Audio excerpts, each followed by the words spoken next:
Tantor Audio presents Sweet Expectations by Mary Ellen Taylor. Narrated by Susan Boyce. Chapter 1.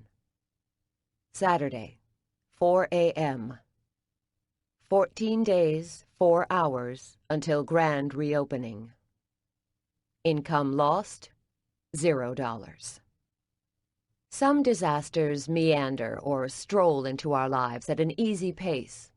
A leaky dam, a slow-moving storm, or a crack in a foundation all creep up nice and easy. If we're paying attention, we see the trouble coming and can dodge, bob and weave, or duck to avoid calamity. I've never known that kind of catastrophe. No, sir, my kind of trouble never ambles or strolls. Nor does it saunter, promenade, simmer, or fester. My trouble steams into my life like a runaway freight train, a Cat 5 summer twister, or a sweeping avalanche. It strikes like a snake, hits hard, and takes no prisoners. Boom. Fast. Just like that. Disaster hits. Consequently, I'm now good at rolling with the punches, picking myself up and moving forward. I don't dwell on the past too much anymore. Eyes forward is my new motto.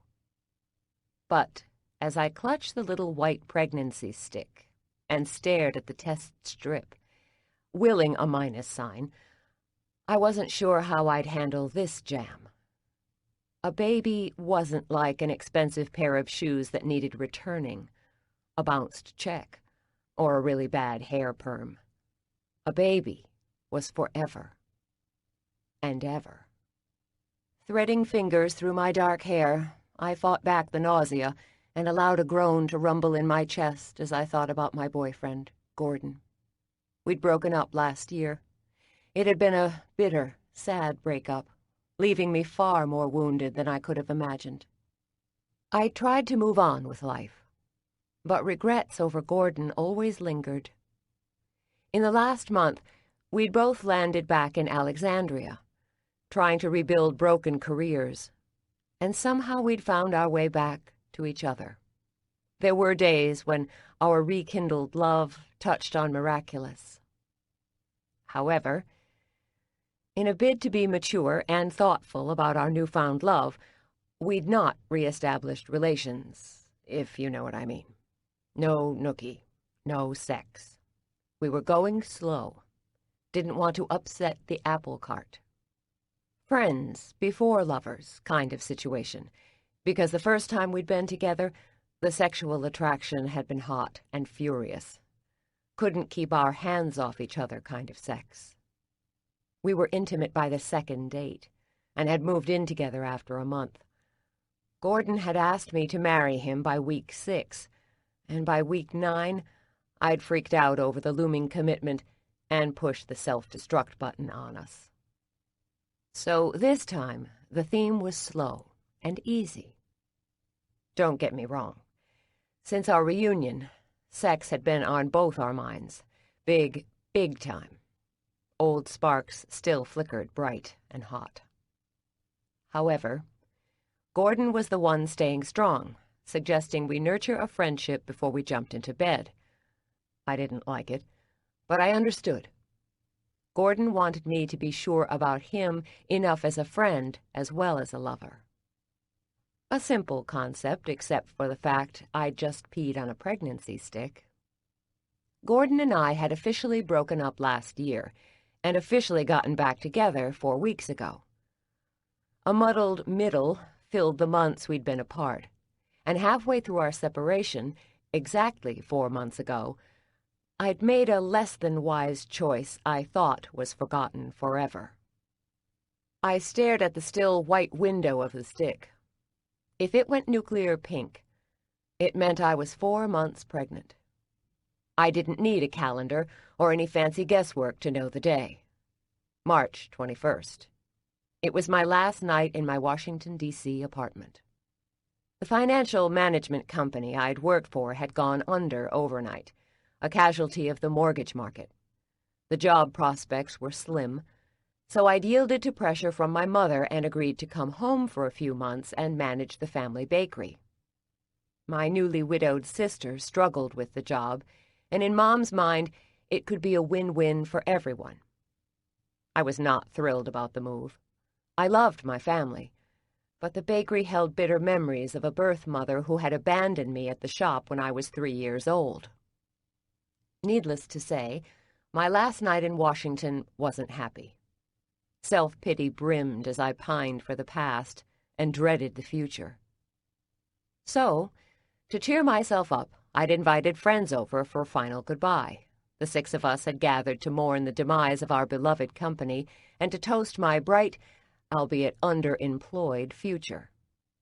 Bonded by grief and loss, we clung to ties doomed to fray, even as we swore we'd lunch, text, and talk all the time. We were more than friends. We'd said after I'd opened the 6th bottle of wine. We were family. Yada, yada, yada. One key friend, now to my great regret, lingered longer than the rest. Roger Traymore. We'd both been tipsy as we'd argued the roots of our company's demise. We'd both fought hard to save the company, worked crushing hours, endured difficult meetings with clients, and watched others buy us out and cut us loose. In those hazy, drunken moments, we both understood each other. We were kindred spirits, and our momentary bond had translated into sex. Not super great sex, but in the big picture the sex didn't matter. What mattered was the condom had broken. I'd been too drunk to worry, but when the sun rose, we'd sobered enough to realize the gravity of it all. Instead of acknowledging what had happened, I'd been as anxious for him to leave as he was to go. And on the heels of more empty promises of friendship, we scattered like 2 rats from a sinking ship. He took a job teaching in China, and I moved home across the Potomac River to Alexandria, Virginia, to my parents' bakery, which also teetered on financial oblivion. Out of the frying pan and into the fire. Long story short, if the white stick turned pink, I was not only starting my 4th month as the Union Street Bakery manager, but I was entering my 2nd trimester.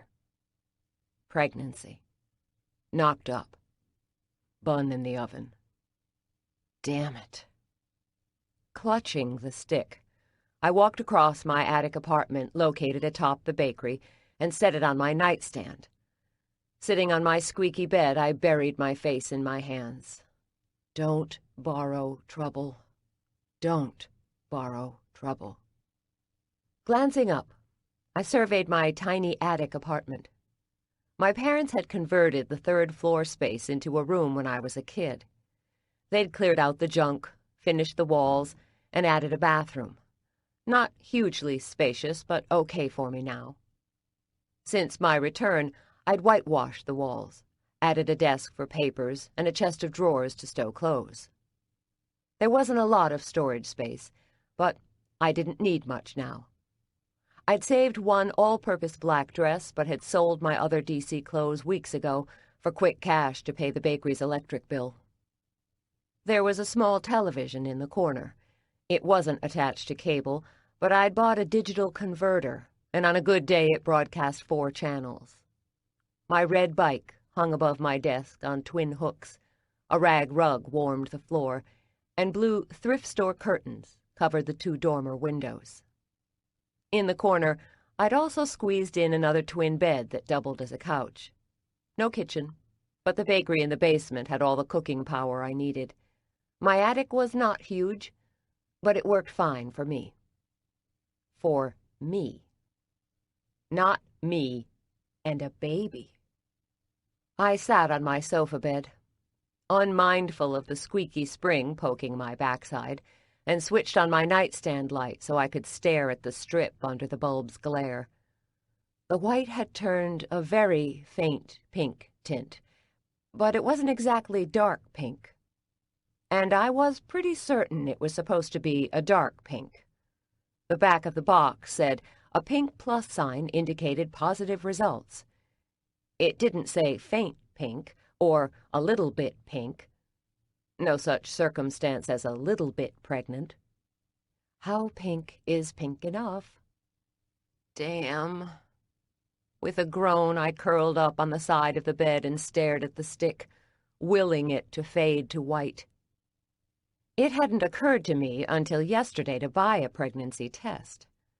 I'd been walking by the Potomac River on the trail, trying to settle my stomach and doing my best to figure out when I'd had my last menstrual cycle. I'd missed last month and the month before, but with the job loss and the transition, I chalked the delay up to stress. Unlike my sister's cycles, mine weren't totally regular, so I didn't get too worked up. I'd considered talking to Mom, but she was like my sisters. Like clockwork. Her biology wasn't mine. The fact was, no matter how much we loved each other, I was the daughter she'd adopted and not birthed. When I was 3, my birth mother had abandoned me in the bakery's outdoor patio. It had been Easter time, and the place had been a crush of tourists and regulars enjoying our very decadent hot cross buns. Sheila McCrae, the hippie bakery shop owner, had spotted me sitting alone. She'd stopped her frenetic collection of dishes and trash and waited to make sure my mom was close. After several minutes, she realized my mother wasn't hovering close or standing nearby with a watchful eye on me. I was alone. My birth mother had vanished, leaving no traces or clues. There'd been a police investigation, but my birth mother had gone. So Sheila had folded me into her family as effortlessly as she folded whipped egg whites into a batter, and life had gone on for both of us as mother and daughter. Though Mom loved me, like her biological daughters, we did not share genetics. The only person to ask would have been my birth mother, whom I'd met for the first time months ago. Our recent reunion wasn't exactly storybook. She'd been clear she didn't want a relationship. She'd rebuilt her life with a husband and 2 young sons, and there was no room in it for me. She'd given me some biological information and had said she'd answer questions. But her sudden arrival into my life had left me stunned and had silenced the millions of questions I'd had as a kid. Now, as I stared at the light but not dark pink stick, the questions flickered to life. What was it like when she was pregnant, with my 2 half-brothers and me? Did she have morning sickness? Did her feet swell? How much weight did she gain? How was the delivery? Genetic time bombs in the family tree, maybe? Damn. Stupid stick. It had stirred up more questions for my birth mother, Terry, and more of my own unresolved emotions. Even if the stick stayed a light pink, today's stirring had disturbed the cauldron. So why exactly did she leave me? I'd never really gotten the question answered, other than she'd been young and troubled. Why do you love your sons, but don't want to see me again? I imagined them to be special young boys who gave her no trouble at all. I shook the stick, held it upside down, and then studied it again. No change. Me. Daisy Sheila McCrae. With a kid. The image simply did not compute. I'd never pictured myself with children. My sister Rachel had 2 of the cutest girls in the world, and I'd give my life for them. My older sister, Margaret, always talked about marriage and having a family one day, and I could picture her sitting cross-legged on the floor, finger-painting with a half-dozen red-headed children. Both my sisters grew up assuming motherhood would be a part of their lives. But for me, babies hadn't been in the master plan. Logically, I understood my abandonment was a big part of the no-kid policy. What if I made a baby and couldn't raise it? My mom always assured me I'd be a great parent, but the fear that I'd hurt my child never left. Some people say young children forget trauma, but they're wrong. We might not have words or vivid minute-by-minute memories, but we remember on a cellular level. And with no genetic background to review, making a baby was akin to Russian roulette. I know. We all play a form of the game when making a baby. But my genetics had been such an unknown for so long, a baby hadn't made sense. Since my reunion with Terry, I've gained a good bit of medical history and could trace back her family, my family, for several generations. I had more answers now than I ever did. But the extra knowledge wasn't enough to prepare me for motherhood. I glared at the stick. Was it a little more pink? Was it pink enough? One simple, direct answer is all I want. Yes or no. Footsteps sounded on the stairs leading to my room, and I glanced at the stick as if I feared it would somehow shout, "Daisy might be pregnant." I hustled into the bathroom, took one last look at the sorta pinkish center, and tossed the stick in the trash. Smoothing hands through my hair, I glanced at myself in the mirror and smiled. "If you were pregnant," I whispered, "then it would be bright pink. The box promised it would be pink within a minute, and it's been 5 minutes. Don't borrow trouble. There's no baby, and Gordon and I will be fine." "Daisy?" My sister Rachel's voice echoed from outside my door. "Be right there, Rachel." I combed fingers through my hair, pulled the rubber band from my wrist, and twisted and secured my hair in a topknot.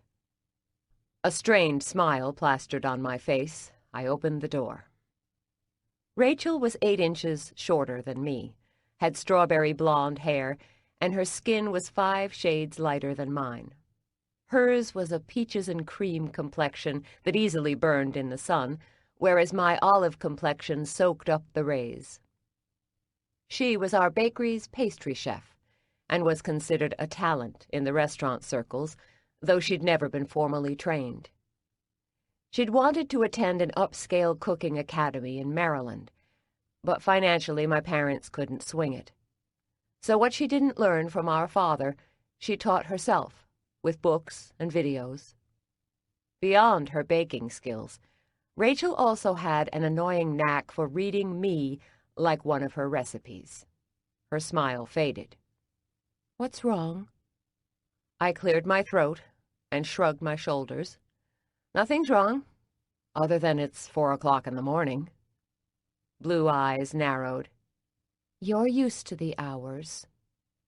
I don't complain like I did in the beginning, but I refuse to become accustomed to a baker's life. Every sane person in this city is asleep now. She shoved out a relieved breath. "Irritated, a little bitchy.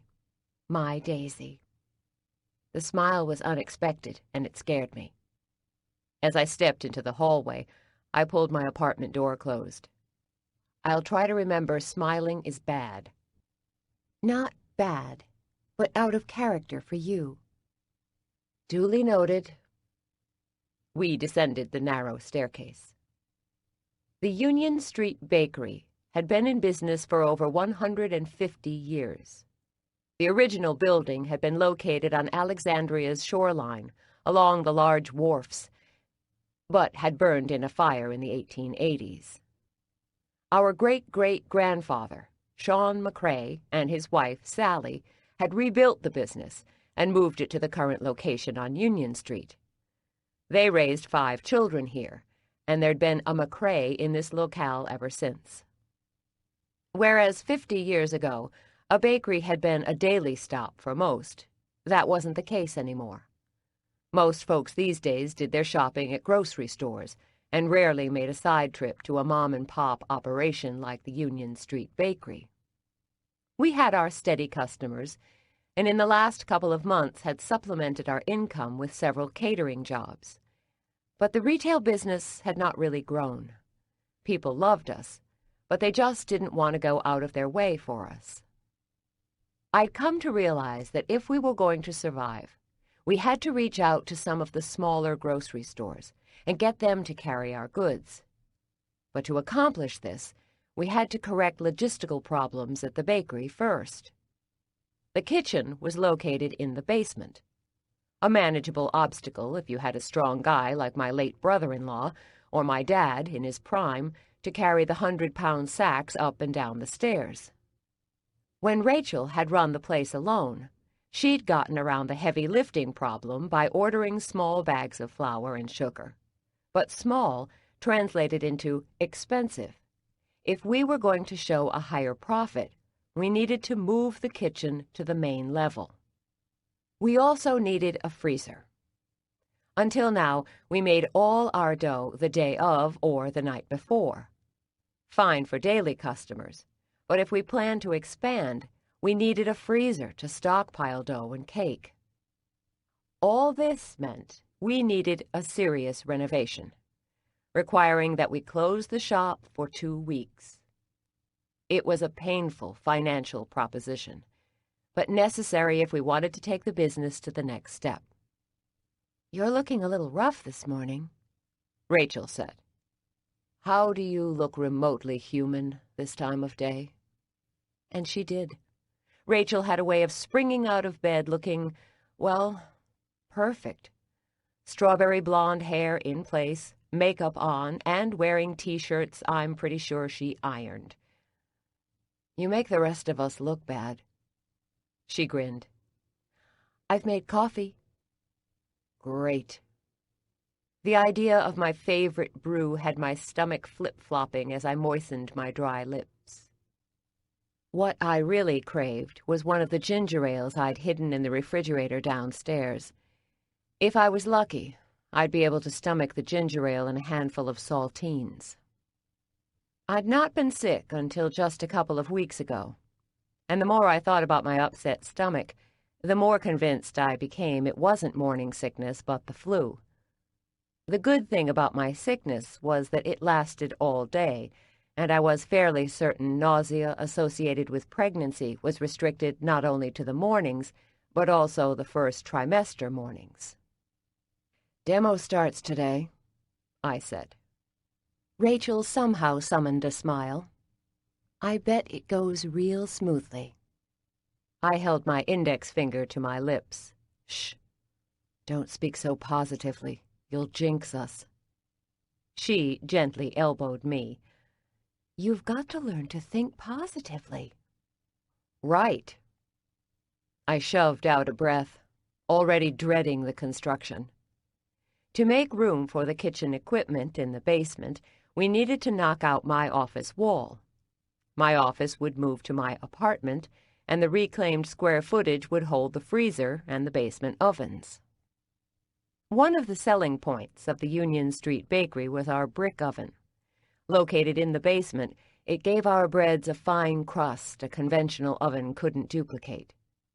This old oven would remain in the basement, because as much as I wanted to move it up to the main floor, the oven was grandfathered in by the city, and if we moved one brick, we'd have to demo it totally. And instead of building a new oven, we would patch the cracks in the side and hope it lasted a few more years. Our new head baker, Jean-Paul Martin, had arrived on our doorstep 4 weeks ago.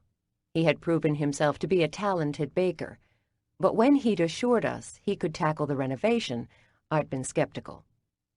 He'd fixed and built several brick ovens in his native France.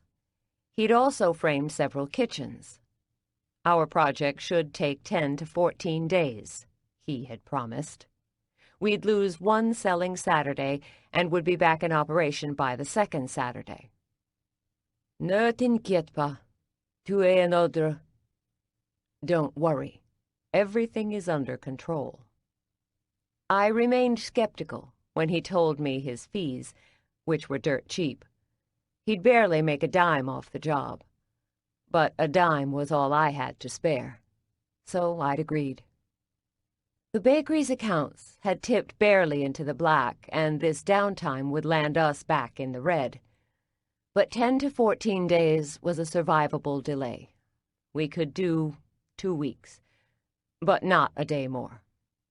He needs us to haul away all the pots and pans this afternoon, and then we remove the brick wall separating my office from the workspace. The plan is to save the old bricks, and then sell them. Jean-Paul says people pay for old brick. It was a simple and straightforward plan. Simple. I hate it when someone makes a simple plan. In my book, it's the equivalent of thumbing your nose at the fates. "Tell me what to do, and I'll do it," Rachel said. "First, we sell today, business as usual. Then we tackle the rest." We moved down the back staircase toward the kitchen. The building stood 3 stories tall, not including the basement where the baking was done. The shop took up most of the first floor. Rachel and her 2 daughters lived on the second floor, and the attic was all mine. There were times when the girls were running and playing on the stairs so that the noise grew annoying, but I reminded myself this was how people lived 100 years ago. Several generations under one roof. My dad had bought the building next door 30 years ago, when the city had fallen by the wayside and land was cheap. His friends thought he was crazy. They had been encouraging him to leave Alexandria, and he'd invested in more property. But Dad wasn't a quitter, and about that time he and a handful of folks pushed for a new plan for Alexandria. It didn't happen overnight, but these days the city enjoyed a steady stream of tourism. More for sale signs had popped up on some of the retail shops, and last week there'd been a bankruptcy sale. But the city seemed to be holding its own. And if the bakery could get back up and running, we'd do the same. The sound of Jean-Paul's hammer striking brick reverberated up from the basement. Rachel cringed. "He said he'd wait until we closed at noon." Hammer hit brick. I winced. Maybe he's testing the wall. Preliminary wax. Her lips flattening. She shook her head. "He drives me crazy." My stomach tightened. The man is a master. He could bake wonderful bread out of the flour he sweeps up off the floor. But he doesn't stick to bread. He is telling me what pastries I should bake. Rachel had had issues with him last week over the menu. She'd wanted to keep several items her late husband had put in place, and Jean-Paul wanted them gone. I agreed with Jean-Paul, but had yet to tackle the menu with Rachel. The renovation had bought me some time, but the battle would tee up again when we reopened. We found Jean-Paul, a tall, wiry man with slicked-back dark hair, cigarette dangling from his mouth, poised over the basement brick oven. He had a chisel and hammer in hand, and he seemed to be studying the best angle of attack. "Jean-Paul, the city inspector will not let us alter the oven. If we do, then he will make us remove it." Jean-Paul's gaze remained on the oven. "I am taking out a brick or 2. The deal was no bricks. That is why I started early. I have never known an inspector to rise early, and by the time ours does, the repairs will be made, and no one will be the wiser." The smell of cigarette smoke and the coffee sent my stomach into somersaults, forcing me to brace. "Jean-Paul, no cigarettes in the kitchen." He raised his gaze, one eye squinting as the smoke trailed past. "It's not a kitchen today." "It's still a kitchen for a few more hours. Put it out." My stomach tumbled as I moved to the large stainless steel refrigerator and pulled an ice-cold ginger ale from the back. I popped the top and sipped carefully. The cool liquid soothed my throat, and for the moment my stomach handled it. Yesterday, I drunk the soda too fast, and it had come up within a matter of minutes. My stomach didn't love the first tentative sips, but had also not rejected them. Maybe my stomach's acceptance of the ginger ale was a sign. Maybe this was indeed the flu, and my panicked trip to the drugstore last night was all for nothing. Please, oh please, oh please. Rachel poured herself a cup of coffee and eyed me over the rim. So what is going on with you? You have too much to drink last night? I pressed the cold can to my head. Yeah, too much to drink. I'll be fine. She sipped, studied, and looked ready to comment when Jean-Paul struck his hammer into the mortar. The strike was hard and loud and made us both jump. How many more bricks? I shouted. 6, maybe 10. No more than 20. 20 bricks. I pressed the cold can to my cheek. That will ruin the oven.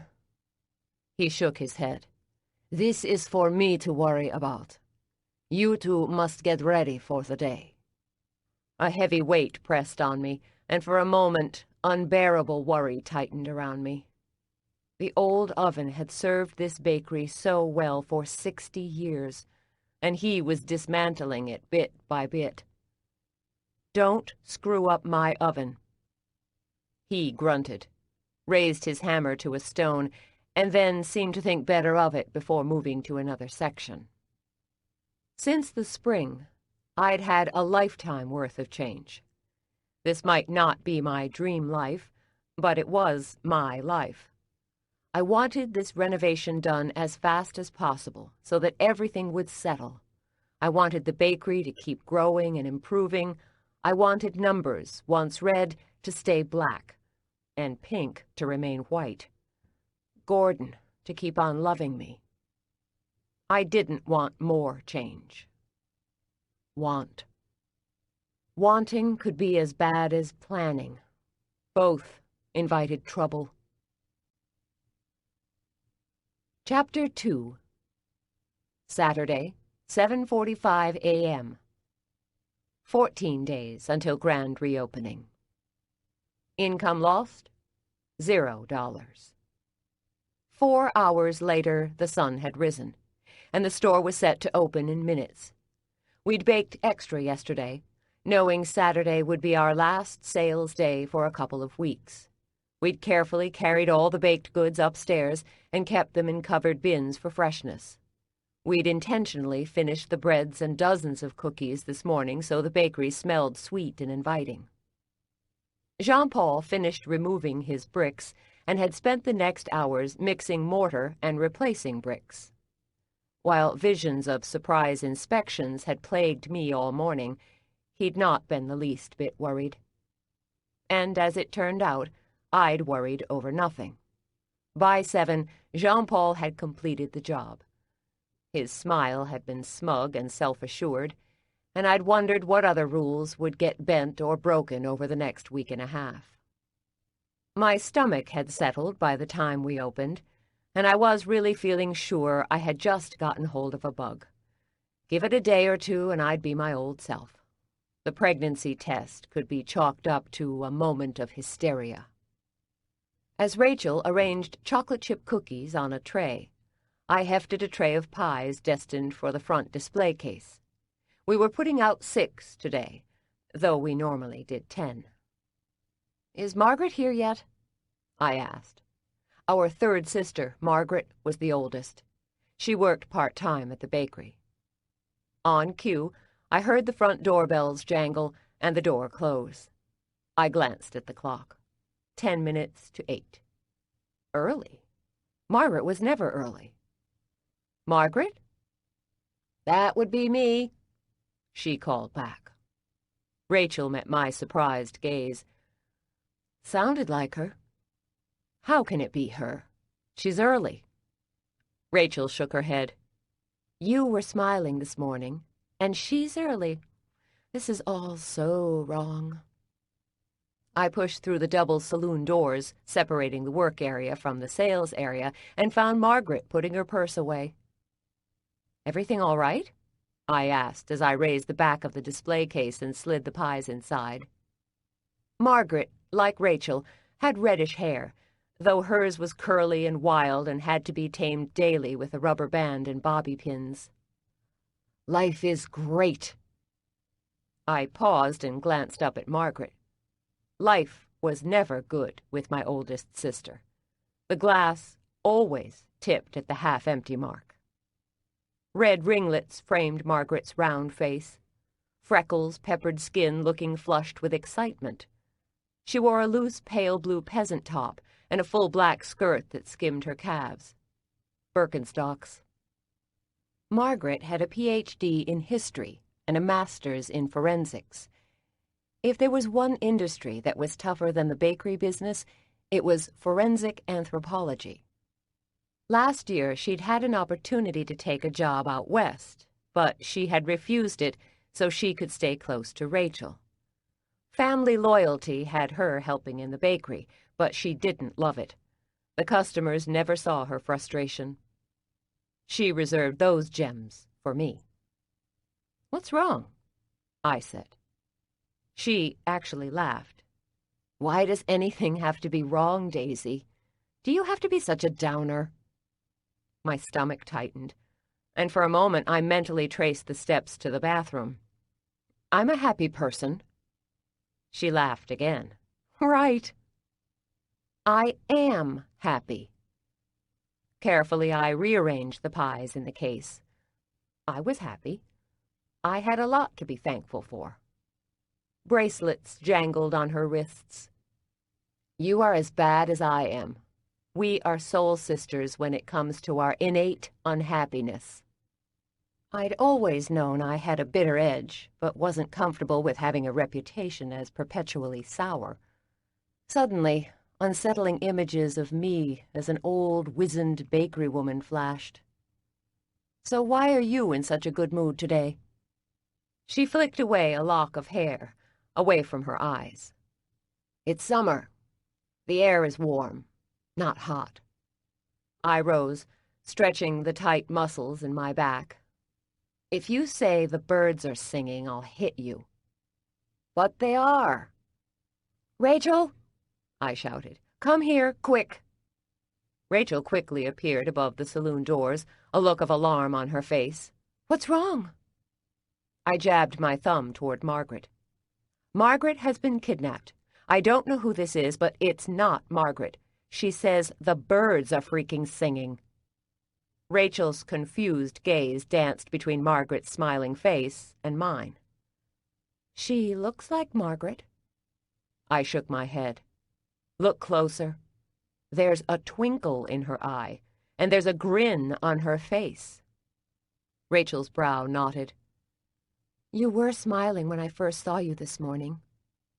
I shook my head. "Mine was fake. Hers is real." Rachel studied Margaret's face, and when our sister grinned, retreated a step. "Should I call the cops?" Margaret laughed and shook her head. "You too. You act like I'm never happy." "You aren't," Rachel said. "I can't argue," I said. "We match each other, foul mood for foul mood." I folded my arms over my chest. "What gives? You meet a guy. This some kind of sexual euphoria?" "No," Margaret said. She didn't laugh again, but her eyes still danced. "Really, Margaret," Rachel said, all humor gone. "What gives?" Rachel, our cheerleader, could find a rainbow in a room full of manure. But since Jean-Paul's arrival, her temper had shortened, and her smile had grown a tad brittle. Margaret reached for her green Union Street Bakery apron and carefully pulled it over her head. We both watched and waited as she crisscrossed the apron strings in the back and tied them in a bow in the front. "I've kinda been offered a dream job." My heart slowed a beat. With the three of us, the bakery had run well. Rachel baked, I managed the money, and Margaret handled customers. We were a three-legged stool. I summoned a smile, swearing I'd not let my mind go to the disaster place it liked to scurry when change occurred. "So where is the job?" Her eyes brightened. "It's an archaeology dig up on the Chesapeake Bay, in St. Mary's County, Maryland. That's about an hour north of here." I calculated the miles, the traffic, and the lost hours behind the counter. An hour away wasn't the end of the earth, and I was thinking this gig, like many of the other history jobs, would be part-time. Good history positions were so rare. Basically, someone had to die for a slot to open. "So what would you do?" Rachel asked. Margaret rubbed nervous hands over her apron. "An old pre-Revolutionary War community has been discovered. The dig has already started, but they need extra hands." "So is this a volunteer job?" I said. "Not exactly. The gal heading it up has to take a leave. She's pregnant and has to go on bed rest." She shook her head. Who in their right mind would get pregnant during the dig season? God, contraception, anyone? I folded my arms over my chest. "So you'd be there for the dig season? Or maybe longer?" I knew enough about archaeology digs to know the season had started in March and would extend to early December. "So you would leave when?" "Today would be my last day." A rush of air escaped from Rachel's lips. "I know this is very short notice." Doubt mingled with Margaret's euphoria. "I know I'm leaving you in the lurch. I know that. But I swear this is the best job ever." I shoved back a pang of jealousy.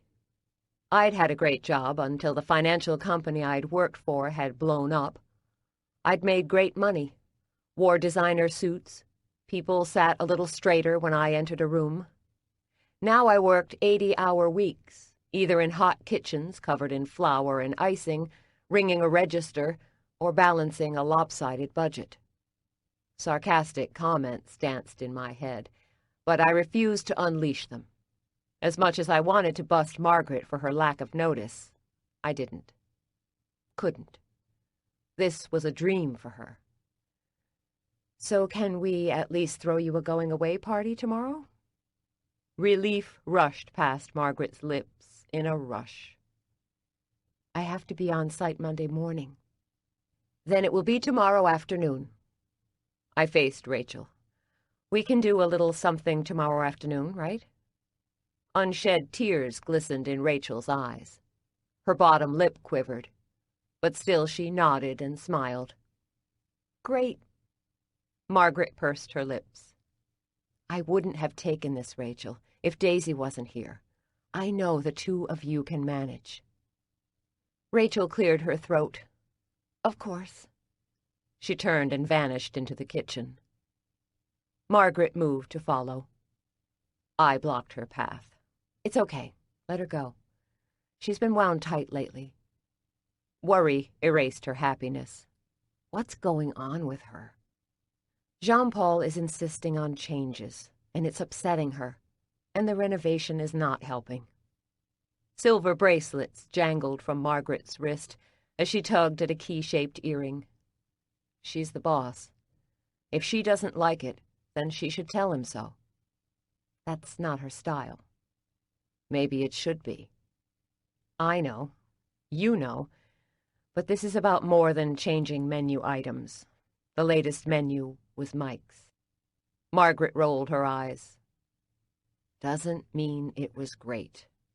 I mean, Mike could bake, but he wasn't the expert. I didn't like all his choices. Mike had been a talented baker and seemed to be the perfect fit for Rachel. He liked to make decisions, and she was happy to let him. Their relationship wouldn't have worked for me or for Margaret, but it worked for them. Since his death, Rachel had been hurled out of her comfort zone and forced to make tougher choices. So far, she'd not done so well. Don't worry about it. I'm here, and Rachel and I will figure this all out. I'm leaving you in a terrible spot. Not really. You've done a lot to keep the bakery going, carried the load when I didn't. Let me worry about it for a while. Margaret tugged at the apron strings. I didn't think I'd feel this guilty about leaving. The place has a way of sucking you in. So what are you going to do? This isn't your forever kind of place. I figured sooner or later you'd job hunt in New York or on the West Coast. I'm going to give the bakery a full year. See it through the renovation and the wholesale transition. When did you decide this? I glanced around the shop at the cookies in the display, the cupcake clock on the wall, the blue trim needing fresh paint. When we committed to the renovation. So you're going to stop looking for another job? Surprise and doubt wrapped each word. My defenses rose. A year isn't forever, Margaret. And if the right job came along, I'd sure look at it. You mean like opportunity knocking on the door? Something like that. Kinda zen and kinda passive for you. A frown furrowed her brow. I remember Dad saying when he was a teen he'd never work in the bakery, that he wanted to be a pilot. And then his dad died, and life locked him into this place. The comparison didn't sit well. I didn't resemble the McCrae clan, but temperament-wise, I was a lot like Dad. We thought alike. Mom said we both had type A personalities. I don't think he has a lot of regrets. He does, too. He never says, but those regrets are there. I don't want you to end up with regrets, Daisy. Dad said he was happy with his choices. Had he simply fooled himself like I was trying to now? My stomach gurgled. Right now, I could not think that far ahead. Let me get through the next 2 weeks, and then I'll worry about the rest of my life. You take this job. In fact, consider yourself fired as of noon today. Margaret laughed. Fired? That's right. We want you out. I wagged my finger at the front door. Don't ever darken our doorstep again. Margaret tapped a ringed finger against her thigh. And if it doesn't work out or last? It will. Better she think of this as a one-way ticket. Trapdoors, outs, and nets had a way of making us not try as hard. Now, would you flip the sign to open? Customers should be here soon. She moved toward the door and spun the sign around. I thought I was fired. Like I said, you are fired at noon. Margaret stopped and stared at me for a long moment.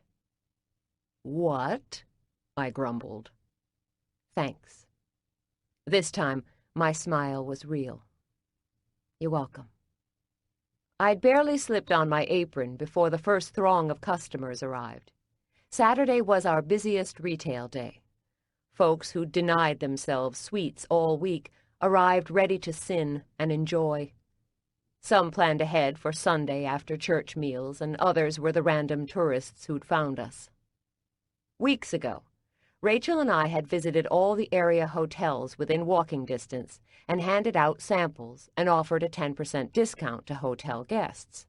The ploy seemed to be working, which made me all the more frustrated by this much-needed closing. I'd planned to renovate and move the kitchen in September or October, but when the wholesalers agreed to give us a try, I knew I needed to have the new operation in full swing by fall. Again, plans and me, we didn't fare so well. As Margaret welcomed a customer, I turned toward the saloon doors leading to the back. As I took a step, an odd wave of energy passed over me. Cold, frigid. It took my breath away, and for a moment I froze, not sure what was happening. Maybe more flu-like symptoms, but this didn't feel so physical.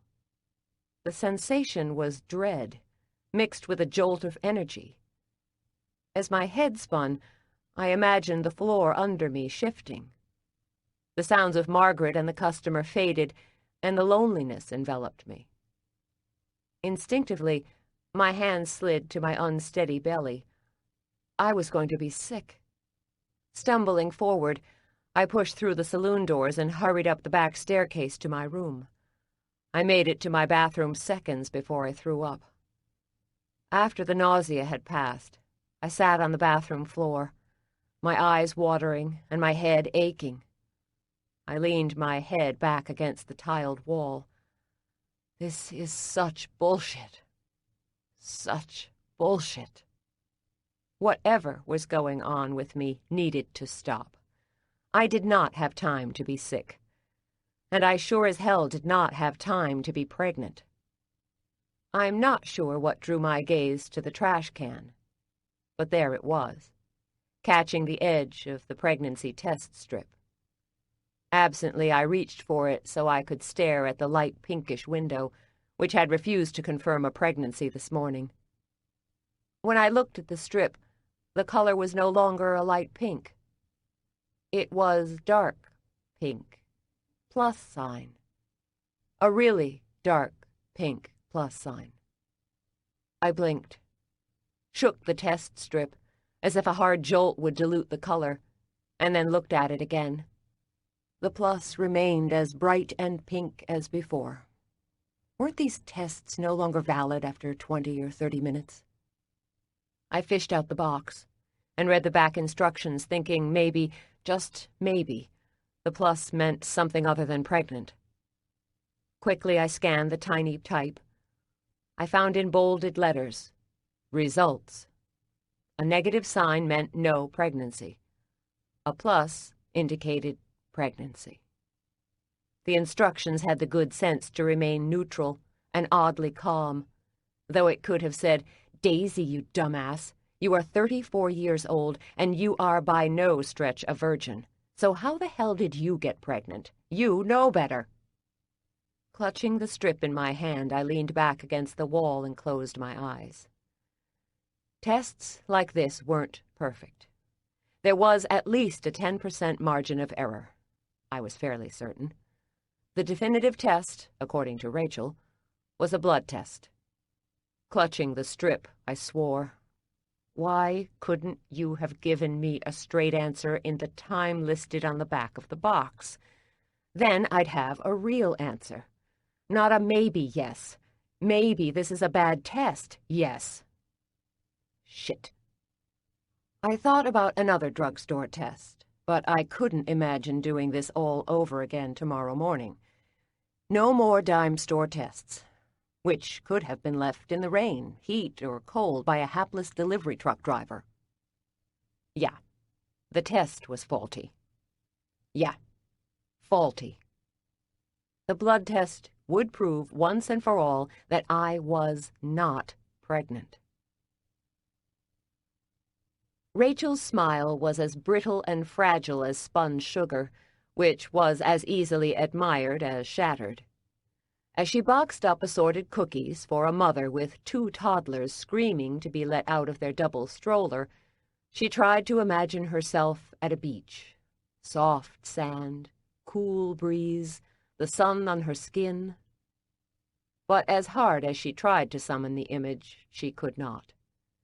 She'd not been to the beach since high school, and when she'd been there, it had been with Mike. They had barely started dating. She'd been a cheerleader.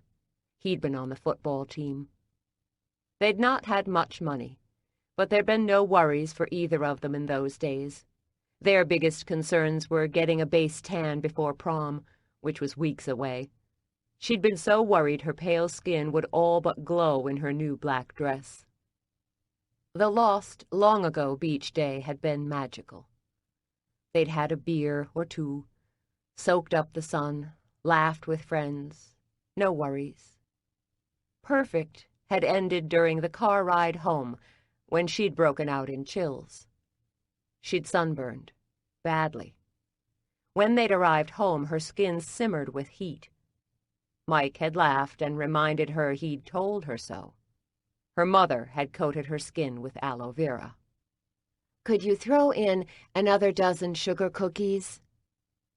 Rachel glanced up toward the voice that sounded as if it were 1,000,000 miles away.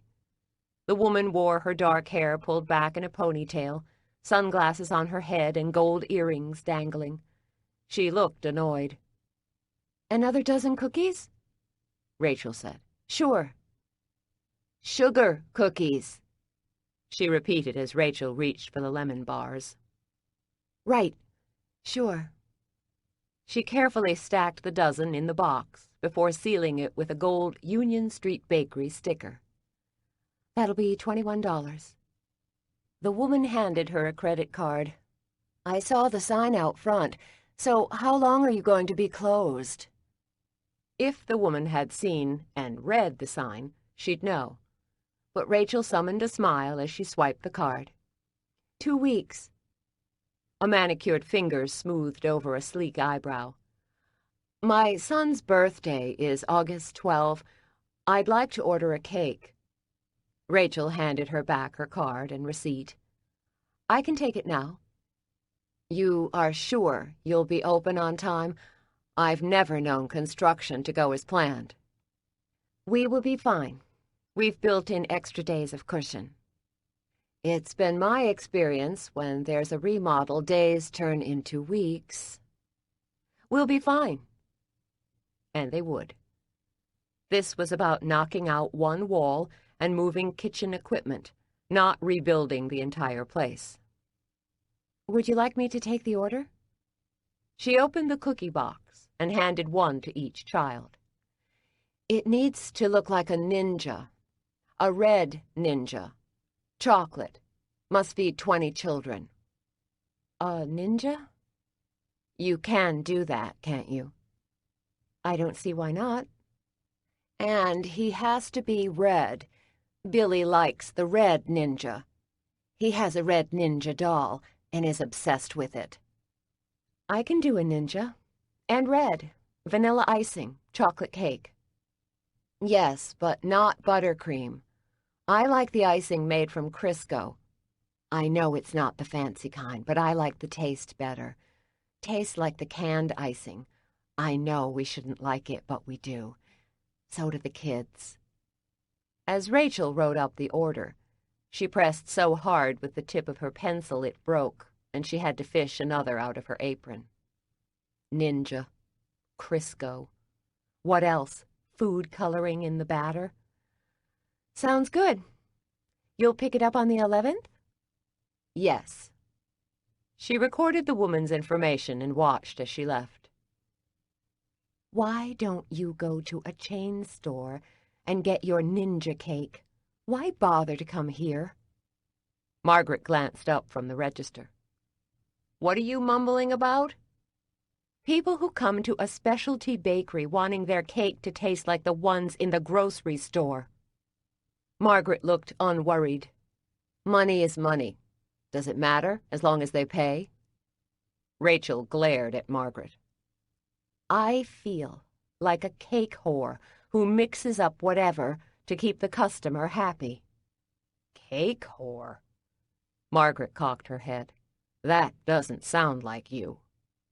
Rachel could see the surprise in her sister's gaze, but didn't really care. What am I supposed to sound like? I don't know. Happy, I suppose? Daisy and I are the bitter, grumbly ones, remember? You are supposed to be the happy one. Maybe I don't feel like happy. Maybe I'm a little bit annoyed in general today. The bells rang on the front door as several more customers wandered in.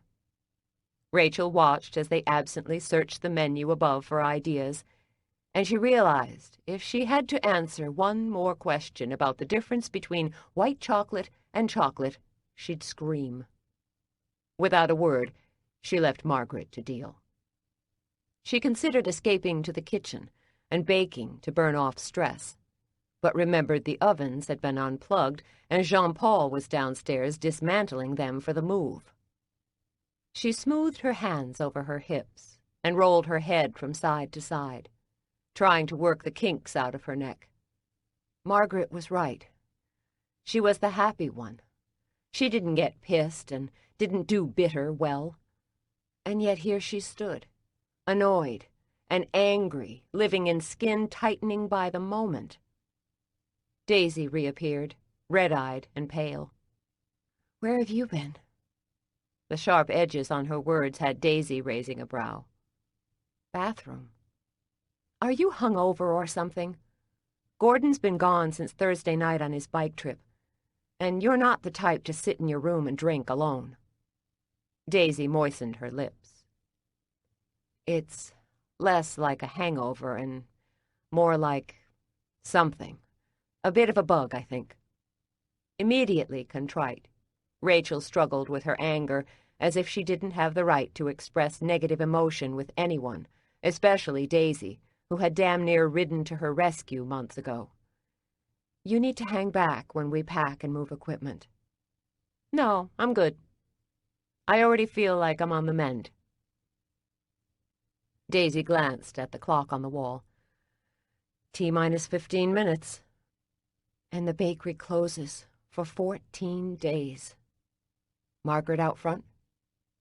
Figured I'd leave it to her since she's abandoning us. Bitterness melted into her voice. That's not exactly fair. She's hung in there with you. Yeah, she has.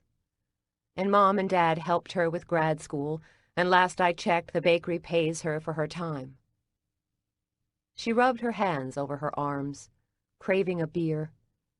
She'd had a couple since Mike died, always denying herself a second, fearing if she gave in to the grief, she'd never stop drinking. "You on the rag?" Daisy challenged. Rachel shook her head. "Can't I be annoyed without being on my cycle?"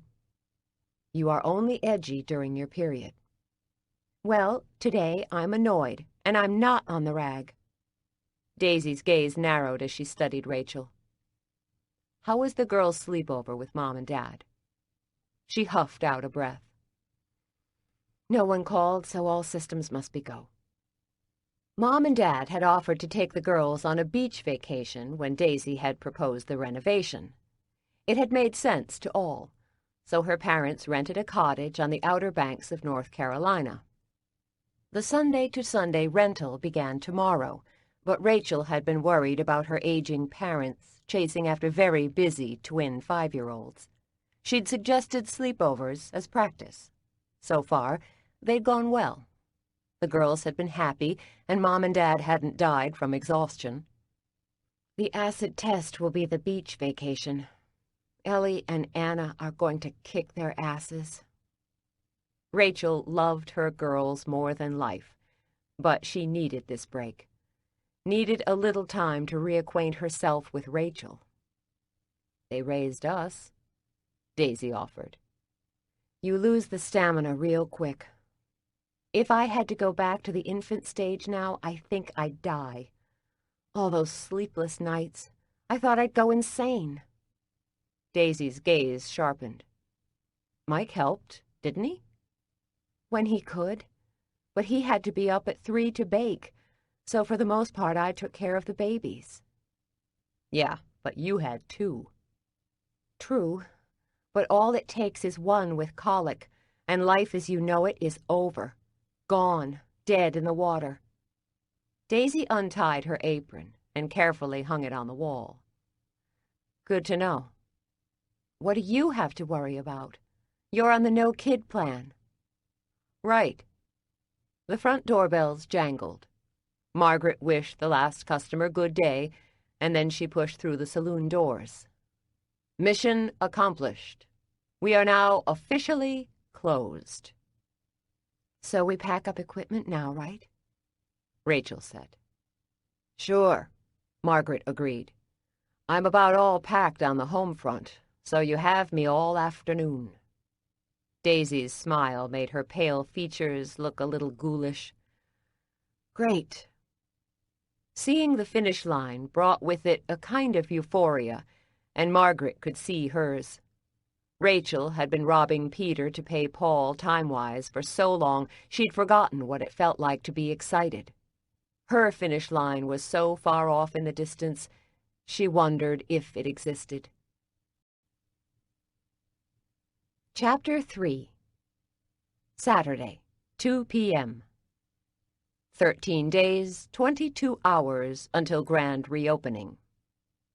Income lost, $0. The three of us worked for several hours. While I cleaned out my office, Margaret and Rachel packed all the cooking supplies, pots, pans, and spoons. Jean-Paul finished his repairs to the brick oven. By 4, we'd cleared out the space, and we were ready to demo the wall of my office. The wall had been in place for as long as I could remember and was made of brick. Jean-Paul had gone to the basement, studied the floor joists, determined the office wall was not load-bearing, and we were safe to remove it. "Don't worry," he said. Hammer and chisel in hand, I stared at the wall. "You are sure about the wall?" He shrugged and brushed back a lock of hair with his long fingers. "Of course." "If the bakery collapses, Jean-Paul, I'm coming after you." He grunted, took the hammer and chisel from me, and cut into a chunk of mortar. The first bricks were slow going, but after about the 5th or 6th removal, the demolition went faster. Soon my sisters and I were carrying bricks to the back alley behind the bakery and stacking them in neat piles.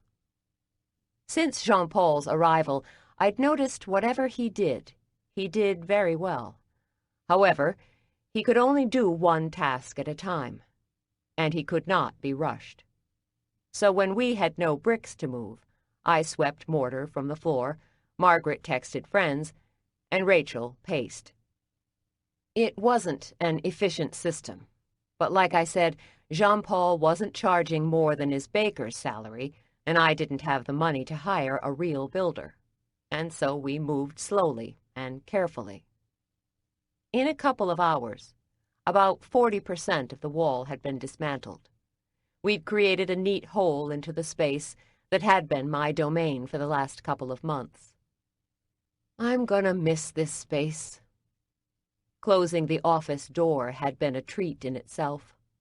The space had been small, but it was a sanctuary of sorts, and soon it would be gone for good. Rachel shook her head. Not me. I always tensed up in the space. Balancing the budget made me want to cry. Margaret texted, "Maybe you can make an office in the basement. Other than the bread oven, space is now open, right?" 1,200 square feet. We could use it as storage, but the basement square footage needed to work for us to survive. I didn't know what we'd do with it yet, but we needed ideas.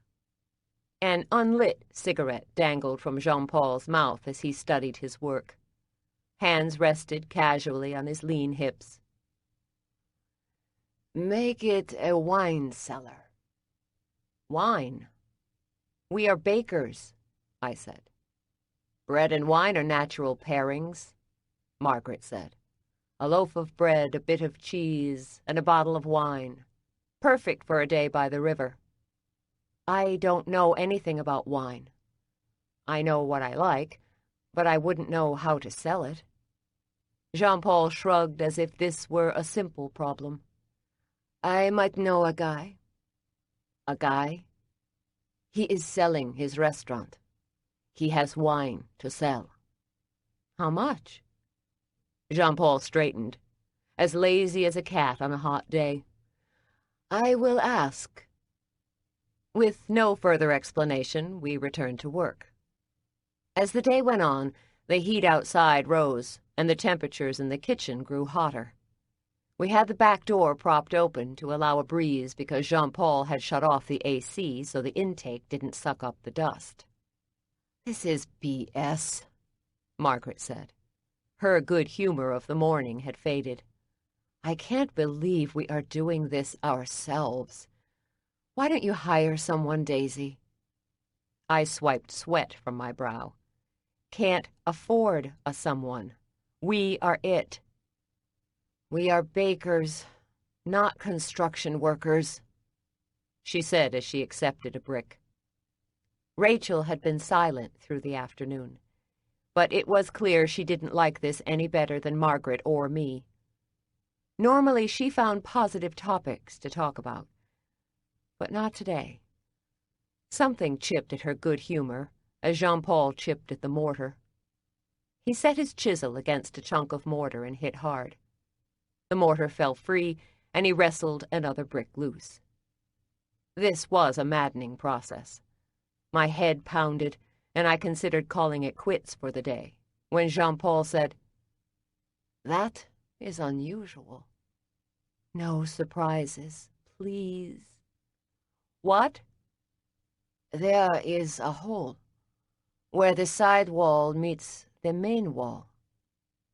He took a small dented silver flashlight, clicked it on, and peered into the crevice left by the missing bricks. "Do you see anything?" Margaret said. "Always the archaeologist," I said. She shrugged. "Be nice to land a big discovery during this adventure. Makes the chipped nails and sore back muscles worth it." "Maybe it's buried treasure," I teased. Margaret's eyes brightened. Now that would be totally cool. "I hope whatever it is," Rachel said, "it's worth a ton of money. Then we can hire someone else to do this, and we can go on vacation with Mom, Dad, and the girls." "Poverty is a drag," I said. When I'd first rejoined the bakery, I'd seen the income issues as an exciting challenge. I was sure I could come up with a scheme to turn this place around and make real money. I'd slashed costs and turned a very marginal profit, which was enough to pay the quarterly taxes and cushion us for 14 days of downtime, hardly setting the world on fire. When I'd been in finance, the money had been great, and I'd spent it freely, enjoying all the fruits of my labors.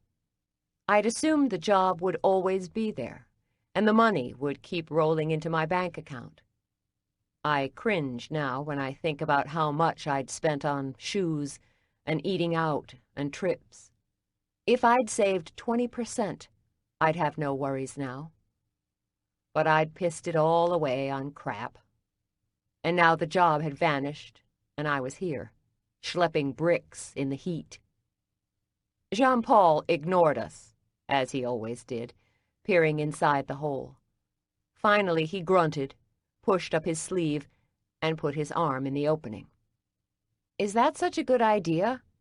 I said as his arm vanished into the opening. "You don't know what's in there." He grunted and leaned deeper into the hole. And then, without warning, he screamed, as if in agony. He thrashed, screamed more. We all squealed. Rachel jumped up and down as I raced toward Jean-Paul. Please don't let his arm get bitten off. The thought of blood made my stomach flip-flop. "I'll call 911, Margaret shouted as she reached for her cell. I reached Jean-Paul, ready to do, I don't know what, but I was there ready to attempt a rescue. And then the anguished expression on his face vanished, and he smiled. He pulled his arm effortlessly out of the hole. Clutched in his non-bloody fingers was a rusted metal box. My heart racing, I stared at him through narrowed eyes as he laughed. "Women, so easy to scare." I took a step back and glanced at my sisters. The anger burning in their gazes mirrored mine. "Should we kill him fast or slow, ladies?" "Definitely slow," Rachel said. Her cheeks remained flushed, and her eyes were wide with lingering worry. "Super slow."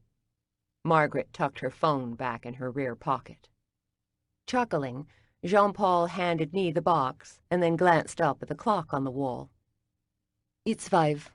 Time to stop." Thank God. I can now crawl into bed and focus on not throwing up.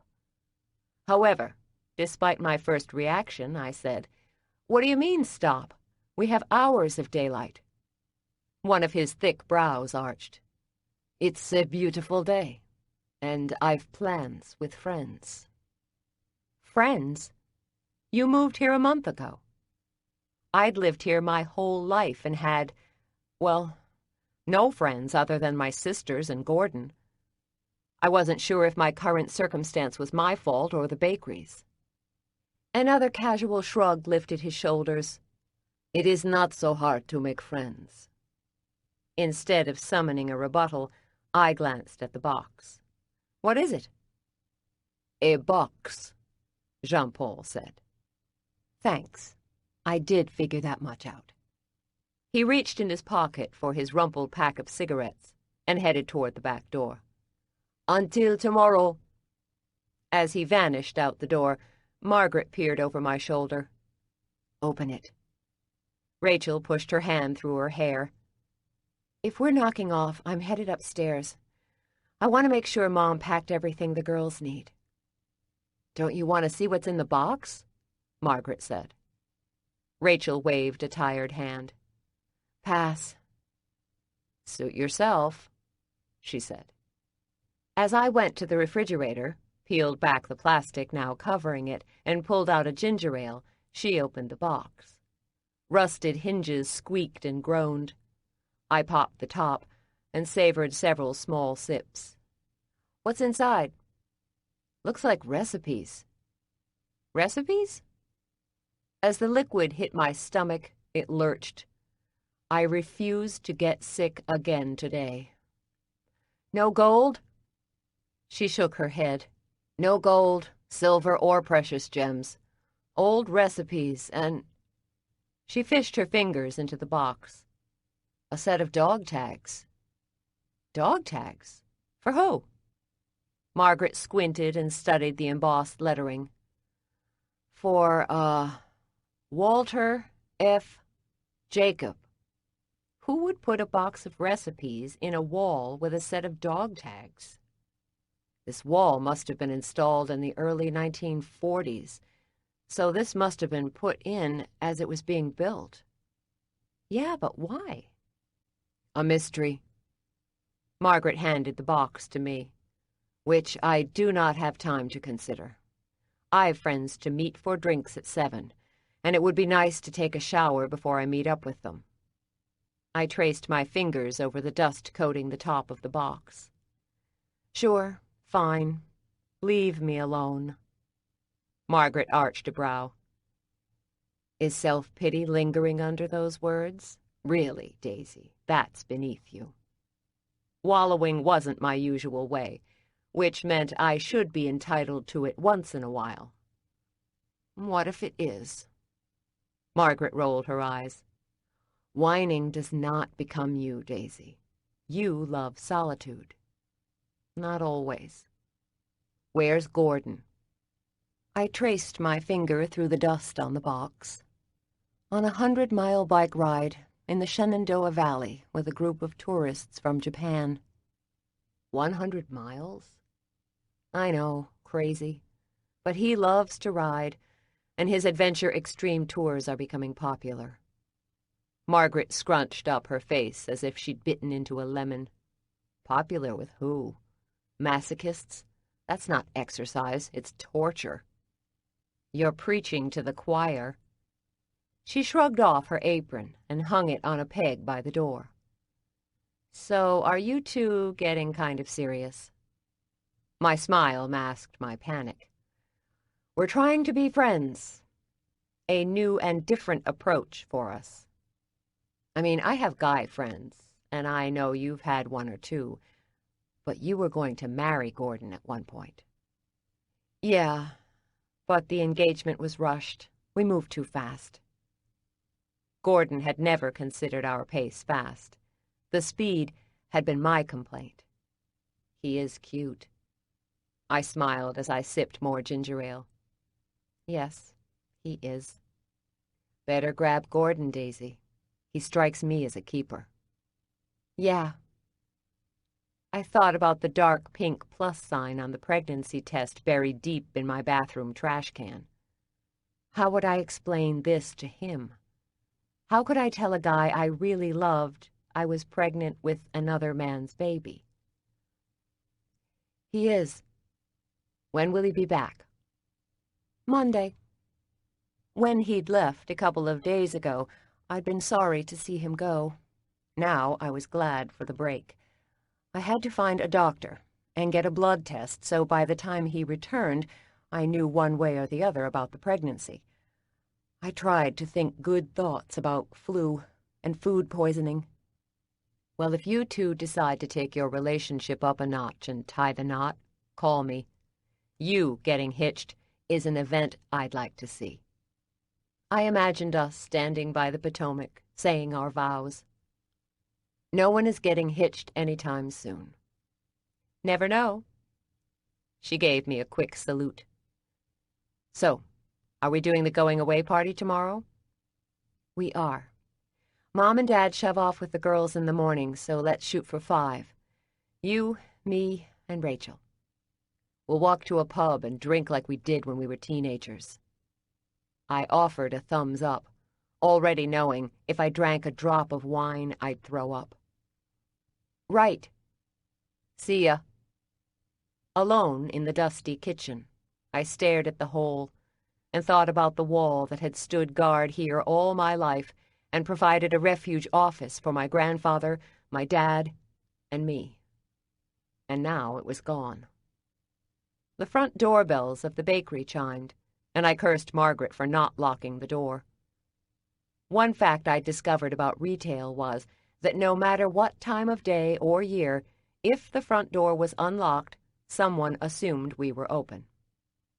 I pushed through the saloon doors to find an attractive man dressed in dark pleated pants, an ironed monogrammed white shirt, and expensive tasseled loafers. I recognized him from my financial days and the 5 or 6 custom orders he'd placed with the bakery. Chocolate espresso cake. Simon Davenport.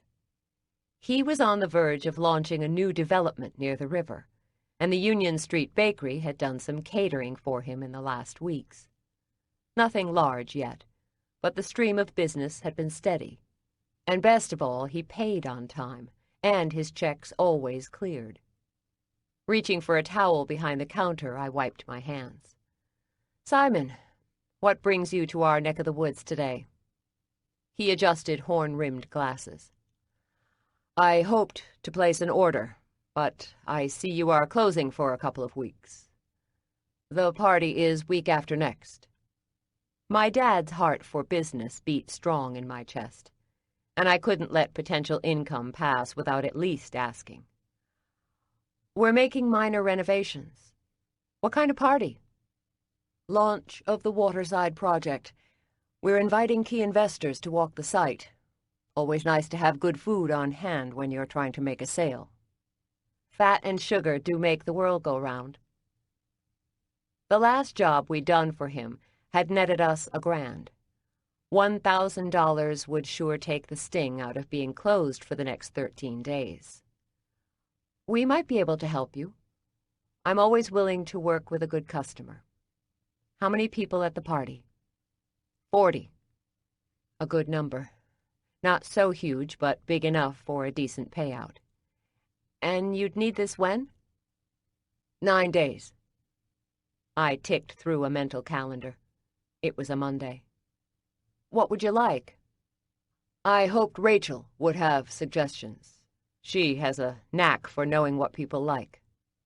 Let me get her. Wait right here. Great. I found Rachel upstairs in her apartment, standing in front of a pile of clean but unfolded children's laundry. She stared at the pile. Packing for the girls? Attempting. She reached for a pair of little red shorts. They're going to need so much, and I don't know where to start. Recognizing she obsessed over details when she worried, I kept my tone light. They're going to the beach. They need a bathing suit, 1 change of clothes, and flip-flops. She plucked the matching set of red pants from the pile and studied the two together.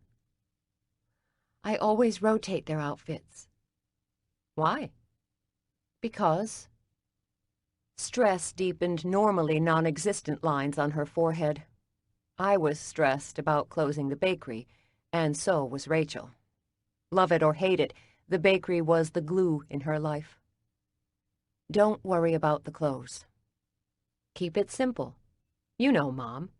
The girls will likely wear the same clothes the whole time. Like when we were kids. She'd wash our clothes at night and have them ready for us in the morning. A grim smile tugged the edge of her mouth. We looked like urchins half the time. We were well fed, and the clothes, though they might not have matched, were clean.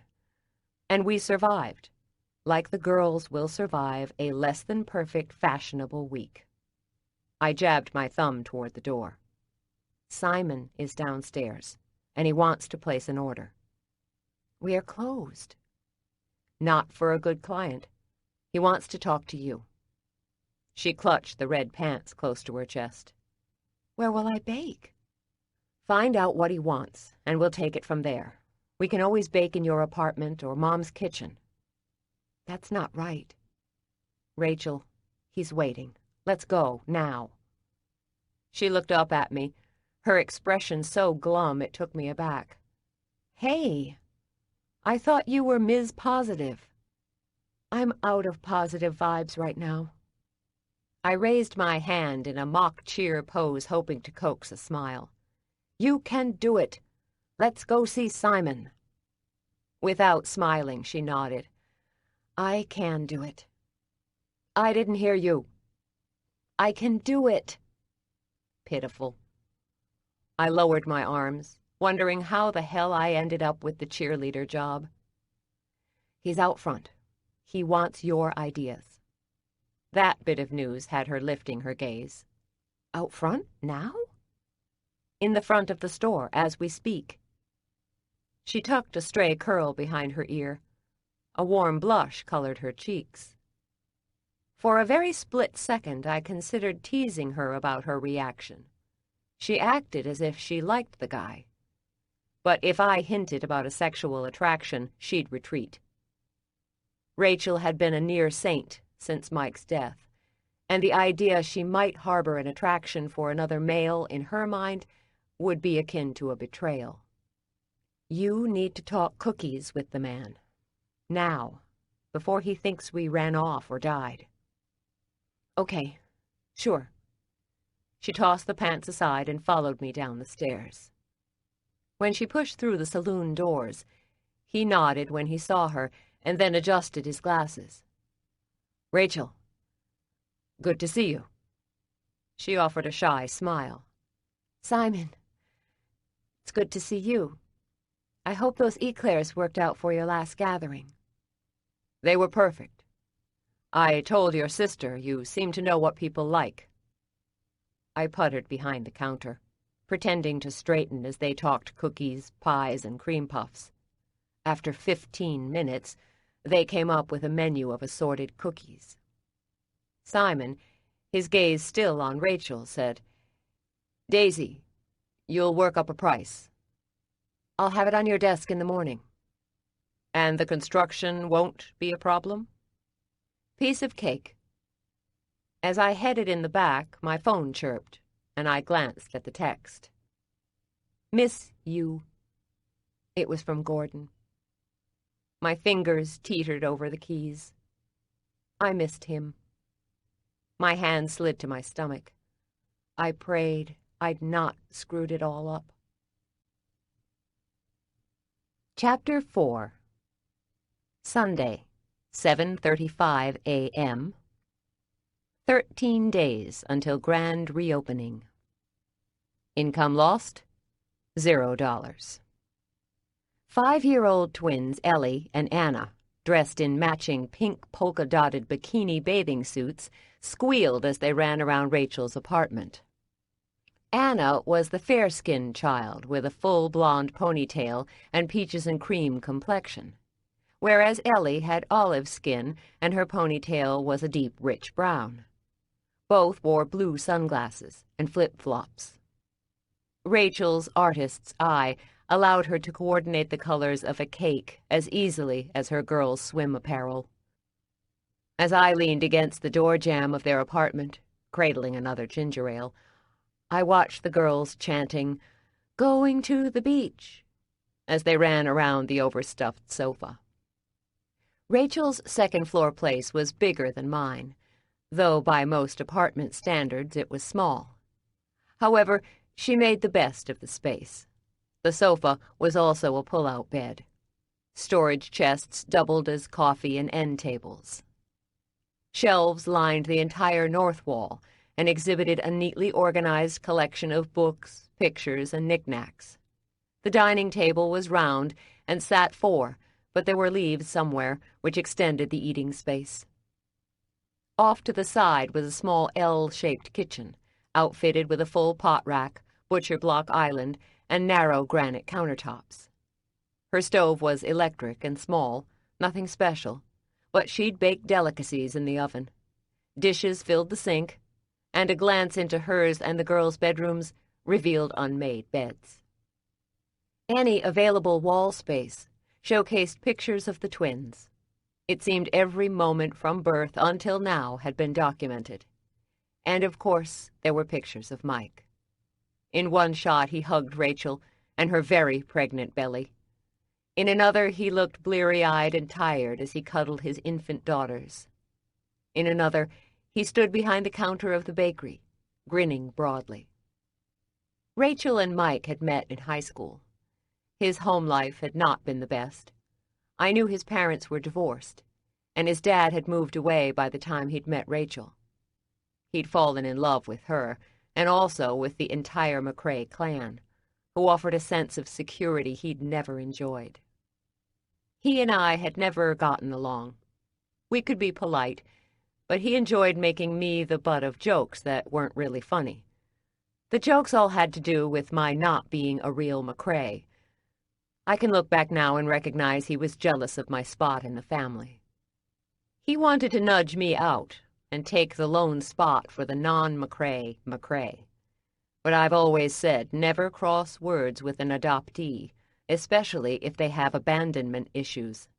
We are tenacious fighters, and my grip on this family would have to be pried out of my cold, dead hands. Needless to say, we bickered a lot. "I get to go in the ocean first," Ellie announced. "No, I get to go in the ocean first," Anna countered. The girls volleyed words and declarations back and forth. Soon a headache pounded behind my eyes as Rachel calmly packed the final items for the girls. "How do you do it?" I asked. She didn't look up from the suitcase as she counted, for the second time, sets of socks. "Do what?" "The kids. I think I'd run screaming into the street." A faint smile lifted the edges of her mouth. "There are days when I am tempted." As if realizing they were the center of conversation, the girls stopped and stared at their mother and then me. Anna, the more aggressive of the twins, looked at me with a clear, direct gaze. "How come you and Mom aren't coming to the beach?" "Got a kitchen to renovate, kid," I said. "Can't knock out walls from the beach." "But Jean-Paul is building the kitchen," Ellie said. "Someone has to be there to answer questions." "Like what kind of questions?" Anna asked. I pressed the cool can of ginger ale to the side of my head. "I don't know." "How come you don't know?" Ellie said. "I just don't." Anna studied me. "But how come?" "I don't know Jean-Paul's question until he asks it, and only when he asks it can I figure out an answer." "What if he doesn't have any questions?" Anna said. "He will." "How do you know?" Ellie said. I glanced at Rachel, who grinned. "You do this all the time?" "All the time." I sipped my ginger ale. There was a dock-in-the-box medical center opening at 8, and I planned to be first in line for a blood test. I'd never prayed so hard for the flu. Anna ran up to me and showed me her hair bow. "Do you like pink?" "Pink?" I scrunched up my face as if thinking. "On you, it's very pretty." but it's not my first choice. What color do you like? Right now, I sipped my soda. Plain white. Heavy footsteps sounded outside Rachel's apartment, and we all turned to see Mom and Dad dressed in shorts and matching Hawaiian shirts. The shirts had to have been Mom's idea. Back in the day, Dad would never have been caught dead in such a getup, but then he'd never been going on vacation.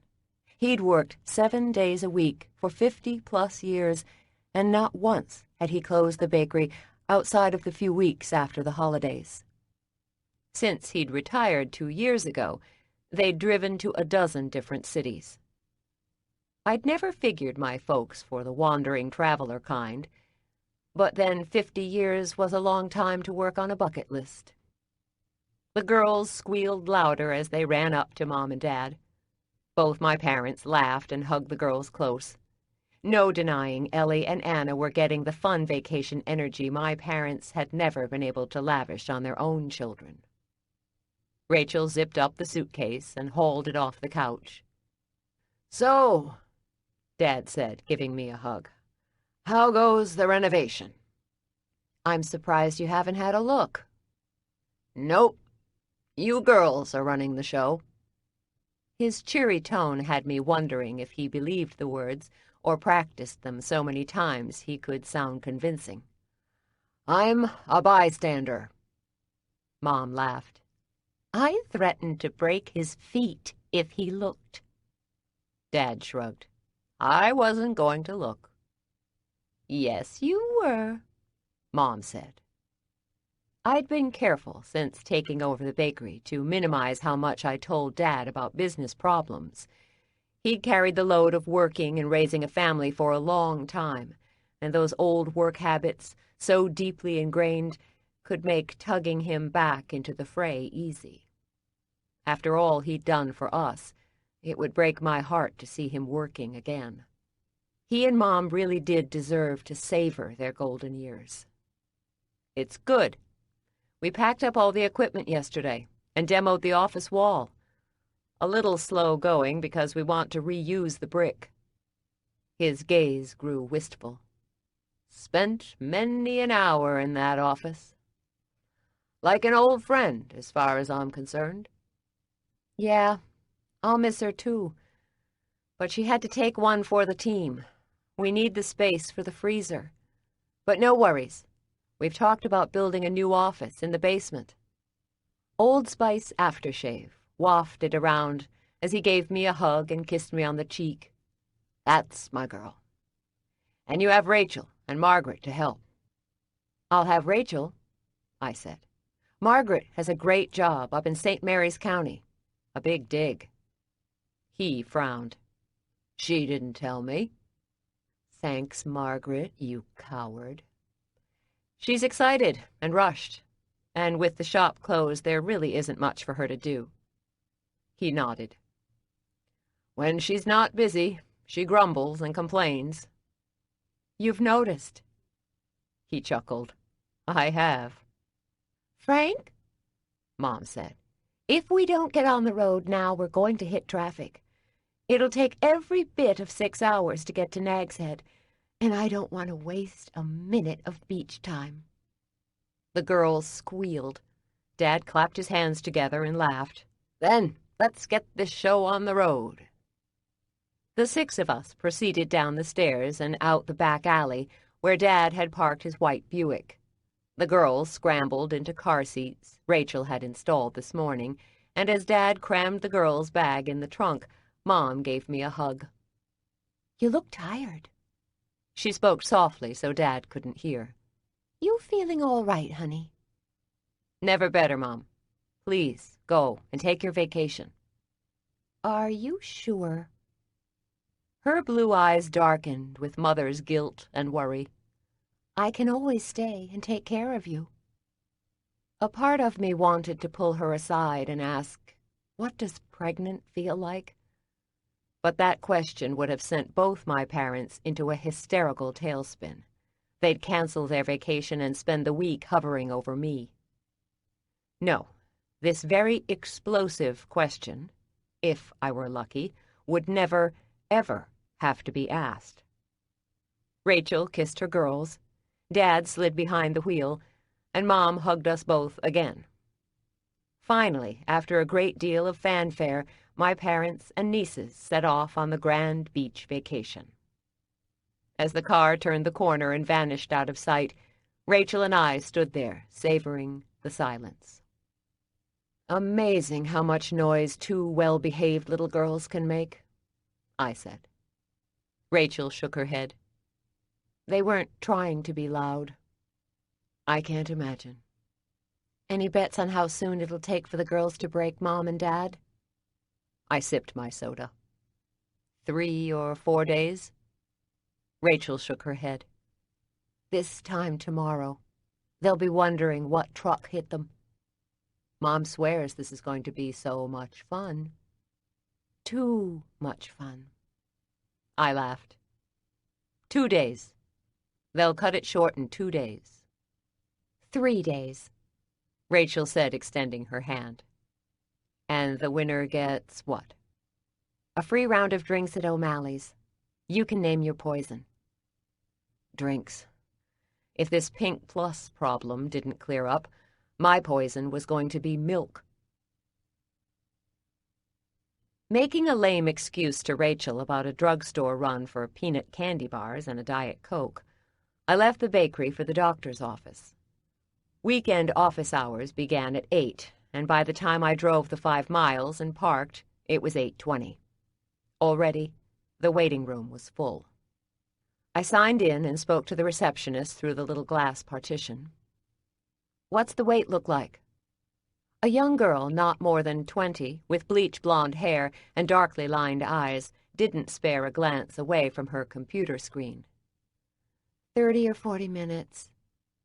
Somewhere behind me, a kid hacked and coughed. "So, where did all these people come from?" It's Sunday. The line was 5 deep when I opened the doors. "Next time I'll be sure to come early." I'd hoped to make a personal connection with the girl, believing it might get me bumped up in line, but she hadn't spared me a single look. Reception girl pressed a computer key over and over. "I'll call you when I need to take your insurance card."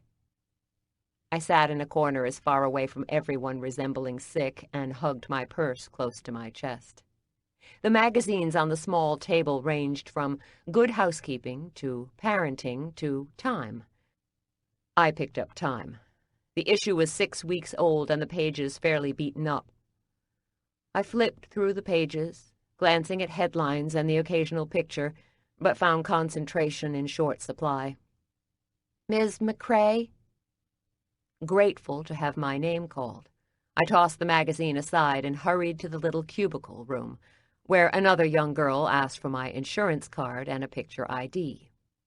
Thanks to the buyout at my old company, my insurance would remain intact for another 6 months, which, if I really was pregnant, was right around the due date.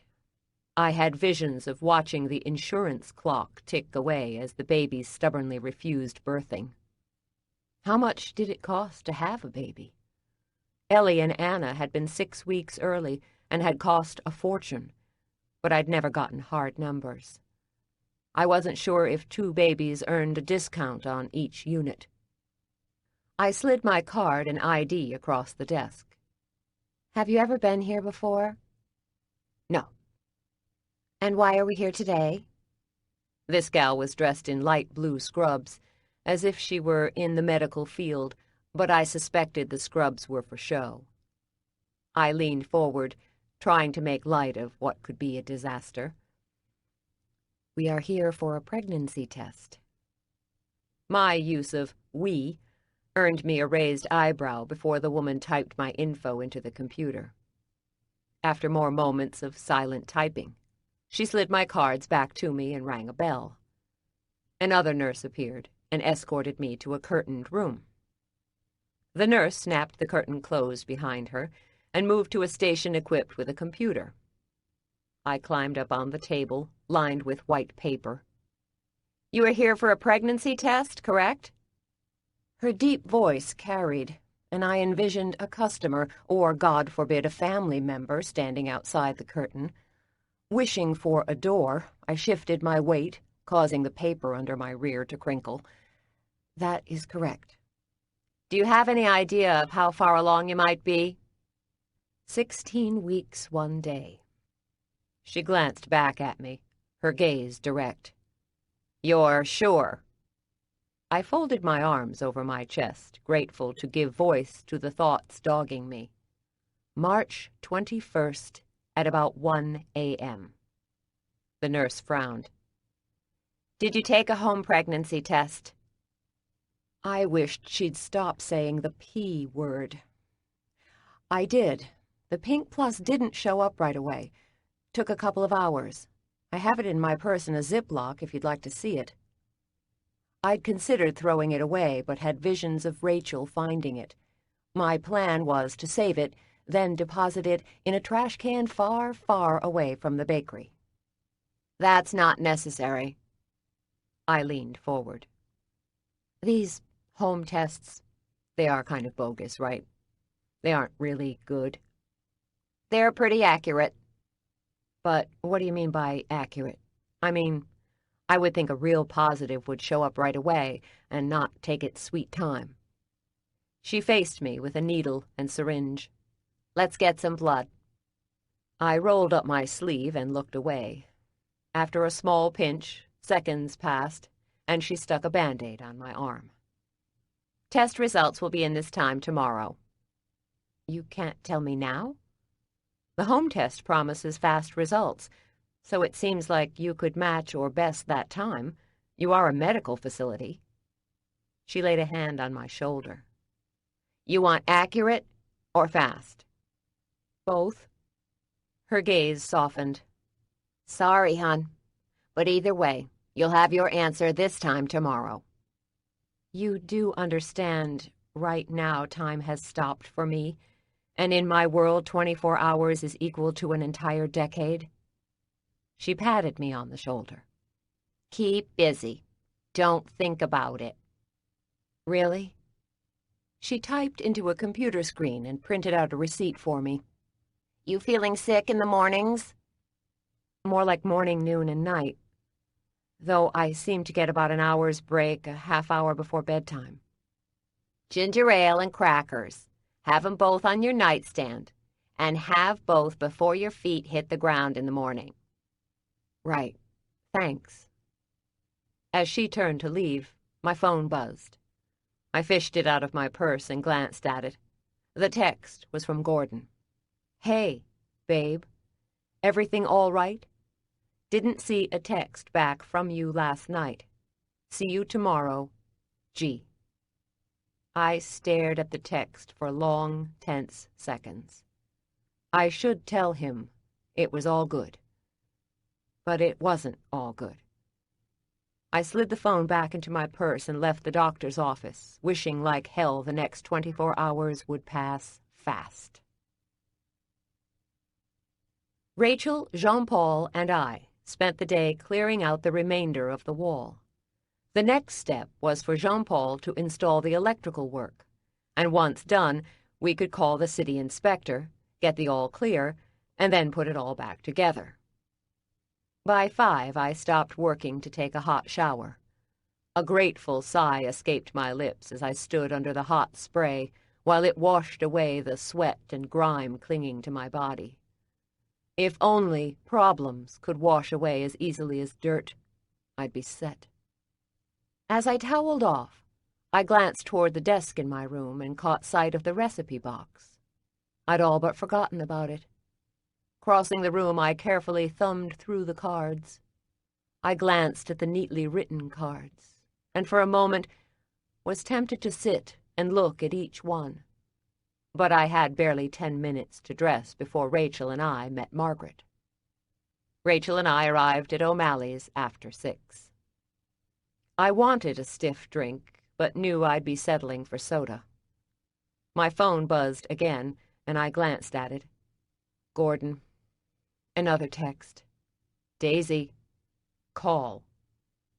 Shorter and more terse. He was officially annoyed. I could have brushed off yesterday with the excuse of the demo, but today I had officially crossed over into rude. Why don't you call him? Rachel and I walked along Union Street. The gentle breeze wafting off the Potomac warmed my skin. Smiling tourists filled the paths. I'll catch up with him later. Is he having fun on his big bike ride? Gordon loves his bikes. He should have taken up this career after college. Why didn't he? Too smart. His parents did not want to see an Ivy League education go to waste. And he is very good with numbers. I'd not known him back in college. In fact, I'd not known his story until weeks ago when he'd told me. We'd both dropped the walls, and now I was putting one back up. You don't talk much about the time you two were engaged. Both of us weren't ready to be a couple. The sex was great, so great, and for a time it was enough. But I feared we were building a life on shaky ground. She nibbled her bottom lip, a question burning in her gaze. She dropped her voice to a near whisper. So, is the sex as good as it used to be? My mature assessment of my relationship buzzed right over her head. She'd been blinded by the mention of sex. Rachel, I'm shocked. Since when did you ask questions like that? She shrugged, still chewing on her lip. I might as well live vicariously through you. One of the McCrae sisters has to be getting it. Laughter rumbled in my chest.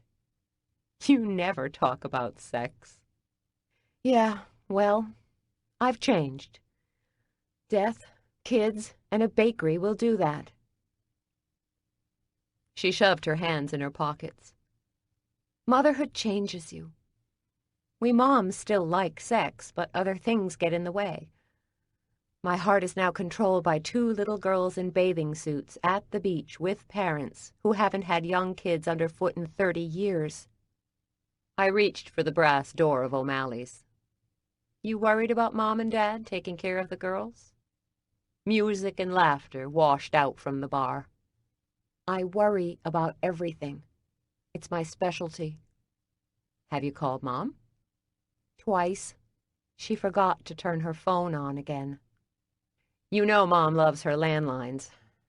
She'll call once they're settled. I know. Deeper inside the bar, music mingled with the buzz of conversation and the smell of beer on tap. For a Sunday night, the place hummed with activity. The bar served a light dinner, and weeks ago, I'd called on the owner to see if they'd like to order rolls for their dinner service. I'd gotten a big maybe. Would be real nice to have more restaurant orders to supplement the grocery store order. I scanned the crowd for Margaret and spotted her in a corner booth. She saw me, raised her hands, and we wove our way toward her. Rachel slid into the booth next to Margaret, and I sat on the other side.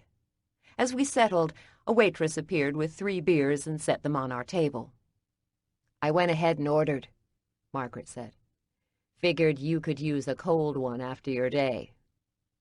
A grateful Rachel picked up her cold glass and took a long, liberal sip. She closed her eyes as she drank.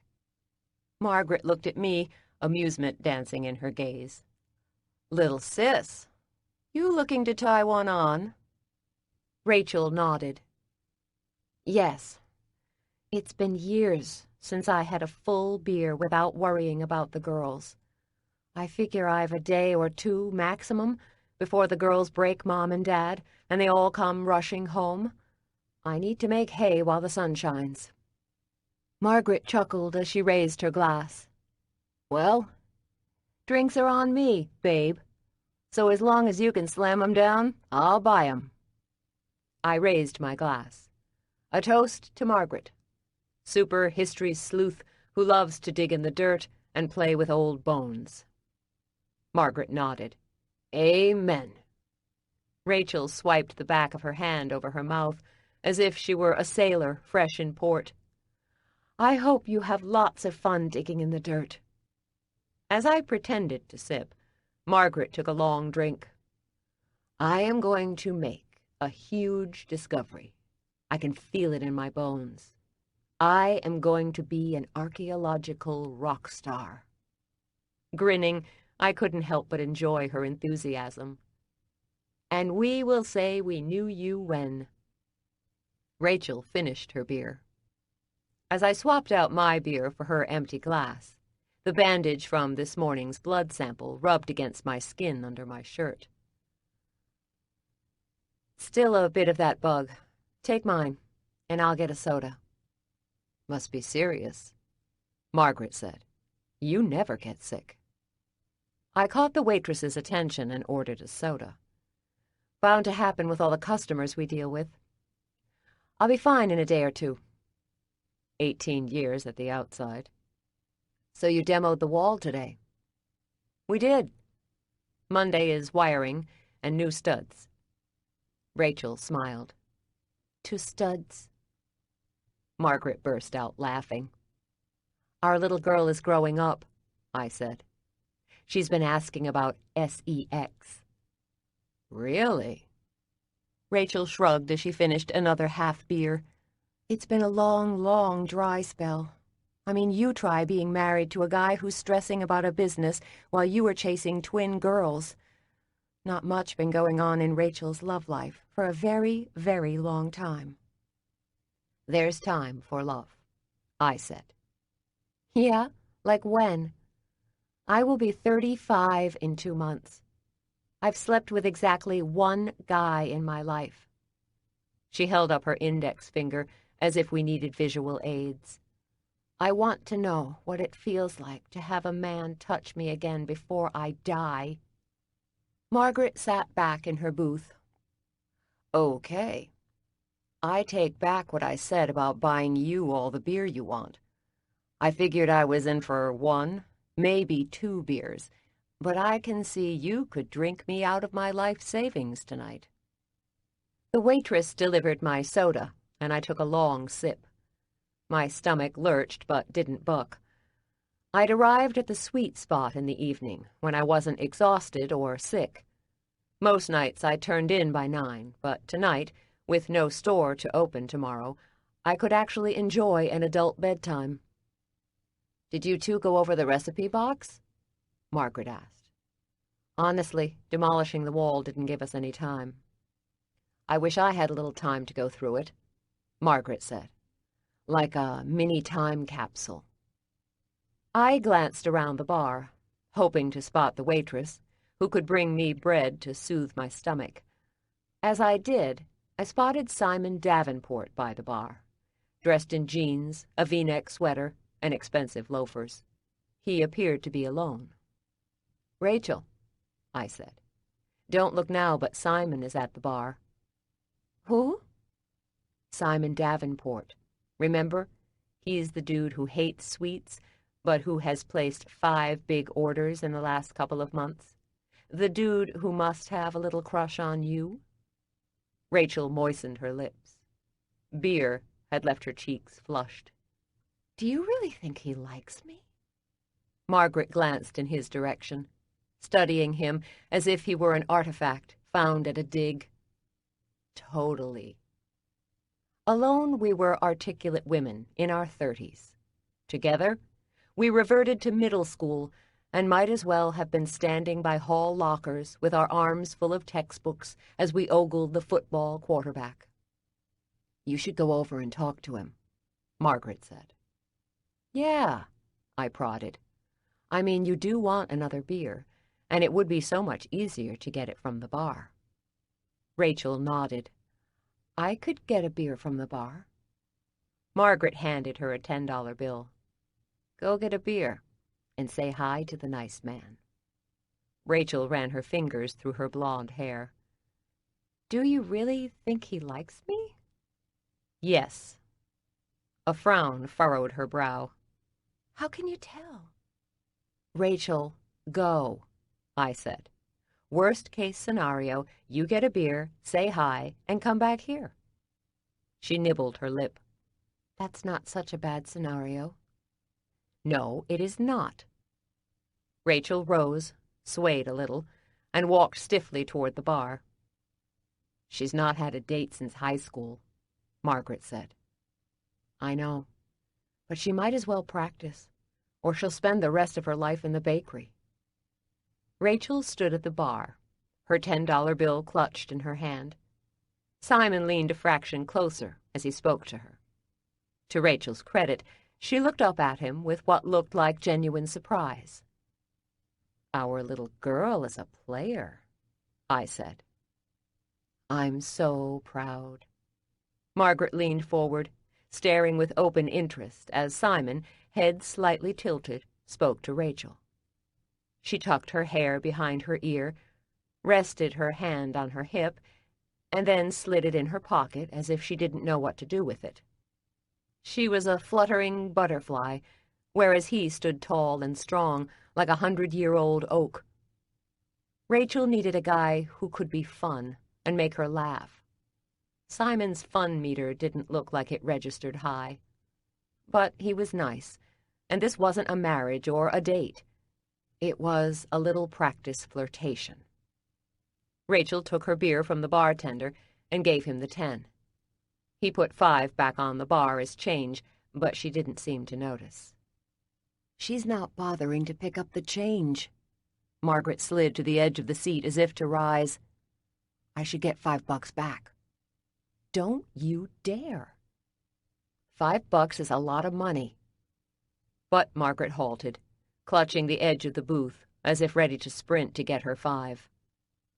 Rachel tucked her hair behind her ear and laughed. He leaned in a little closer to her. It looked good, real good. And then a tall brunette approached Simon and slid her arm in his. He didn't pull away, didn't blink. The woman was tall, slim, and wore a short silk dress, skimming tanned, very well-toned thighs.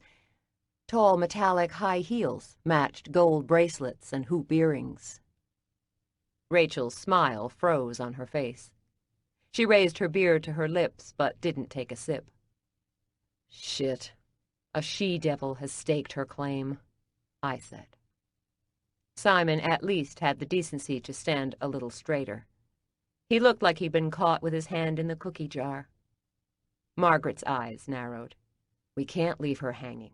Cover me. I'm going in. What do you mean? She pushed to her feet and crossed toward Rachel, Simon, and the she-devil. Well, hey, Margaret said as she moved to the bar beside Rachel and picked up her 5. Never seen you here before. Groaning, I slid out of the booth and came up behind Margaret in time to catch Rachel's shocked expression. Hi, Mr. Davenport. Simon. Please call me Simon. Right, sure. I looked at she-devil. Hi, I'm Daisy McCrae. My sisters Margaret and Rachel. She-devil's smile didn't reach her eyes. She'd sunk her talons into Simon, and she was not going to let go. Elizabeth Wentworth. Nice to meet you. But I know Rachel. We cheered together in high school. Rachel's smile turned brittle as she smoothed her hands over worn jeans and surveyed Elizabeth's watered silk dress. Elizabeth, you look great. Rachel and I were the same year as Elizabeth in school, but I hung out with the drama kids and the nerds. Rachel and Elizabeth were strictly with cheerleaders and football players. I'd never formally met Elizabeth, but had heard stories. Passive-aggressive, lots of lip gloss and hairspray, dated the backup quarterback.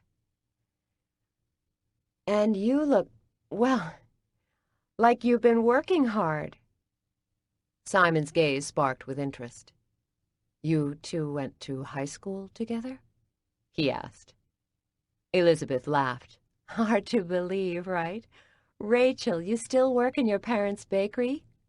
Gosh, she used to make the cutest cupcakes for the team. Of course, we were all on diets and couldn't eat a bite. Rachel and I both own the bakery now, I said. They've done some catering for my company, Simon offered. Rachel drew in a breath.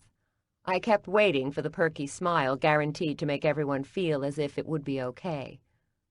Her lips flickered at the edges, but the 100-watt smile would not fire. So what brings you all here tonight?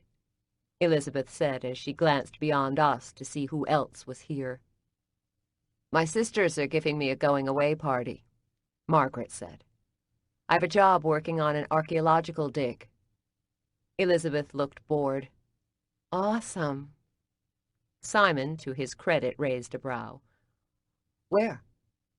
St. Mary's Church up in Maryland, on the bay, leaving tomorrow. Her grin broadened.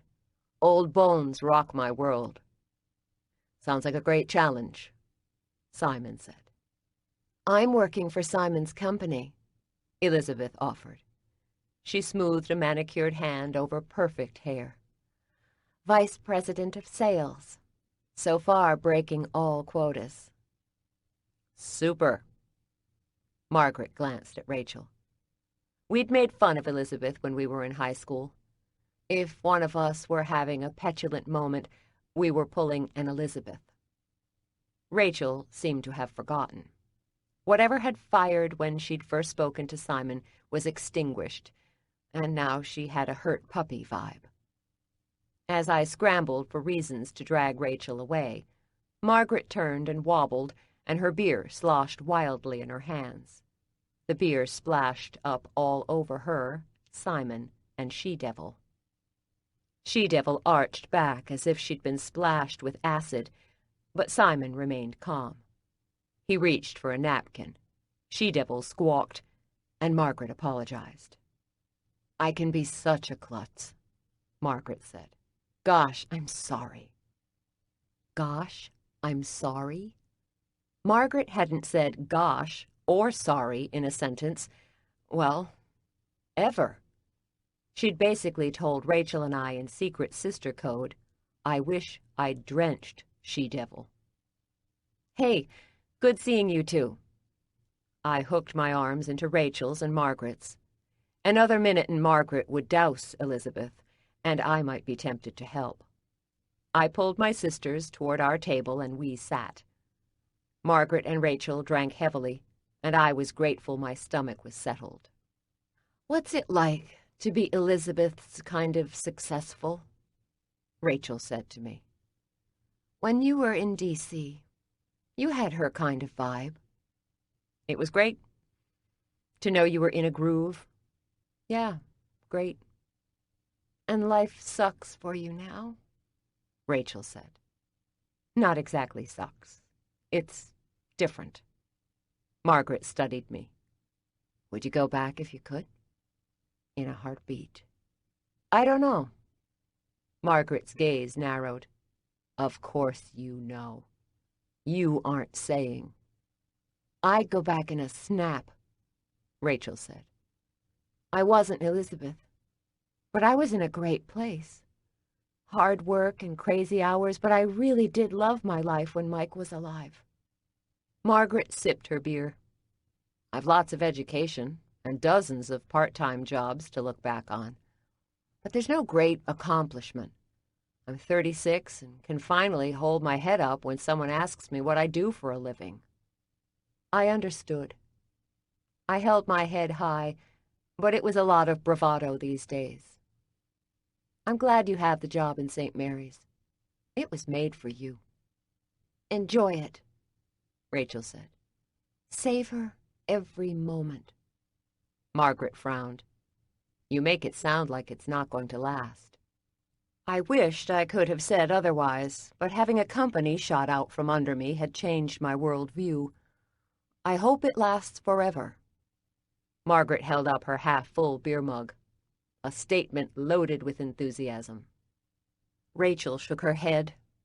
The fact is, Margaret, it doesn't matter how hard you love your work. Sometimes life dumps on you. You can fight, scream, scrap, or beg, but life doesn't give a shit, and it takes what it wants. Jobs came and went, and some really were terrific, really terrific.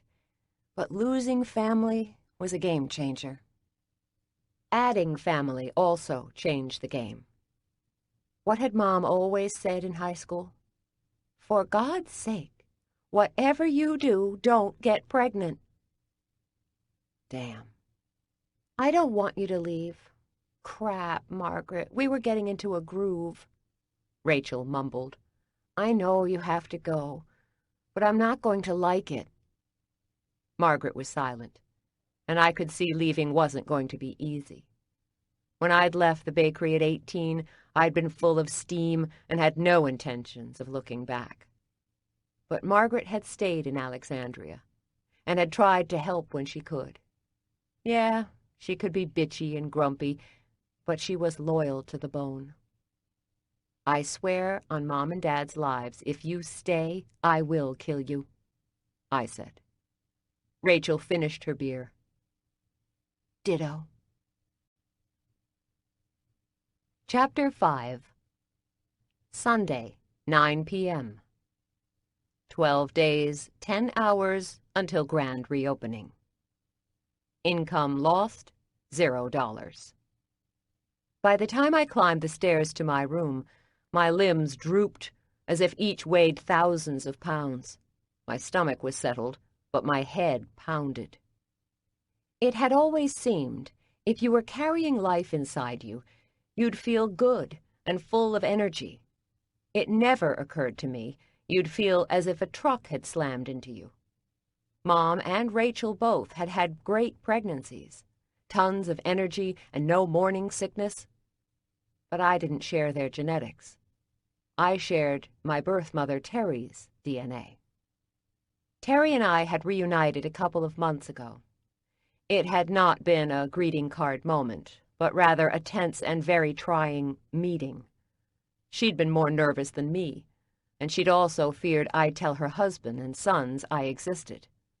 Hard learning you were someone's dirty little secret. While we'd sat in the upscale Alexandria hotel lobby, she'd tried to explain the reasons behind my abandonment. I had been a good kid, she'd said. It wasn't my fault. She'd been a young mother, she'd explained. It wasn't personal. Intellectually, I understood what she was saying, but my brain and emotions didn't always communicate so well. If I'd been such a great kid, then why not tell the world about me? Why did I need to be a secret? I pushed through my bedroom door, flipped on a light, and sat on my bed. The springs groaned and squeaked as I pulled off my shoes. My phone rang, and I glanced at it. Gordon. Drawing in a breath, I hit send. Hey. Hey, yourself. He sounded surprised to hear my voice. Did you get my texts? Yeah, and I'm sorry. I pinched the bridge of my nose with my fingertips. Demoing the wall was a mess, and then Margaret said she's quitting. Why is Margaret leaving? The tangible reasons seemed to ease the edge from his voice. She's gotten a great job. Long story. I'll tell you when you get back. You doing okay? You sound tired. Morning memories of my doctor's visit flashed. I wanted so much to tell Gordon. He was my friend. I wanted him to be my lover again. I wanted a life with him. But the words wouldn't come. Instead, sudden tears filled my eyes, and as I glanced toward the ceiling, they trickled down my face. I am tired. It's been a long day. Clearing my throat, I said, How did the bike ride go? You didn't lose anyone, did you?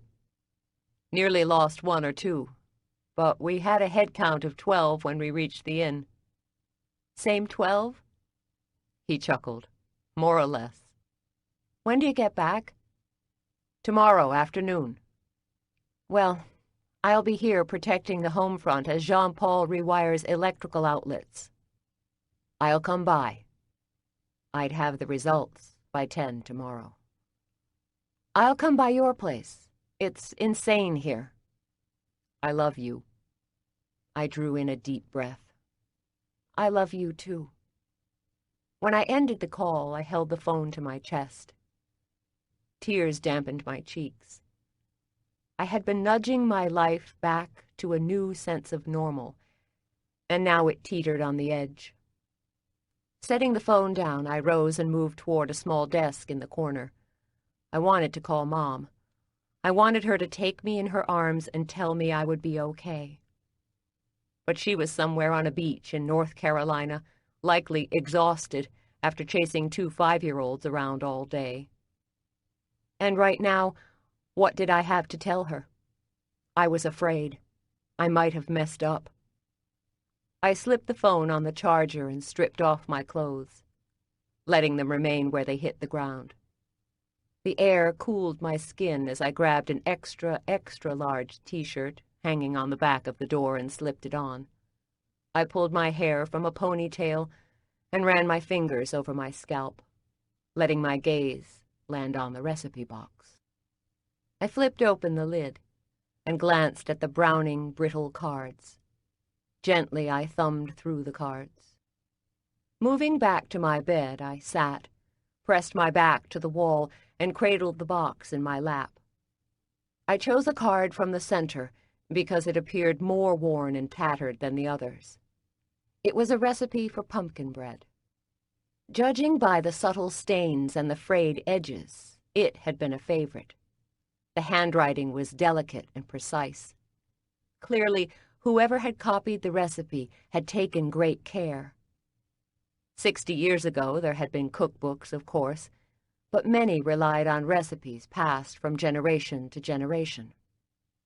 I raised the card to my nose, expecting the musty scent of thyme, but instead inhaled the scents of cinnamon and nutmeg.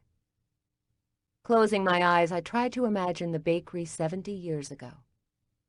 America would have been at war with Germany and Japan. There'd have been rations. Alexandria, a port city so close to Washington, D.C., would have been awash in soldiers. The art center on the waterfront, now called the Torpedo Factory, was really a torpedo factory. No internet, no cell phones or laptops. The idea of traveling back 70 years did not appeal. And yet, people then had lived their lives as we do today.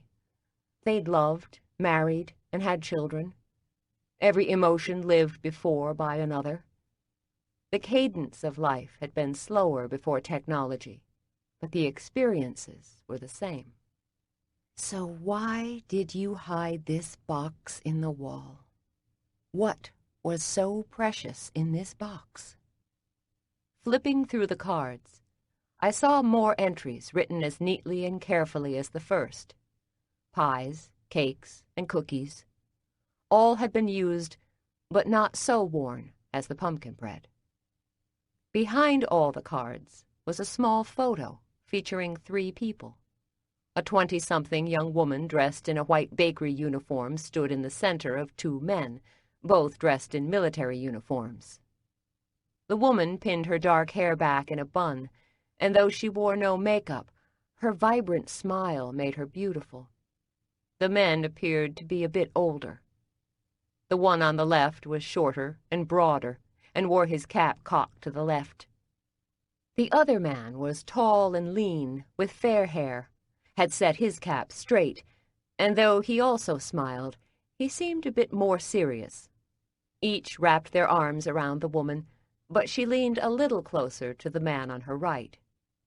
The trio stood in front of a sandwich board reading Union Street Bakery. Smiling, I leaned in and studied the building behind her. I recognized the bakery's front door. I knew the door had been changed out several times, but the style remained the same. I flipped over the picture and saw written on the back, Jenna, 1944. So who were you, Jenna? I fished the dog tags out of the box and ran my fingers over Sergeant Walter Franklin Jacobs' name. I'm guessing the tall, serious one is Walter. But I could have been wrong. Dad had said once he'd stowed the bakery archives in his attic. In 1944, Dad would have been 2.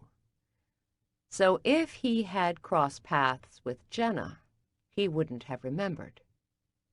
I studied Jenna's profile and looked closer.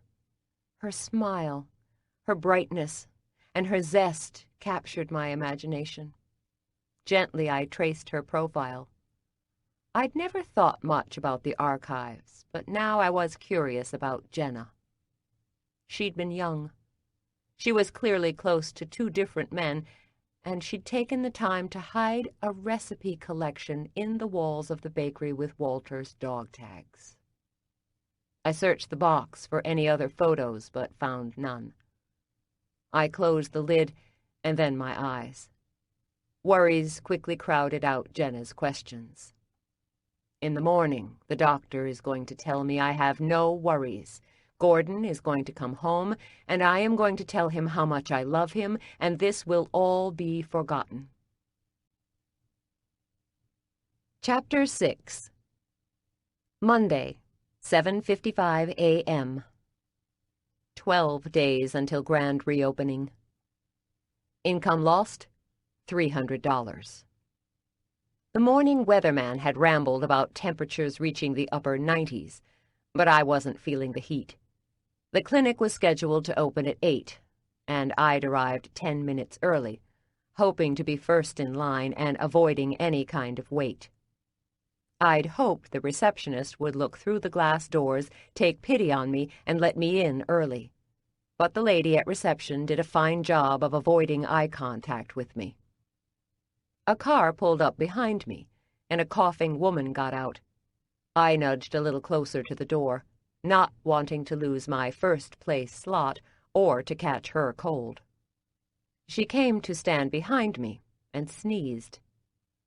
"Geez, you'd think they could open. It's 1 minute to 8. I folded my arms over my chest. The minute didn't mean much to the folks inside the building, but it was a lifetime to me. "Yeah." The woman sneezed again. "I got a cold." "Rough." "What's going on with you?" "Flu." "You look like you're holding up well." I stared through the glass doors at the receptionist, willing her to rise and unlock the door. "It's a front. I'm a mess."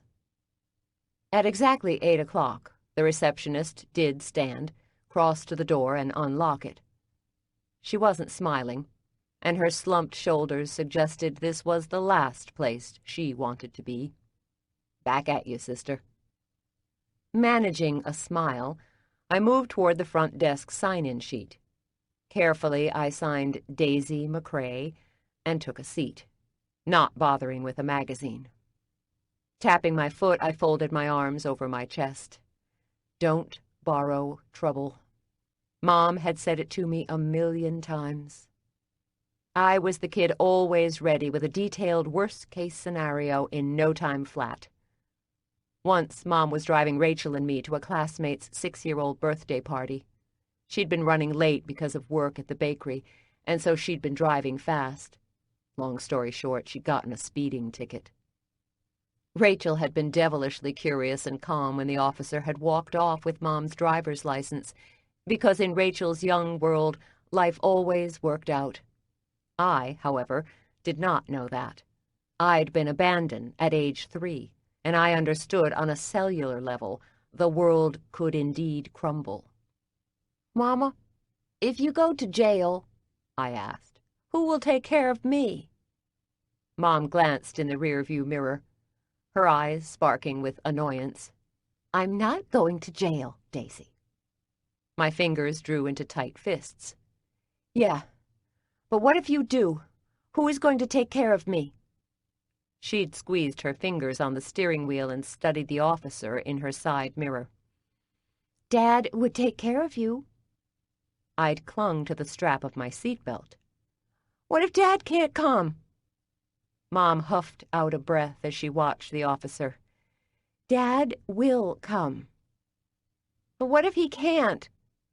One backup had not been enough. "Then I'll call Mrs. G from next door, or I will call your grandmother. There will be someone." My churning stomach had eased, and I'd settled back, accepting that the bench of potential rescuers was indeed deep enough to keep me safe. "Daisy McCrae." I glanced up to find a gray-haired woman dressed in scrubs looking to the woman with the cough. I rose. I'm Daisy. Come on back. I followed her to a curtained room where I sat on a gurney as the nurse read my chart. Can you tell me if it's a yes or a no? I said. The nurse punched keys on the exam room computer and pulled up my name. The doctor will be right in to see you. I lowered my voice. Blink once for yes and twice for no. She smiled. He'll be right in. Doomed to more waiting and wondering, I shifted on the gurney, crossed and uncrossed my feet, stretched, and then shoved out a sigh. Finally, the curtain snapped back to reveal a tall, slim man of Indian descent. His rich dark hair was neatly combed back, and his white starched jacket covered khakis, white button-down, and tie. Mrs. McCrae, he said. I didn't quibble with the mistake. Sitting straighter, I fisted handfuls of the gurney paper sheet in my hands. Hey, Mrs. McCrae. He glanced at my chart as if to double-check. You are indeed pregnant. For a moment, time stopped. The sounds of the nurses and patients outside my room faded. The air around me grew thick and heavy, and my heart slowed. I could feel myself shrinking into the gurney and resisting the urge to pull the paper sheet over my head. I cleared my throat. Are you sure? He didn't make eye contact as he nodded. We ran a blood test, and they are very accurate. Very? Is your kind of very like a 100% kind of very, or a 90% very? He lifted his gaze to mine so there'd be no confusion. 100%. Really? Really? I shoved out a breath, and then more to myself said, Now what? The doctor frowned. You were not expecting this?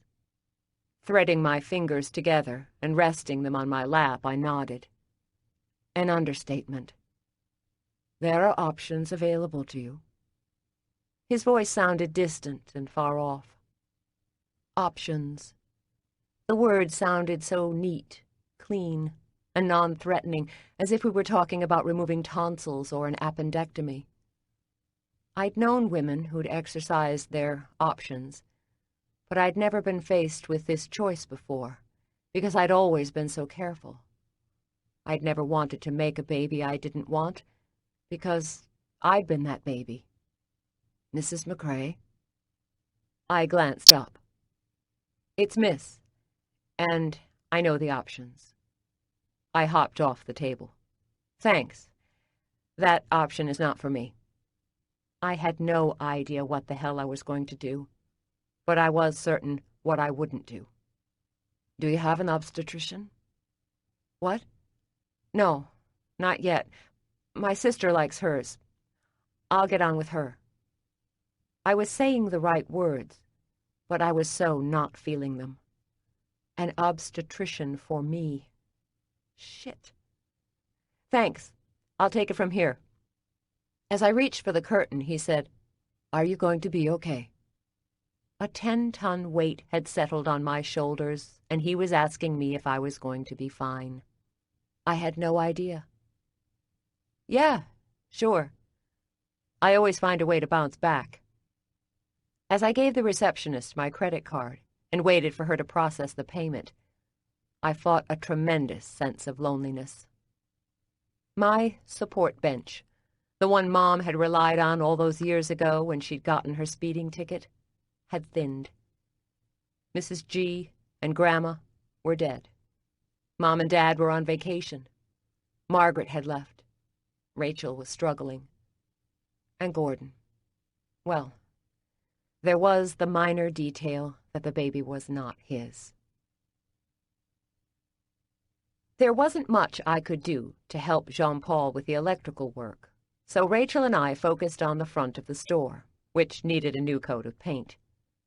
My life was out of control, and I was so grateful for any basic task able to fill my day and occupy my mind.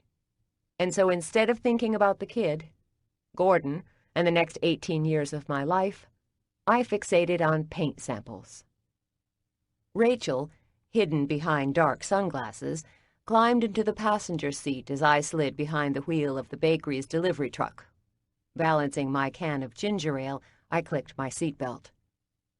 My sister's hair was pulled back into a ponytail, but the style wasn't smooth.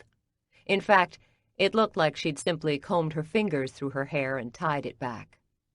In the rush of getting the girls and our parents out of town yesterday, I'd not noticed how rough she looked. "You feeling all right?" My stomach flip-flopped as I turned on the car and waited for the chug-chug of the engine to warm and settle. I unrolled my window, breathed in fresh air, and sipped my soda.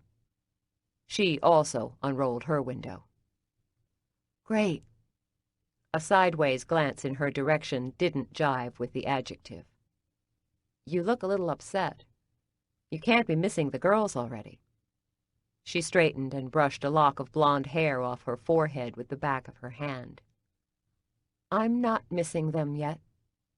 "You look rough." She tossed me a glare. "You don't look so hot yourself."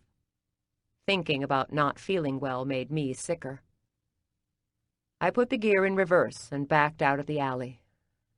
"Did you get drunk last night?"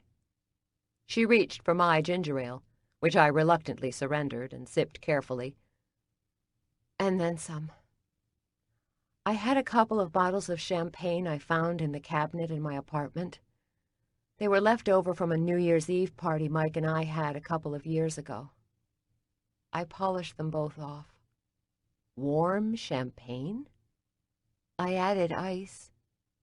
"You're kidding." She shook her head, wincing as if it hurt, and handed the soda can back to me.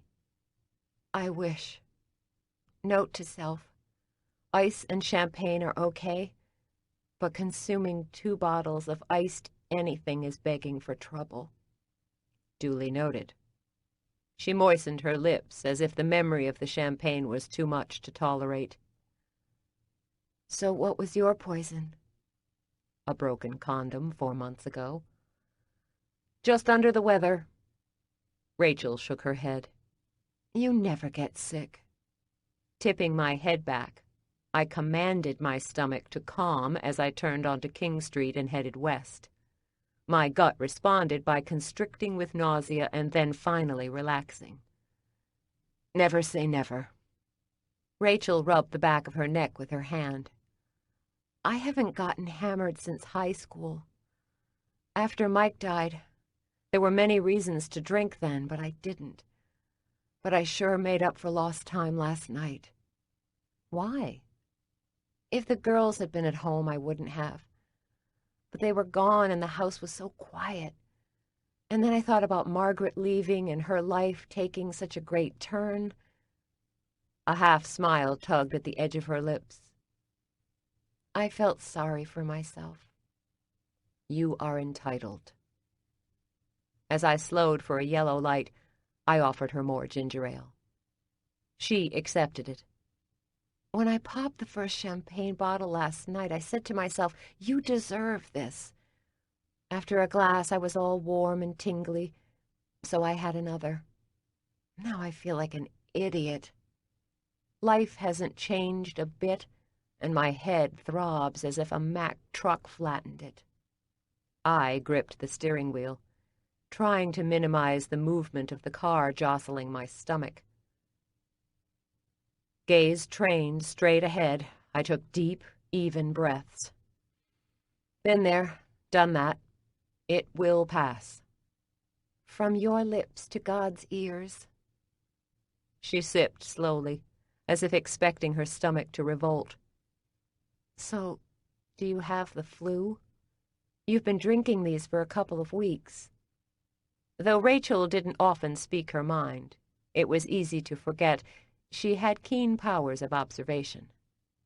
"It hasn't been weeks." "Yes, it has." "I didn't realize." But as I ticked back through the days and weeks, I noticed a collection of queasy moments that normally would have caught my attention. Rachel paused, can halfway to her mouth and looked at me. Her gaze narrowed and then widened. Daisy? I lightened my hands on the wheel. What? She cocked her head, and her gaze roamed over my body, resting on my stomach.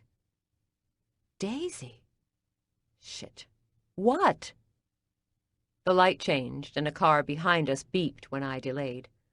I shifted to first, but wasn't smooth with the clutch, so we rabbit-hopped a few feet before the gears clicked. She gripped her door. You're pregnant. What?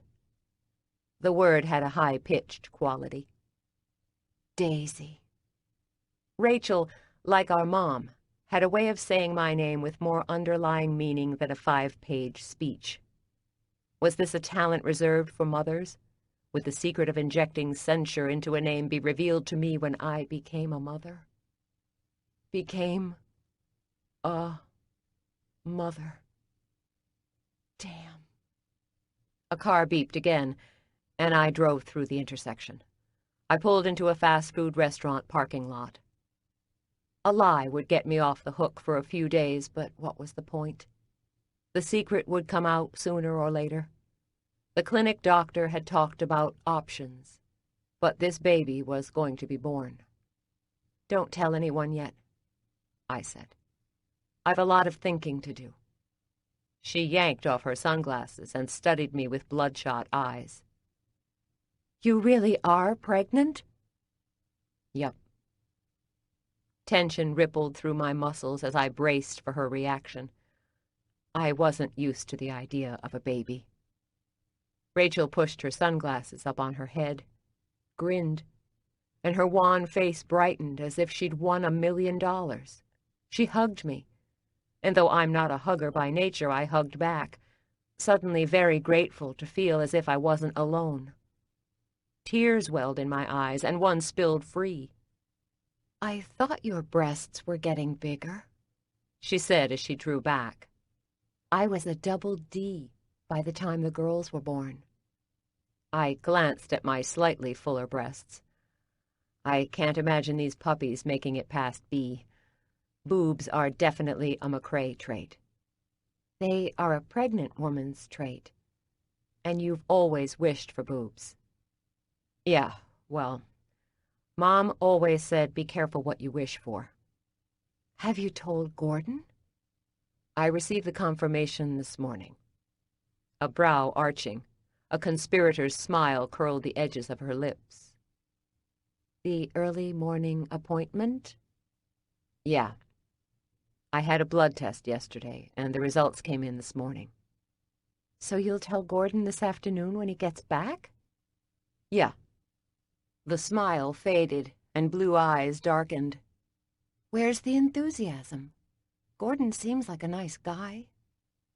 He is. My voice cracked a little. Her head cocked, and I could imagine her radar beeping. So he might be surprised, perhaps shocked, but he'll adapt. Maybe. She frowned. What do you mean, maybe? Why did life always have to be so complicated? I laid my head on the steering wheel, gripping it as if it were a life raft. What's wrong? Rachel rubbed her hand over my shoulder muscles, strung as tight as a bowstring. Is the baby all right? Yeah, sure. The baby seems fine. I eased my grip on the wheel. I'm 4 months pregnant, Rachel. The baby is not Gordon's. Her finger gripped my shoulder in a firm, gentle hold. Are you sure? We haven't done it since we got back together. It. By that, Miss McCrae, who sounds like she's in 7th grade, do you mean sex? Without Simon staring at her as if he were starving, she could be adult about sex. Correct. In the past, it complicated things between us and blurred our good judgment. This time we wanted to take it slow. Be friends first. Okay. She sat a little straighter, as if readying for trouble. Then who? You've never met him. His name is Roger Traymore. He worked at my D.C. firm. My last night in my apartment, I had a party. He showed up after everyone left and stayed a little longer. She raised a brow. So have you told him? He's in China. He landed a teaching job with a university in Beijing, I think. He left the day after the party. And even if he lived next door, he's not the daddy kind of guy. Doesn't matter what kind of guy he is. He's going to be a father. Resolve had pushed past the effects of her hangover. Daisy, you need to tell him. Yeah, I know. Maybe one day soon. One tsunami at a time. I'm still trying to wrap my own brain around this, and I do have to talk to Gordon today. She squeezed my shoulder a little tighter.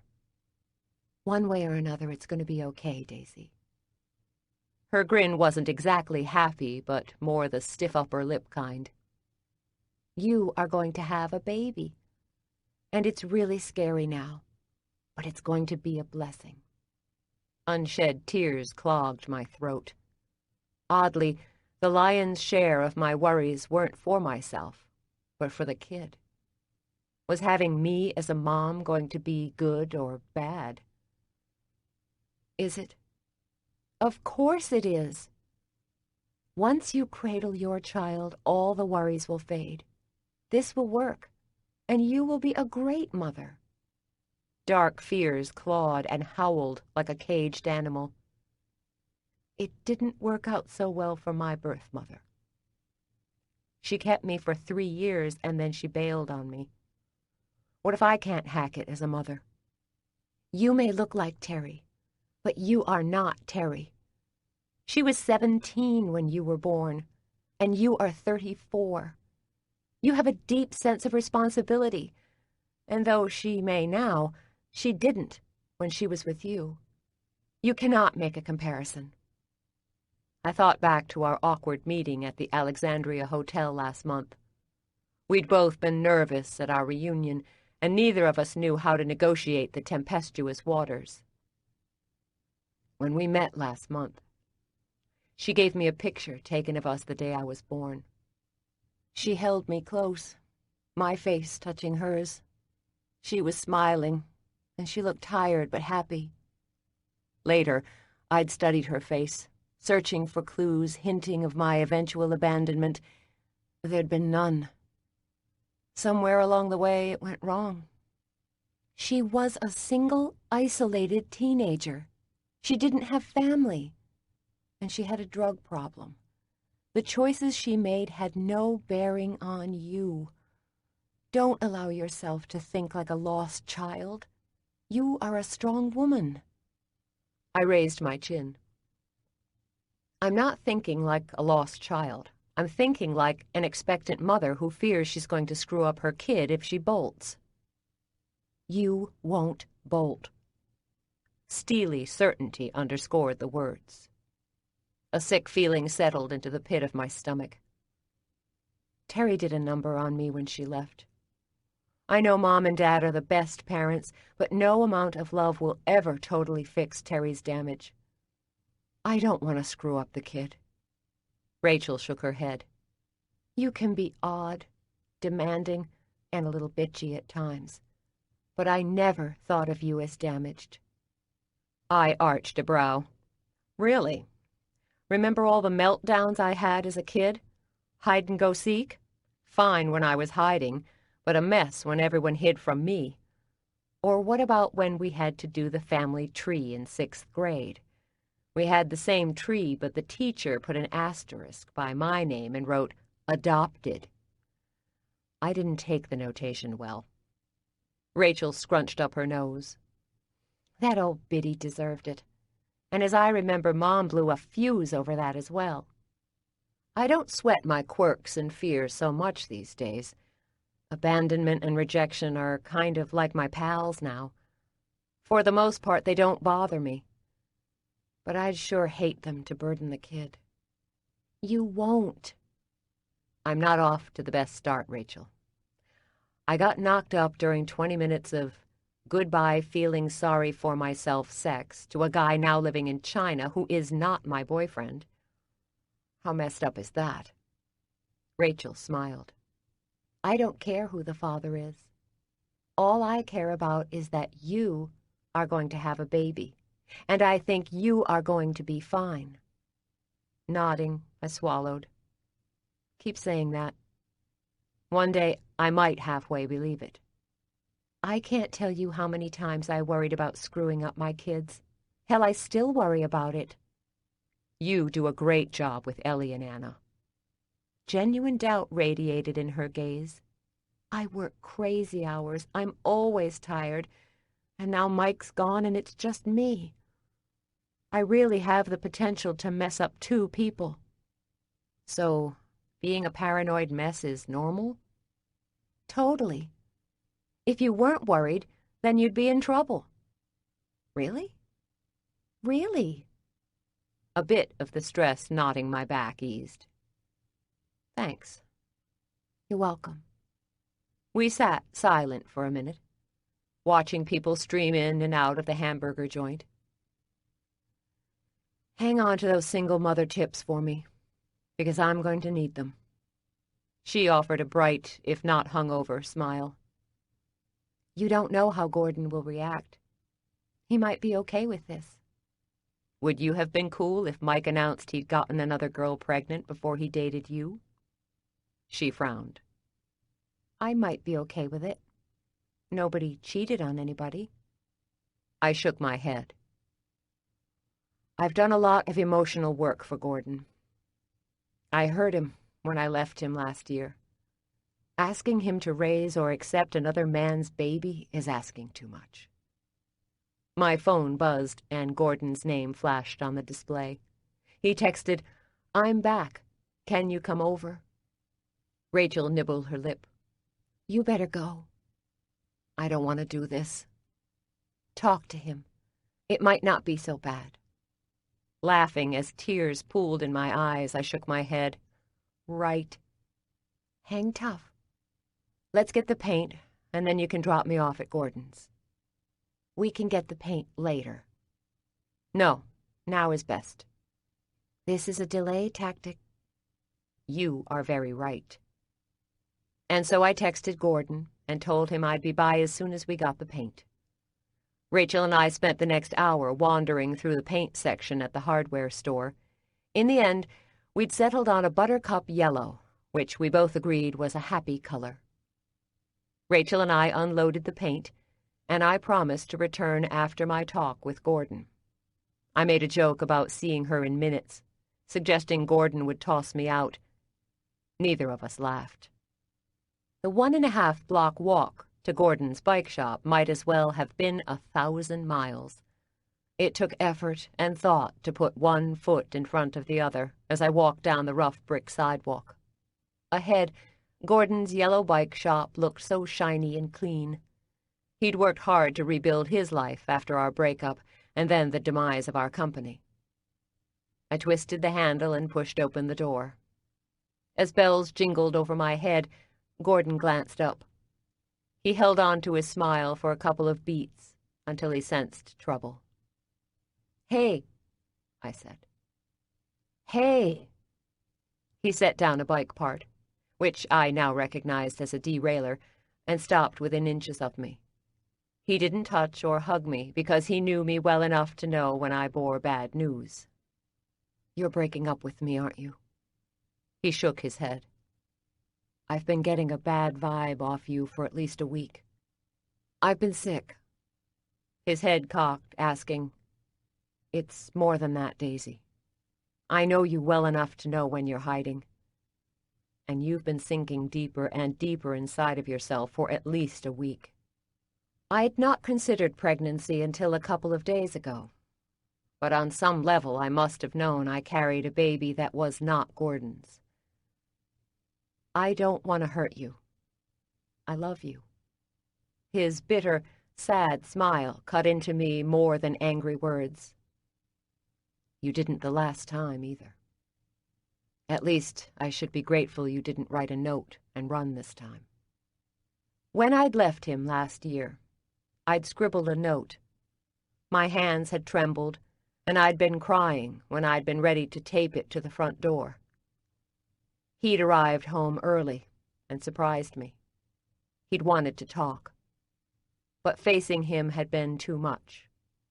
I'd simply run. I took several steps toward him. "I'm not running away from you." "You're not?" "No, not this time." Blue eyes narrowed. "Then what is it, Daisy?" And here it was. The moment I'd dreaded for days. The moment. I sucked in a deep breath and released it slowly. My skin prickled and pinched as if it shrunk 2 sizes. "I'm pregnant." For a moment he simply stared. He didn't blink. He didn't breathe. "What?" Suddenly, another underlying ramification struck me. "It's not what you think." His shock vanished as anger flashed. "Really?" I tipped my head back, wondering when my life would ever feel easy and natural. "I'm 4 months pregnant. I accomplished the deed while we were broken up. A day before I moved back to Alexandria. I didn't cheat on you." His jaw worked. "It was my last night in D.C., at my going-away party.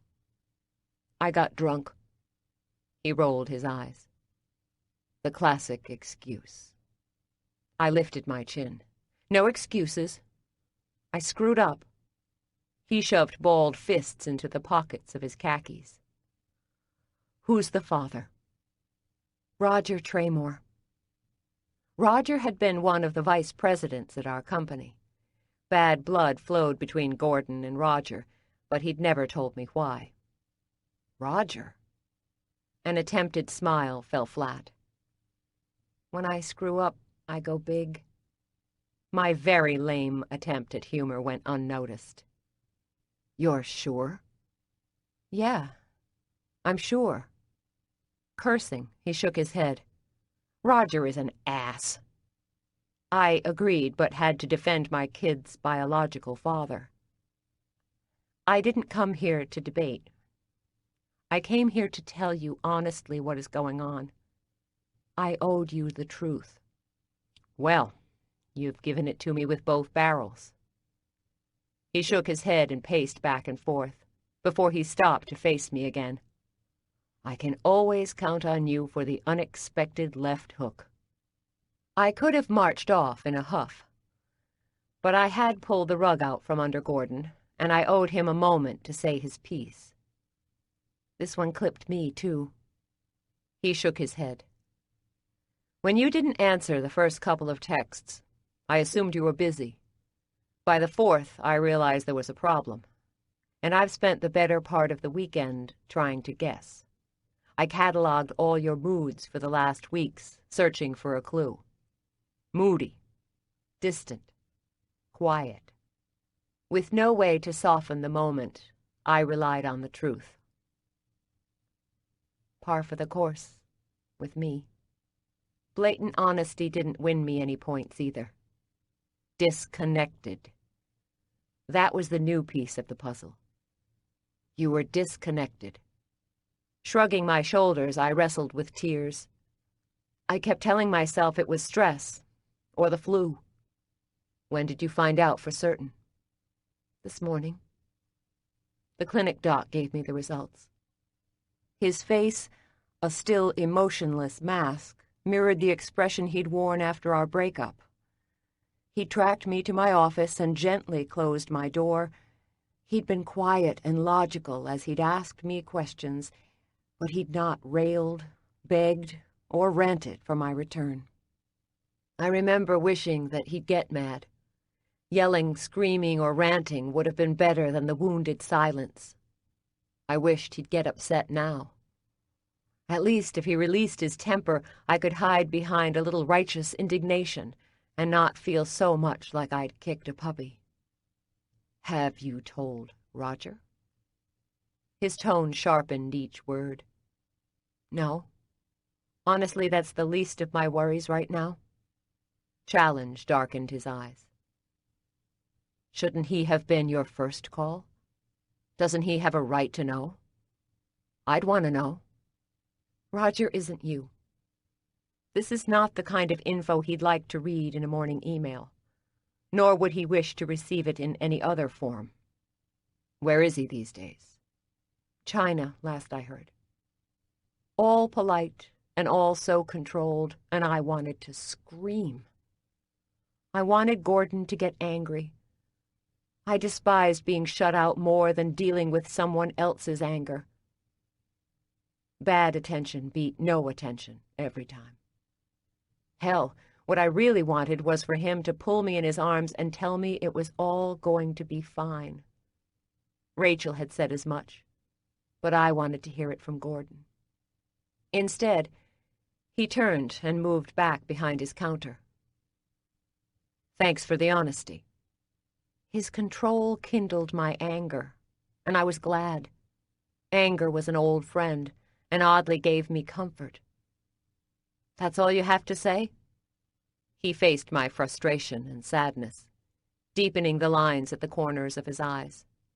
What do you want me to say, Daisy? Congratulations? No, Gordon.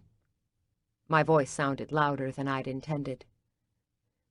You told me you loved me last week. I told you I loved you. And now we are done? You are pregnant, Daisy. Not with my baby. That is a problem we can't talk our way out of. He shook his head. I thought you'd changed since the bakery. Thought you'd gotten a little more grounded. And if we reconciled this time, the roller coaster ride would be over. I can see with you the ups and downs will never be over. I marched up to the counter and smacked my palms against the nicked wooden surface. So what do you want from me? Some kind of flatline ride? Because, Gordo, the last time I checked, flatlines equaled death. He shook his head, and I caught the first spark of anger in his eyes. Don't turn this on me, Daisy. This is all you're doing. Yeah, I was on shaky ground, but it wasn't like being in the right had ever stopped me before. Hey, I didn't go looking for this. He slammed both his hands on the counter just out of reach of mine and leaned toward me. You never go looking for trouble, but it sure as hell has a way of finding you. Not fair. I was upset, mad, and I wanted to yell if he wouldn't. Roger wasn't here, but Gordon was a handy target. Now seemed as good a time as any to go for a pound of flesh. What the hell do you want from me, Daisy? Want us to get married and raise this baby together? White picket fence, 2-car garage? Tears welled in my eyes. I didn't ask for this. So what do you want? I wanted you to tell me it will be fine, that we will be fine. He shook his head. I can't tell you we'll be okay, or I can handle this. We won't be fine because this is too much even for me, too much. I lifted my chin and swore I would not cry. Curling my fingers into fists, I dug my fingernails into my palms. So we break up. By anyone's standards, I have good cause. He yelled the last words. On a good day, I'd have come out swinging, but I didn't know if it was the hormones or the nausea, but those damn tears spilled again. Embarrassed, I turned from Gordon. Fine. I moved toward the door, but didn't hurry, half hoping his voice would soften and he'd ask me to stay. But Gordon offered only stony silence. Tears falling faster now, I left Gordon's shop, slamming the door behind me. I marched down Union Street toward the bakery, but with each step closer to it, my resentment bubbled. That damn place. It had been the source of so much pain and sadness for me. Tempted as I was to keep walking and never look back, the bakery pulled me closer. A glance through the front window showed the paint cans and drop cloths waiting for me. The place beckoned, as if it wanted to embrace me. But right now I could not bear it. I walked around the bakery to the alley and cut through the back entrance. Grateful no one was on the main level, I climbed the back staircase to my room. By the time I pushed through my apartment door, I was still looking for a pound of flesh. I grabbed my laptop, plopped on my bed, and clicked the computer on. I opened my email account. Under normal conditions, I'd have worried and wondered over what I was about to type. I'd have scrutinized each word and triple-checked spelling. But I was so upset. I didn't censor as I typed. Terry. It's been a month since we spoke. I know we both needed time to process, but I'm out of time. I found out I'm pregnant, and I need more biological information. A. How did your pregnancy and deliveries go? B. Who is my birth father? I'm not looking for hearts and flowers or mother-daughter lunch dates. Just answers. Yours truly, Daisy. Before I considered a word, I hit send. As I heard the message zoom off into cyberspace, I sat back on my bed and stared at the inbox, as if somehow I half expected a quick response. Daisy. Pregnancies went fine. John Smith is your birth father. I love you, Terry. But the inbox remained empty. And the longer I stared at the empty box, the stronger my sense of rejection grew. When I couldn't stand it any longer, I shut off the computer and lay on my bed. Rolling onto my side, I caught sight of the recipe box on my nightstand. I reached for it and held the small wooden box in my hands, tracing the embossed corner details. If my life had been a book, pregnancy would have been the last plot twist I'd have written. The thought of another human, so dependent on me, always brought cold chills. I did not want to be so needed. Years ago, I'd built an emotional life raft with room only for one. When I'd lost my job and the world had caved, I moved back to the bakery and discovered my entire family had pinned their hopes on me saving them. They'd scrambled onto my little raft. Despite fears we'd sink, somehow my vessel had expanded to include seats for Mom, Dad, Margaret, Rachel, and the girls. I didn't have any more oars, but my ability to row faster had grown. Somehow, I would save us all. And now the boat needed to grow again. I sensed it would grow, but this time I wasn't so sure I had the strength or energy to row faster. What if I'd already reached my limit? Had Terry harbored thoughts like these when she'd been carrying me? Had she thought she could build a boat for us only to discover she couldn't keep rowing? Had she looked at me that day in the Union Street bakery as she ordered my favorite sugar cookies and decided she couldn't keep us both afloat anymore? What had finally pushed her to simply sail out of my life without a backward glance? I opened the box and looked at the picture of Jenna. I traced her face. For some reason, Jenna's smile eased the tension banding my chest. Fatigue seeped into my bones, draining my energy. My eyelids grew heavy, and soon I simply let them drift closed. I hadn't napped since I was 4, and I'd fought sleep as if my life depended on it. I needed to get up off this bed and prep the lobby for painting. And I would. Soon. Right after I rested my eyes for a moment. Maybe for a minute to catch my breath. The sounds of honking horns and the hum of car engines passing under my window grew more and more distant. The bed's warmth pulled me deeper and deeper, and instead of fighting, I leaned into its tug. In one moment I was on my bed, and in the next I sat alone in a white rocker by the river. An empty rocker sat next to me. How long I sat, I couldn't say, but in the rocker I was content. A gentle breeze, a sun warming my face, boats passing by on the river. Finally, a woman approached. She looked worried. Her curly blonde hair framed an oval face, high cheekbones, and a full mouth. A blue print dress flowed around her calves. Cupping her hand over her eyes, her gaze hungrily scanned the horizon. "Can I help?" I said.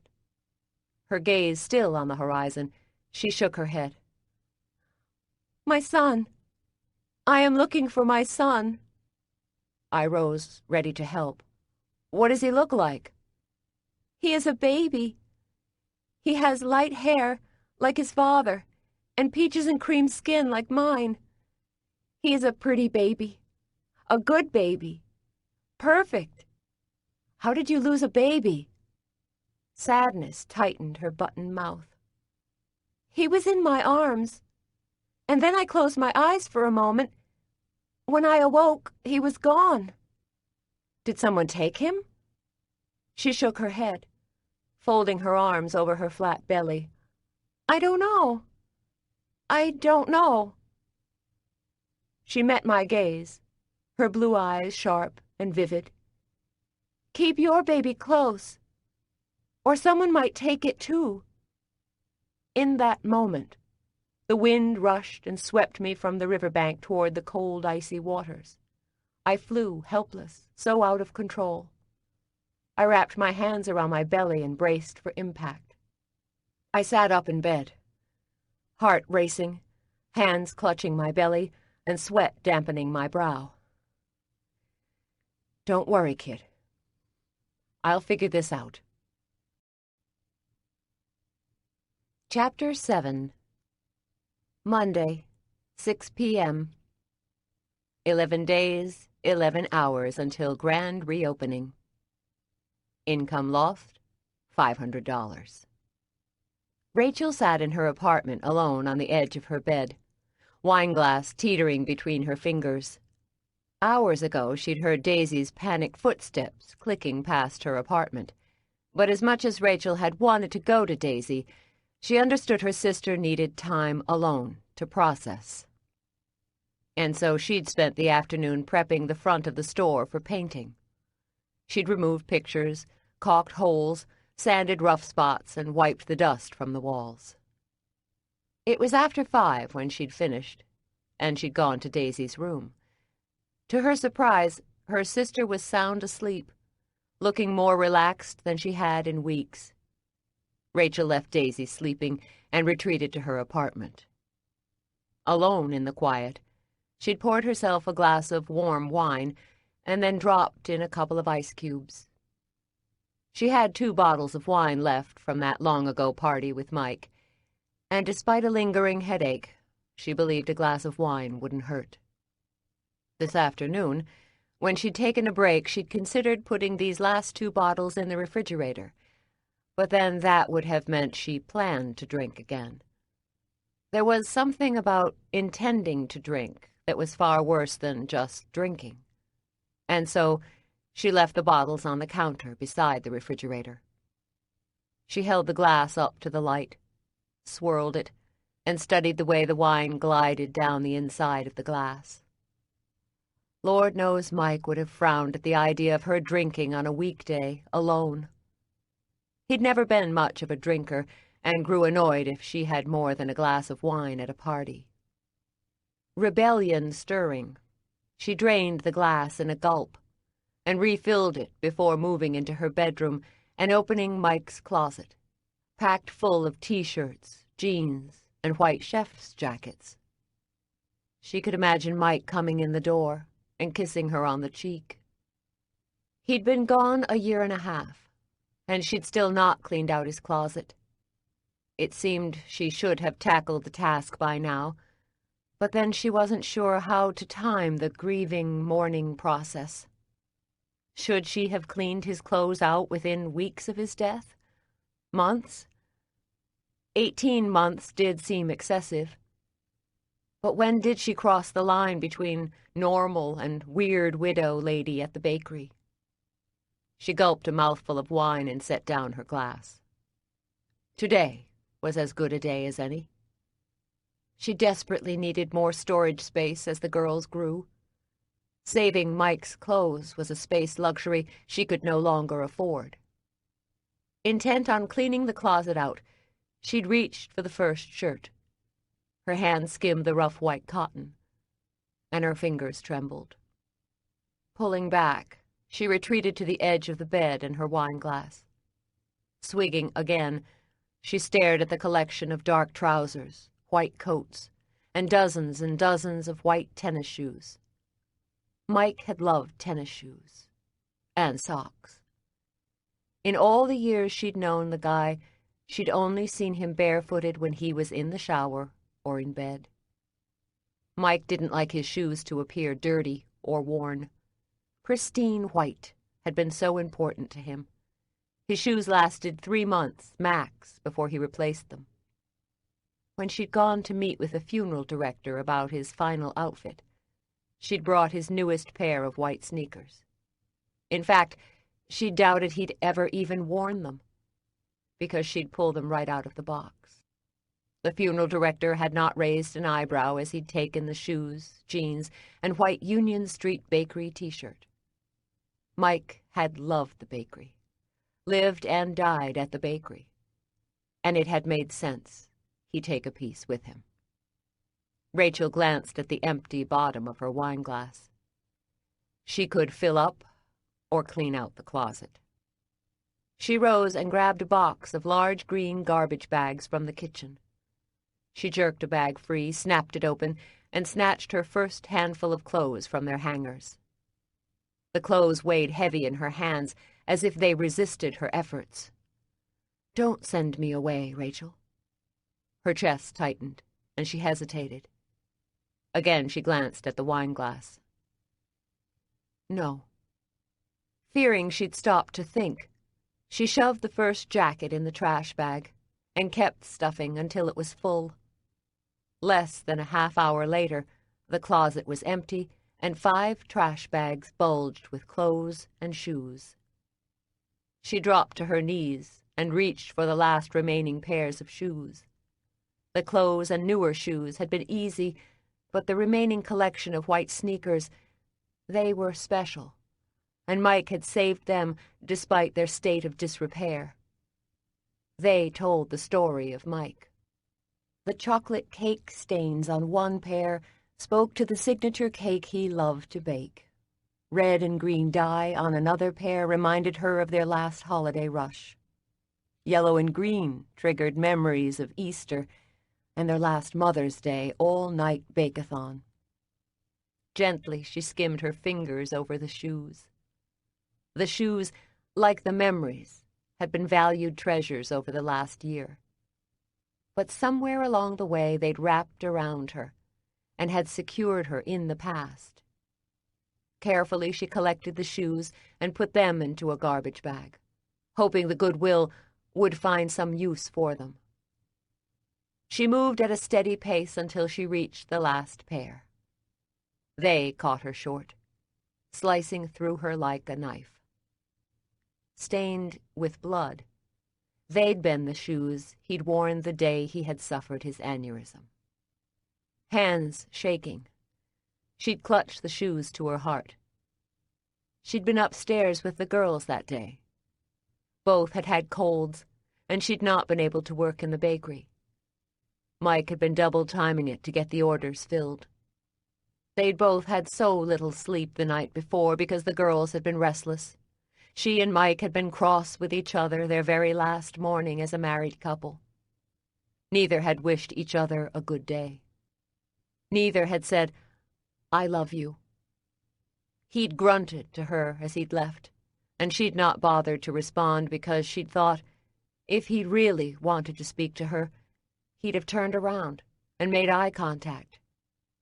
56 minutes later, he was dead. Tears filled her eyes and rushed down her cheeks. They'd had one last chance to talk, and they tossed it away. She'd carried the shoes along with his clothes home from the hospital after he'd been declared dead. She'd clutched them to her chest as her father had driven, and her mother stared silently out her window. Tears burning in her eyes, Rachel dumped the shoes in a garbage bag and sealed it up. As a strong pot of coffee brewed, she loaded all the bags in the Union Street Bakery van. She ate a chunk of bread, drank a coffee, and filled a travel mug with a second serving. Before she had time to second-guess, she drove them to the Goodwill trailer 6 blocks away. The attendant, an old black man with a graying mustache, glanced up at her from a magazine as if surprised. "You made it in time. I'm closing my doors in a couple of minutes." Rachel opened the back of the van. "Glad I made it." He took the bags from her car, but she didn't accept the tax receipt he offered. Instead, she climbed back in the van. For several minutes, she sat, letting the day's remaining heat seep into her chilled bones. As the attendant loaded her bags onto the trailer, she thought about the shoes dripping with chocolate, the ones he'd worn the day she'd given birth. Panicked, she climbed out of the car. "Mister, I need to look in one of those bags." His gaze narrowed. "Why?" "I think I packed shoes I should have kept." He answered with a shrug, and he unloaded the 6 bags from the truck. Rachel dug through the 3 bags and multiple layers of worn white shoes before she found the ones stained with chocolate. Grateful, she clutched them to her chest and shoved out a sigh. "That all you want?" he asked. She studied the open garbage bag spilling over with shoes, shirts, and memories of Mike. She rose and carefully repacked the bags as the man watched. Quietly, he took the bags from her. Salvaged shoes in hand, she took a step back. "Yeah, that's all I need. Thanks." The old man reloaded the bags and locked the back of the trailer before walking to his old red Lincoln. He eased behind the wheel of his car and glanced in his rearview mirror at her. Finally, shaking his head, he started his car. Anxiety tightened her throat as she watched him drive off. Carefully, she traced the shoes' silver-tipped laces. More doubt circled as she wondered if she were abandoning Mike along with his clothes.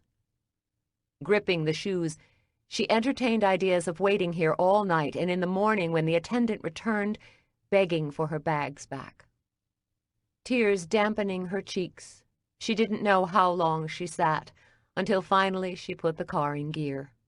Heart racing, she drove.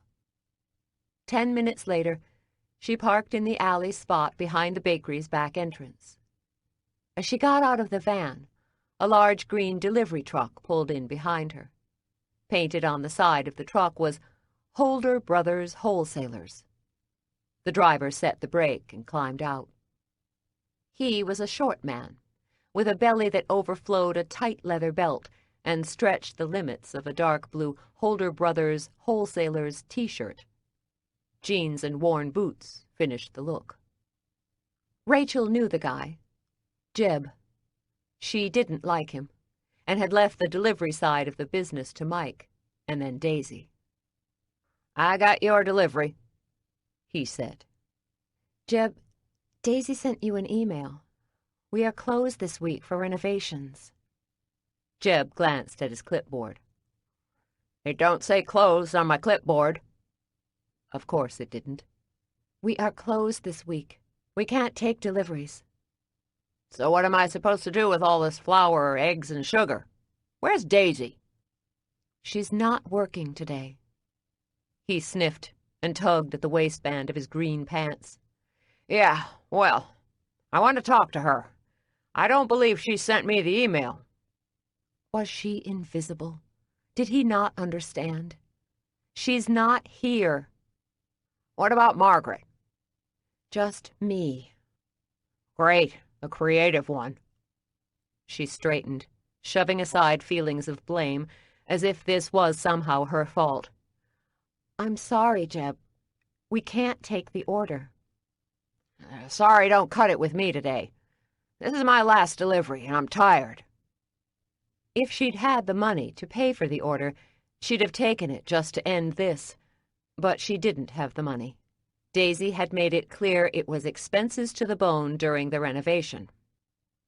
She stood silent, hugging the shoes like a child. Jeb stared at her. Well? I'm sorry, Jeb, for the miscommunication, but I can't take the delivery. Shit. Had she just apologized to him? He muttered an oath under his breath. This account has turned into a real pain in my ass. If I had half a mind, I'd drop you. They needed the Holder brothers, and she'd lost too much in the last year to lose a steady supplier. That's not really necessary. And it's just one order. And before this, it was like pulling teeth to get a payment. You've been trouble for a year. Unwanted tears welled, and her lip quivered. I will have Daisy talk to you. He glared at her tears before opening his door. I don't need this shit. I don't need it. She watched him back out of the alley. Anger and resentment bombarded her. Why hadn't she told him to back off? Why hadn't she fired him on the spot? He couldn't be the sole supplier in the region. The guy worked for her, and she'd let him walk all over her. She'd apologized. She'd effing cried. Damn it. God, how would she make it if Daisy quit the business? Running a bakery was a tough way to make a living without kids, and damn near impossible with a baby. At least when the girls had been born, she'd had Mike. Daisy didn't have anyone. When would her sister wise up and figure this job plus an infant equaled insanity? As she climbed the stairs to her apartment, panic and fear crowded out the anger. She dumped her keys and purse on the table by the door and moved into her bedroom. The closet waited for her, wide, gaping, and empty. She should have taken time to close the closet before she'd left. Carefully, she set the single pair of sneakers in the center of Mike's side of the closet and shut the doors. Overwhelmed by a sense of emptiness, she thought about the wine bottle in the kitchen.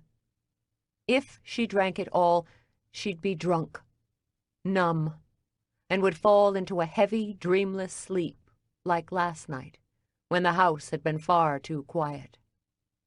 She moved to the refrigerator, opened the freezer, and filled a glass with ice. She picked up the half-full wine bottle from the counter and filled her glass. She raised the glass to her lips and hesitated. The wine would get her through tonight. But what about tomorrow? And the next day? And the next? Rachel poured the wine in the glass and open bottle down the sink and climbed the stairs to Daisy's door. She pounded on it. Daisy! After a delay, footsteps sounded in the apartment, and the door opened to a bleary-eyed Daisy. What? Guilt deflated some of her steam. You sleeping? It's 8:15. Resting my eyes, she sniffed. Was that the Holder brothers' truck I heard? Jeb can't shift gears without grinding them. Yeah. Jeb wanted to make a delivery. I sent an email. He said you didn't.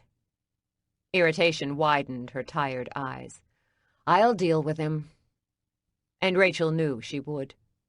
The problem was, she should be able to deal with Jeb. Instead of digging into what she couldn't do, she shifted to what she thought was safe. I slept a lot when I was pregnant. Daisy winced. Don't say the P word. I'm not there yet. Doesn't matter what you want. It's all about the... She hesitated and found a smile. It's all about the B now. Daisy rubbed her eyes. Why are you here? I want to look at the recipe box. Daisy yawned and rubbed her eyes. You're kidding. I'd like to read through it. Maybe bake? She dealt with nervous energy by baking. Daisy yawned again. You have 10 days off, and you want to bake? It's an addiction. What can I say? She snapped her fingers. The box. Daisy raised a brow, surprised by Rachel's crisp tone. Right. Daisy vanished and reappeared seconds later. She handed the box to Rachel. Rachel thumbed through the yellowed cards. We should try and find Jenna. Dad's old bakery records are in his attic. Daisy shook her head and rolled her head around as if working kinks from her neck. My window of non-nausea doesn't open until later this evening. She smiled. I didn't have much nausea. Lucky you. Want to bake with me?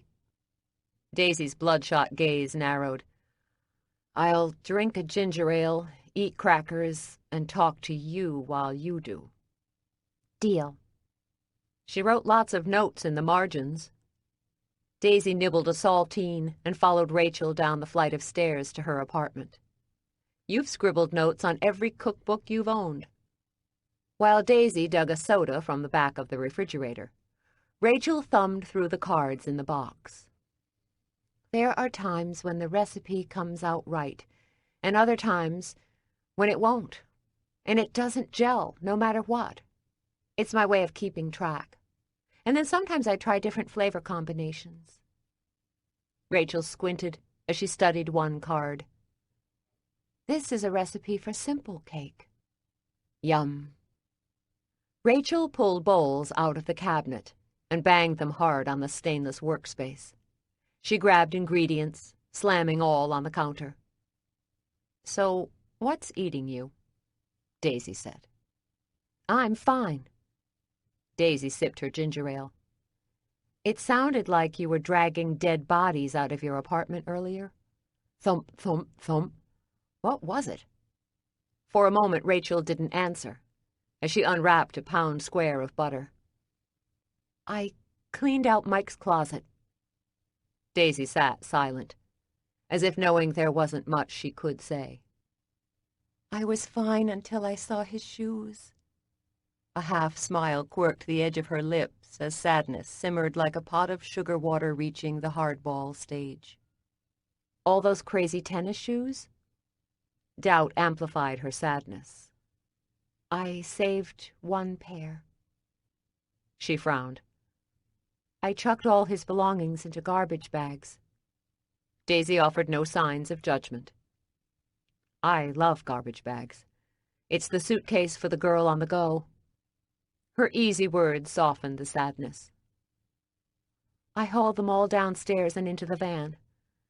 Made it as far as the Goodwill and watched the guy load them all on the truck. Daisy winced. And then? Worry drew her mouth tight. I kind of freaked out. I made the guy pull all the bags off the truck. Daisy winced.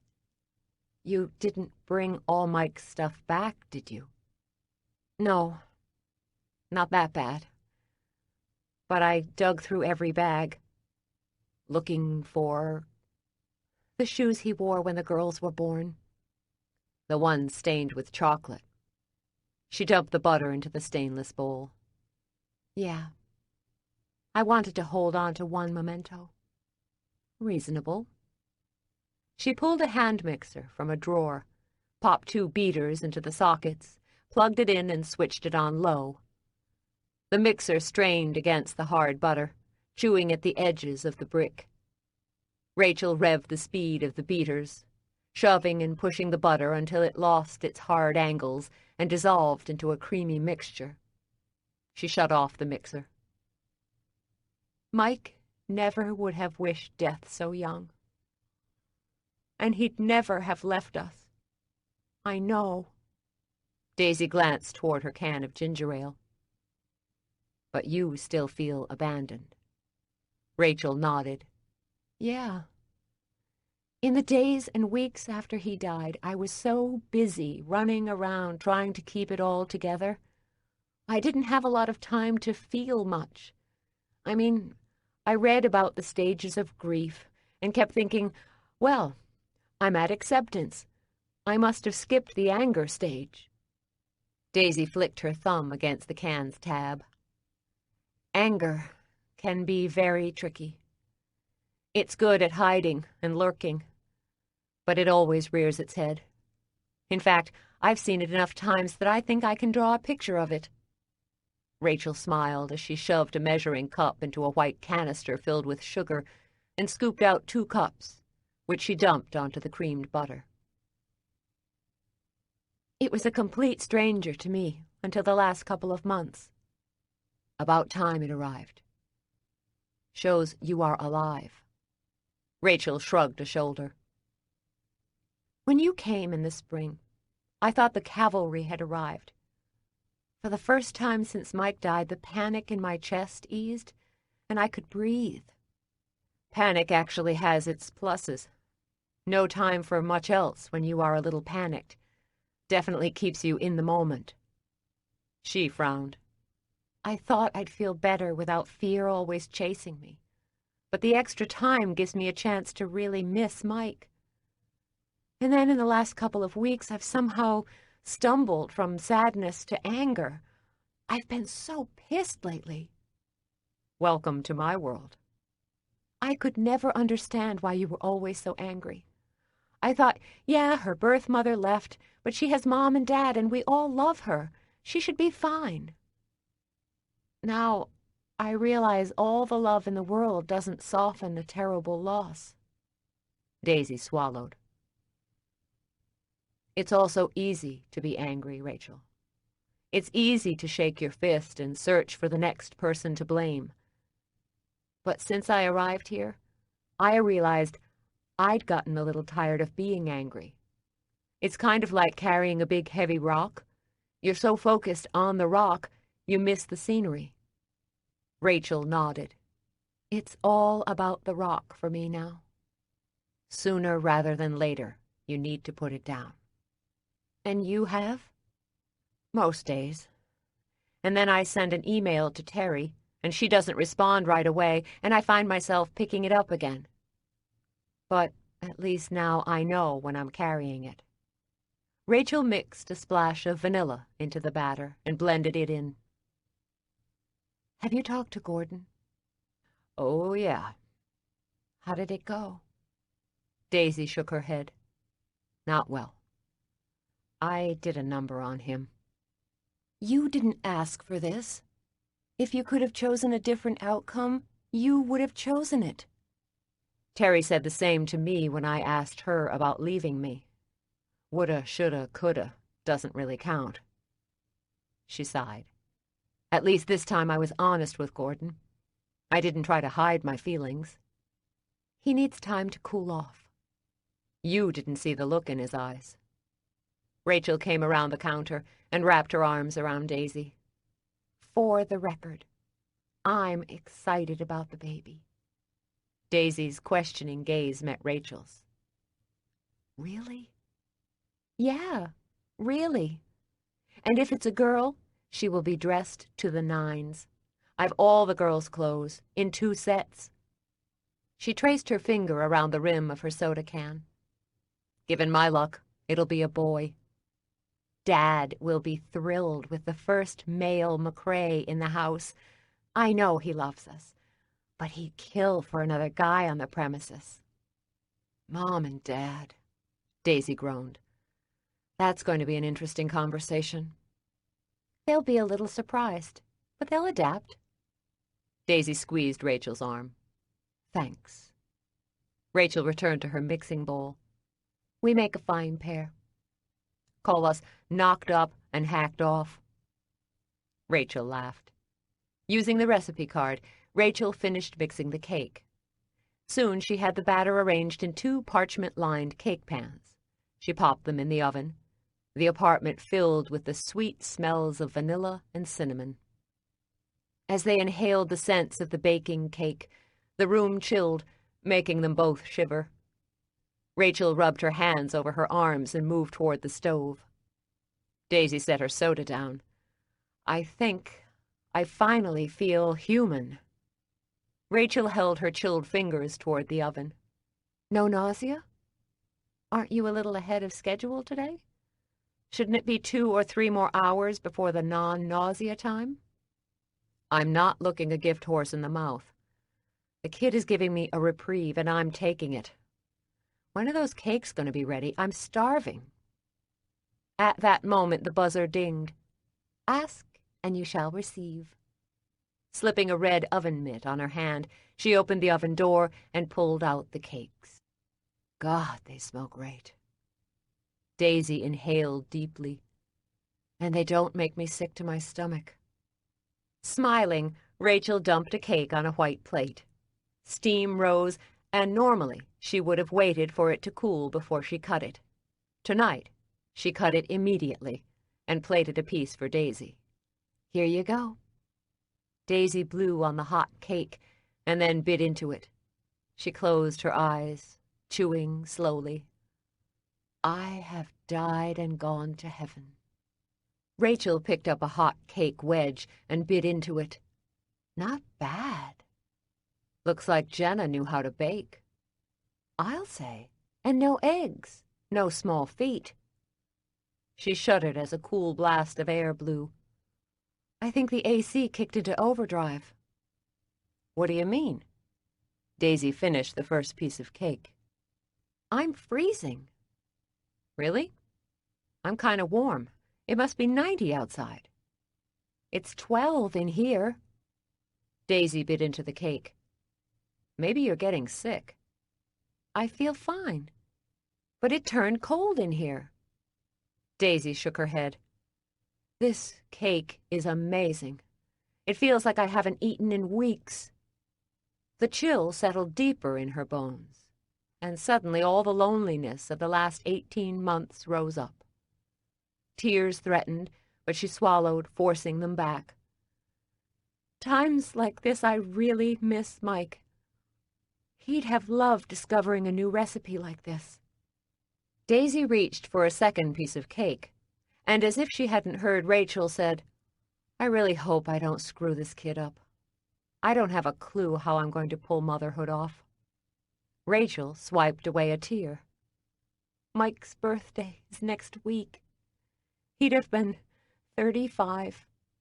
It's not fair he died." "What if I'm like Terry, and I try but I fail?"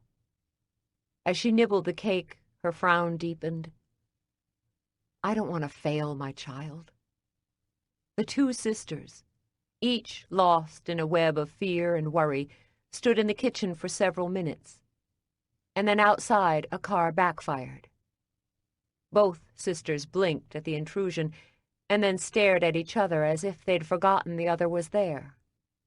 Rachel shoved a shaking hand through her hair and stepped away from the cake. She cleared her throat and shook her head. "My emotions were amped up 1,000%. "Me too. And I do not like it." Rachel glanced at the half-eaten cake and the counter, now littered with crumbs.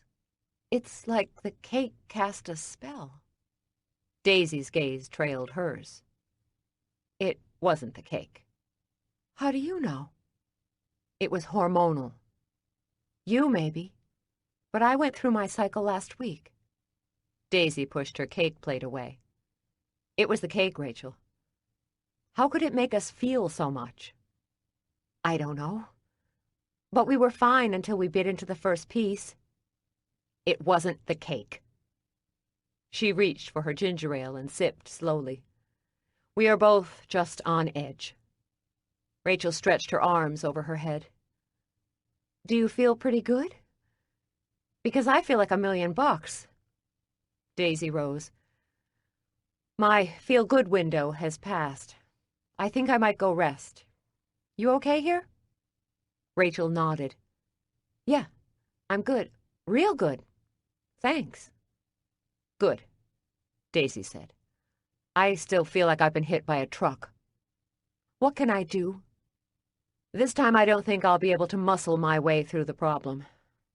I'm not in charge anymore. Chapter 8.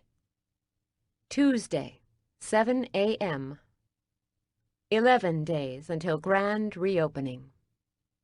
Income lost, $600.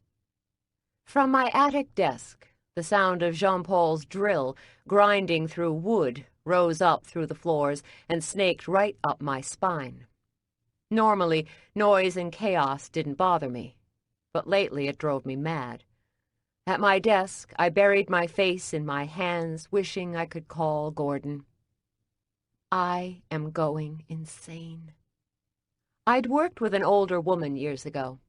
She'd been a secretary, and I'd been an analyst on the rise.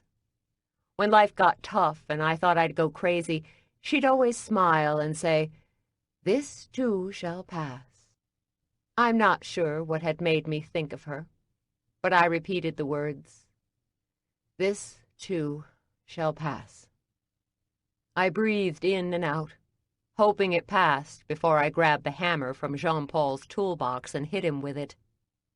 Instead of using a hammer on Jean-Paul, I picked up the phone and dialed the Holder brothers. 3 rings, and I got their receptionist's perky, "Holder brothers?" "Sandy, this is Daisy McCrae. How are you doing today?" I'd start with nice. "Miss McCrae, how are the renovations going?" "Well, thanks. Look, I've got a problem. Your man Jeb showed up here yesterday with a delivery. You and I agreed no deliveries this week?" "We sure did." "I don't mind the mistake as much as Jeb. He was rude to my sister." A heavy silence followed. "I let the boss know. I'd put you through, but he's in the warehouse now." "No worries, Sandy.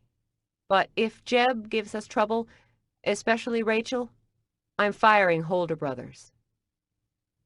The bakery wasn't a huge client, but in this economy, every penny counted. "It won't happen again, Miss McCrae." "Thanks, Sandy." I hung up and, sighing as I stood, my gaze settled on Jenna's recipe box. Hadn't I left that with Rachel? She must have brought it back up last night. Lately I slept like the dead, so I could easily have missed her. Picking up the box, I thumbed through the cards. Rachel had mentioned Dad had old bakery records. As much as I didn't want to think about Jenna, she kept creeping back into my thoughts. So much work to be done, and I want to play history detective. But then what could it hurt to carve out a half hour? I'd take a peek at the records and return to work. Downstairs, I checked in with Jean-Paul, waved my cell as a signal I could be reached by phone. He held up his finger as he drove the drill deeper into a stud, halting when he'd punched through the wood. He removed his finger from the trigger, and the drill went silent. "My friend Gus has wine." "Wine?" Jean-Paul pushed back a thick lock of dark hair with his typical must-I-explain-again glance. "Gus, he owns a restaurant that is not to be. He has lots of wine. We can buy it from him, and we can sell the wine at the bakery." "Right. Gus, I don't have much cash." "He will sell the wine to us for $3 a bottle. We can sell it for $15 a bottle. Nice profit margin. How many bottles does he have?" 1,000. $3,000. A sum once insignificant was now a fortune. "He will take half now and half in a month." "He is that desperate?" Jean-Paul reached in his back pocket and removed a cigarette pack. "Oui." "And the basement could be a wine cellar?" "Oui." "I'll need shelves." My mind played with the possibilities as it added and rearranged numbers. He shrugged. Of course. Wine must be stored on its side. If I bought the shelves, I could do them on the cheap. And a wine cellar would set us apart. Bread, wine, and maybe cheese. It was a risk, but a risk with a high payout. I'll do it. But it will have to be half now and half in 60 days. It will take me time to get a liquor license. He nodded. I will tell him. And he delivers? I will ask. Okay. A little deeper in debt, I headed out the front door to my parents' house. Have you seen Rachel? She went for a walk. Where? I am not in charge of her. No doubt she needed a break, a day to breathe and regain her footing. Fair enough. My folks' townhouse was next door to the bakery. Real estate in Old Town Alexandria had remained high, despite the economy, but my folks had been in the neighborhood over 40 years, and 30 years in this house. When Dad pitched the idea of buying the house, it had been cheap, but it had been a real reach for my folks. Dad had had to do some fast talking to get Mom to agree to the purchase. Because of his risk, they were sitting on some very pricey real estate. Let's hope Gus's wine would do the same for me. I climbed the front steps of their narrow brick town home, outfitted with wrought iron window baskets filled with red geraniums.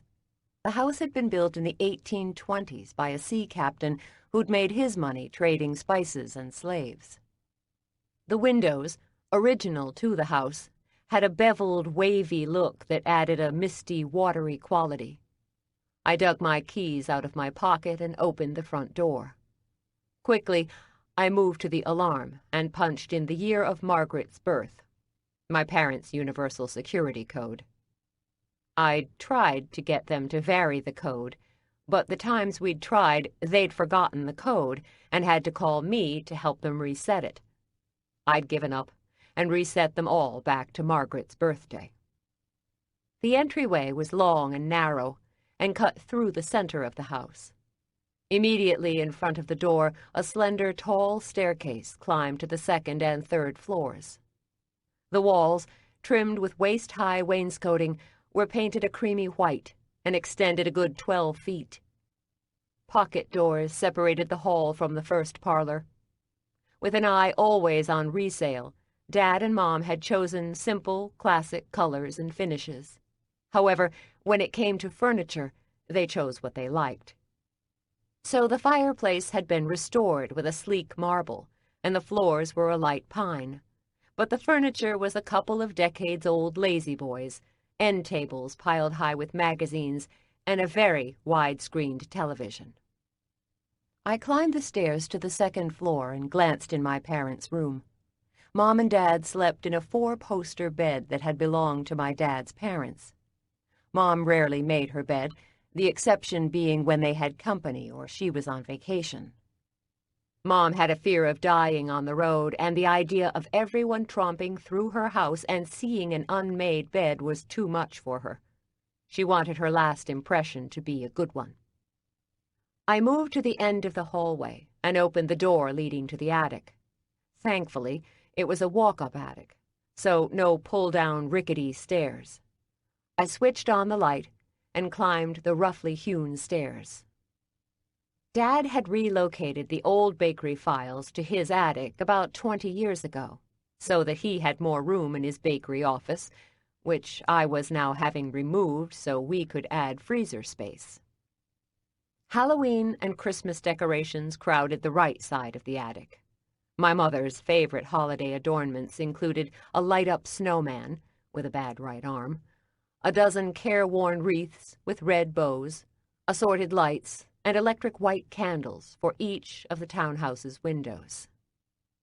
Dad had commandeered the left side of the attic, arranging his bakery files neatly in metal file cabinets. Dad had always been a good record-keeper, historian of the Union Street Bakery. And as he'd gotten older, the past drew him more and more.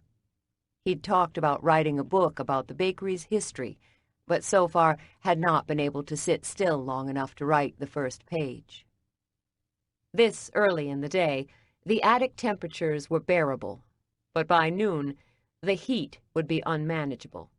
And if I'd waited until late July, heat plus the kid would have made this outing impossible. Head bowed so I didn't bump into the rafters, I moved past the file cabinets designated for the 2000s, past the 90s, 80s, and then skipped quickly to the 40s. The deeper I traveled back in time, the less space was dedicated to files. I knew if Dad had been alive 100 years ago, he'd have saved every scrap of paper connected to the bakery. He grumbled often enough that his ancestors hadn't been the best archivists. Like me, Dad favored organization because it gave him a sense of control. My birth mother had abandoned me at age 3, and his father had died suddenly when he was 14. Both of us suffered a loss that ran so deep, we'd convinced ourselves if we were organized and orderly, we could control the universe. Of course, neither of us had been widely successful. Dad had a heart that wouldn't tick much longer, and I was underemployed and pregnant. I found the drawer marked 1940s in the very back row. My grandfather would have kept these records. After this file cabinet, there were only 2 more. The first 100 years of the bakery garnered 3 cabinets, whereas the subsequent 50 had 12. I glanced back toward the front to the 5 empty cabinets Dad had delivered weeks ago. These were going to be my cabinets. He'd anticipated I would be as dedicated a recorder as he. And honestly, he was right. I'd amassed more files in the last 2 months than Rachel and Mike did in their 7 years of running the bakery. With a hard tug, I pulled open the top file drawer. The marker read, January to December 1940. I wasn't sure when Jenna came to work at the bakery, but her last recipe card was dated 1944.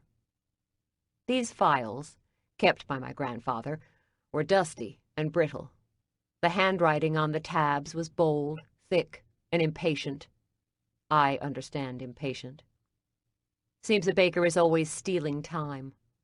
Time at the desk keeping records is time away from production, and no production means no money. I pulled the first dozen files and moved back to the attic steps where the light was better and the air a touch cooler. Smoothing my hand over the first file, I opened it. I was expecting to see the files and forms my dad used, taxes, business license, but the first page contained a bill of sale for flour, 40 pounds at 25 cents per 5-pound bag. There were more receipts, and I marveled at the cost of butter, eggs, and sugar. There were ration books that my grandmother, like the wartime women, used to buy precious items such as sugar and butter. As a baker's wife, she'd have enjoyed extra rations through the business. By the end of File 1, all I'd gained was a lesson in inflation. Digging through the next 3 or 4 more files, I found letters from my grandfather, a bank loan agreement to pay for the oven we use today, and information about local shopkeepers and merchants. But there was no mention of employees. I neatly stacked and returned the files to the cabinet before grabbing more files to be searched page by page. As I went through the pages, I imagined the grandfather I never knew. The bread, his customers, and the seasons ruled his life, as they now directed mine. My father said his father had had a beautiful singing voice, and customers marveled at his talent.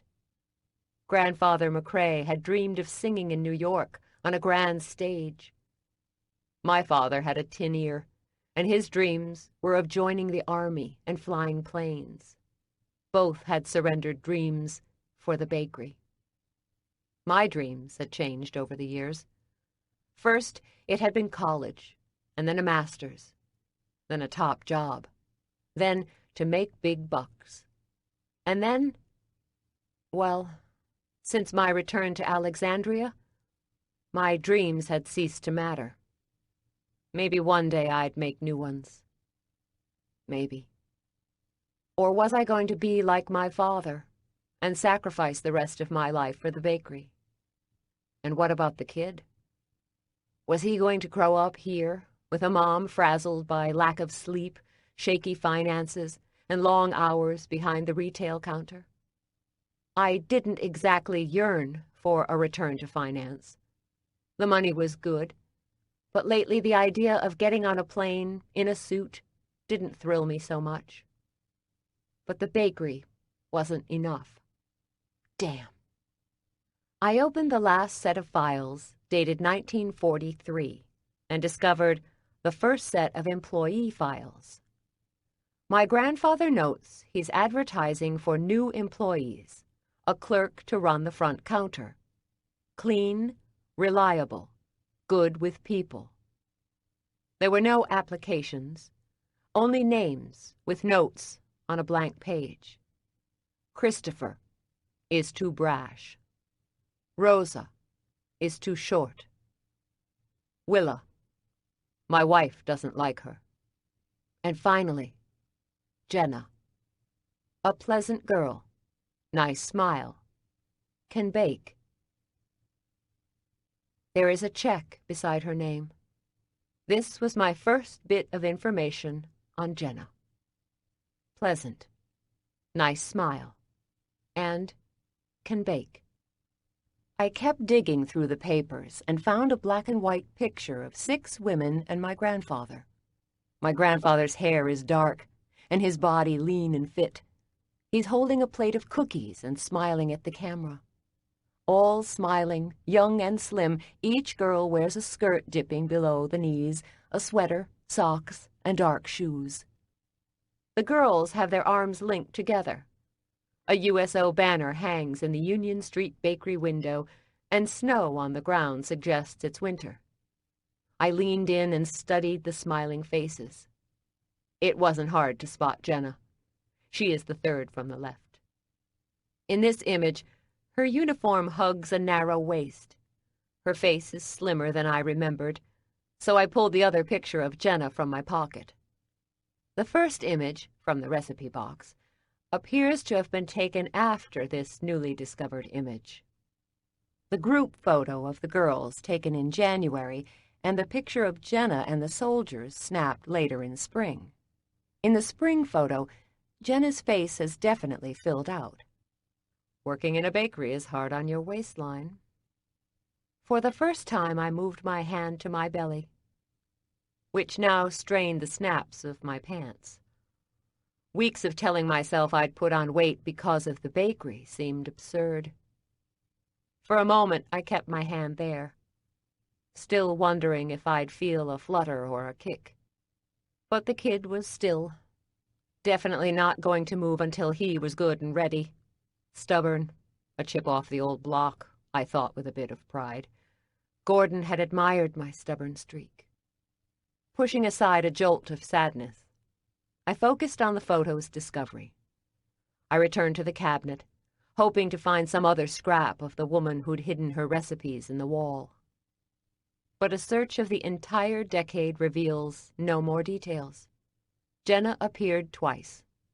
Once in the form of a scrawled note, a pleasant girl, nice smile, can bake. And in the photograph. Then she vanishes, as if she'd never been at the bakery. I fixated on the changes in her body from winter to spring. I didn't have hard and fast dates, but I was guessing they were taken about 4 months apart. 4 months. In my case, a time of great, great change. For reasons I cannot explain, as I looked at the spring image, I got the whisper of an idea. At first I brushed it away as nonsensical, but the more I stared, the deeper its roots grew. Jenna was pregnant. Or was she? Or am I looking for a kindred spirit? The assumption of her pregnancy opened a host of questions for me. Was she married? Who was the baby's father? Was he one of the soldiers in the spring picture? What became of Jenna and the baby? The baby would be close to 70 now. I wished Margaret were in town to do her historical digging magic. She'd take a name and a photo, and if given a couple of days, would unearth all that had been written about the person. What would Margaret do? WWMD. Assuming Jenna was pregnant, and the baby was born at the end of 1944, and the baby was baptized, I could check the newspaper, birth records, church records, the 1950 census records. All right, Jenna. Let me see what I can find out about you. What do you mean there is a problem? 5 minutes back at the bakery and I had trouble. Jean-Paul pulled a cigarette packet from his breast pocket, caught my irritated glare, and he tucked it back in his pocket. The wiring in this place is ancient. I will need to do more to bring it up to standards. And I'm worried about the floorboards and whether they can support the freezer. Dollar signs danced in my head. After leaving Mom and Dad's, I'd driven to IKEA and purchased shelves for the basement winery. The more I thought about the addition of wine and cheeses, the more I liked it. The profit margin on Gus's wine, if I could survive the cash outlay, would be tremendous and might enable us to come out of this renovation a bit ahead of the game. How much and how long? He shrugged. 1,000 for the wiring and the floor? Can you be very specific? I'm counting pennies here. He sniffed, shrugged. It is hard to tell now. Why? You said you've done this before. It's an old building. There are always surprises. Dad had always said when you opened up an old building, you never knew what you were going to find. I'd been hoping we'd catch a break. I need this bakery open and running in 11 days. If I am closed longer, I will lose money I do not have. And I got a call from your pal Gus. He's headed this way with 1,000 bottles of wine in 2 days. Jean-Paul ran the unlit cigarette under his nose, inhaling the tobacco. It will all come together. Do not worry. Easier said than done. This bakery supported Rachel and her girls, but it also had to feed the kid now. It had to make it. Jean-Paul, you are going to get this job done. On time and on budget. Figure out what must be cut from the budget to make this work. Of course. That's all you have to say? He rolled the unlit cigarette between his fingers. What more is there? Clenching and unclenching my teeth, I held on to my temper as it struggled to break free. Your answers are too quick and easy for me. I want more thought, more anguish. He arched a brow. Americans love their drama. The French have had their share. He shrugged. I do not have time for this. I have work.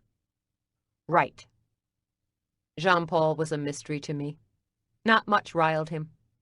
He was even philosophical about my smoking ban, as long as he could retreat to the alley for his smoke. Jean-Paul turned back to his wires threaded through the exposed studs. Leave. My skin bristled. What? There is no work for you here now, and the stress is not good for you or the baby. My heart pounded in my ears. The what? He looked back at me, an eyebrow cocked. Please. A trio of arguments elbowed their way to the front of my brain, but logic quickly cast them aside. What am I going to say? Is it that obvious? To me? Yes. Am I getting fat? He hesitated, as if sensing he'd entered a minefield of fat questions. There is a glow. A glow? Artful dodge. Of course. I'd never thought I'd had any kind of glow. Jaundiced or green around the gills, yes. It's nice to think I'm glowing around someone. Yeah. Well, don't tell anyone. At least for now. Don't tell me.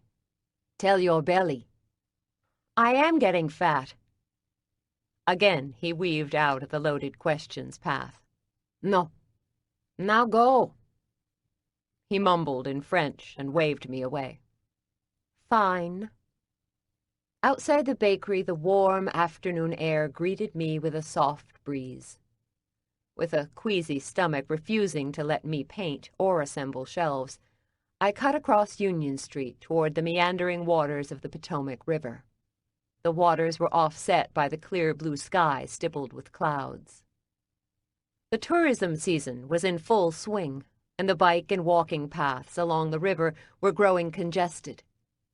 As a kid, I didn't like the summer season, hating to share my city with strangers.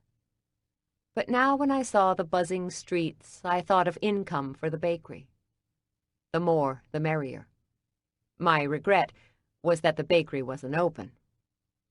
A young couple walked along the path, hands clasped and bodies close.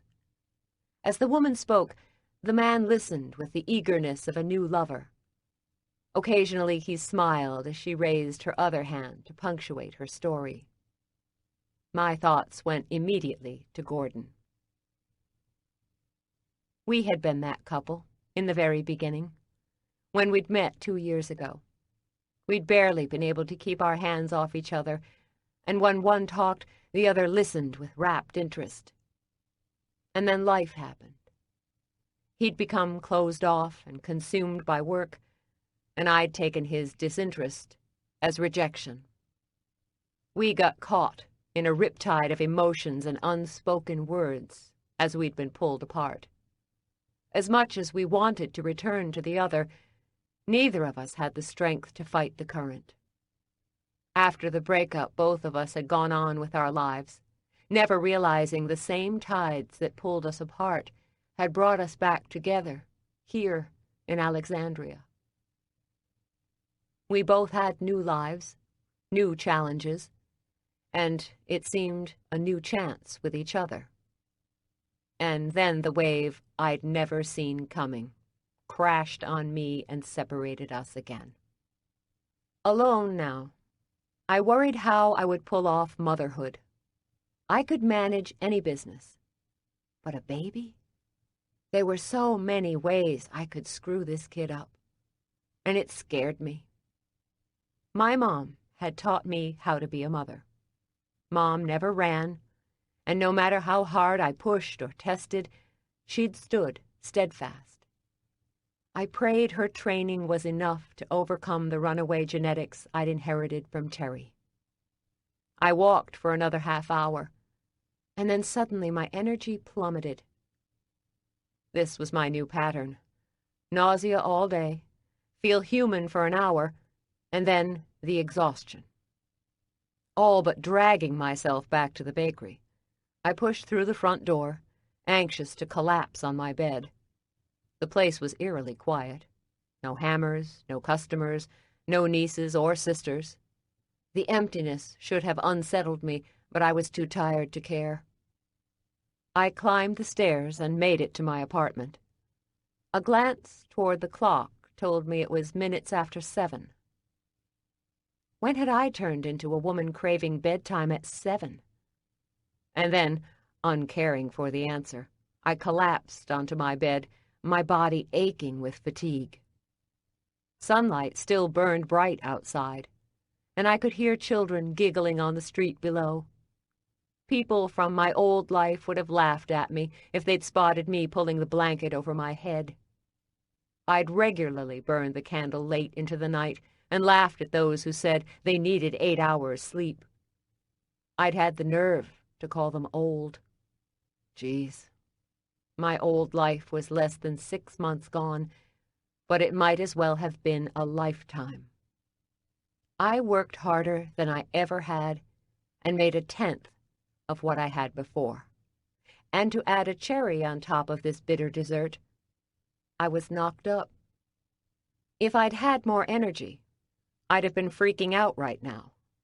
Hell, I didn't have the energy to strip off my clothes and put on pajamas. The kid wasn't even here, and it was already sucking the life right out of me. Tomorrow, I really needed to call Rachel's obstetrician.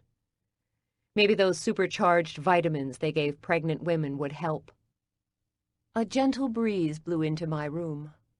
We'd had to turn the air conditioning off during the renovation, and I thought now how lucky we'd been with the weather. Not blistering hot, as it could be during a Virginia summer, but moderate days, cool nights. And then my eyes drifted shut. As the day floated further and further away, the darkness surrounded me and slowly closed in like a storm cloud.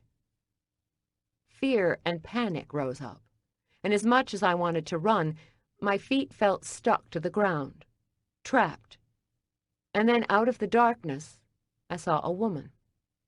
She was petite, small-boned, with a flat belly, and her shiny blonde hair is coiled into a bun. Jenna. Even if I'd not seen 2 pictures of her, I'd have known it was Jenna. Of course, not a logical thought, but many truths don't always make sense. She looked directly at me, and she smiled. "I think you're going to have a girl."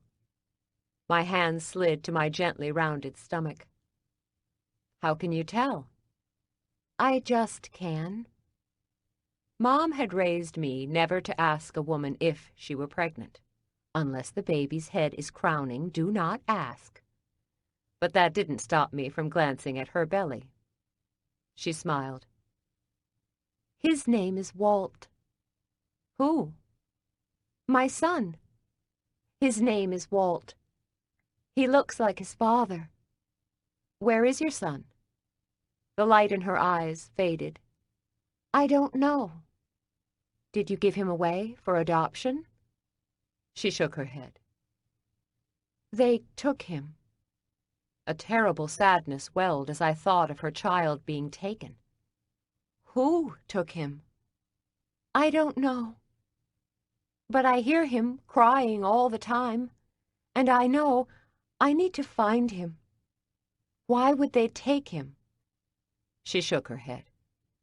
"Don't let them take your baby."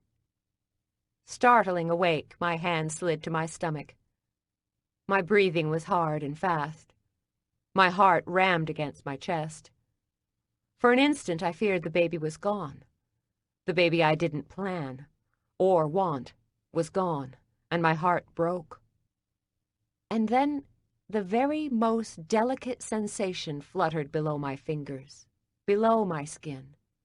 Tiny, tiny flickers before it stopped. Holding my breath, I waited for the petite bit of movement. "Come on, kid. Throw me a bone."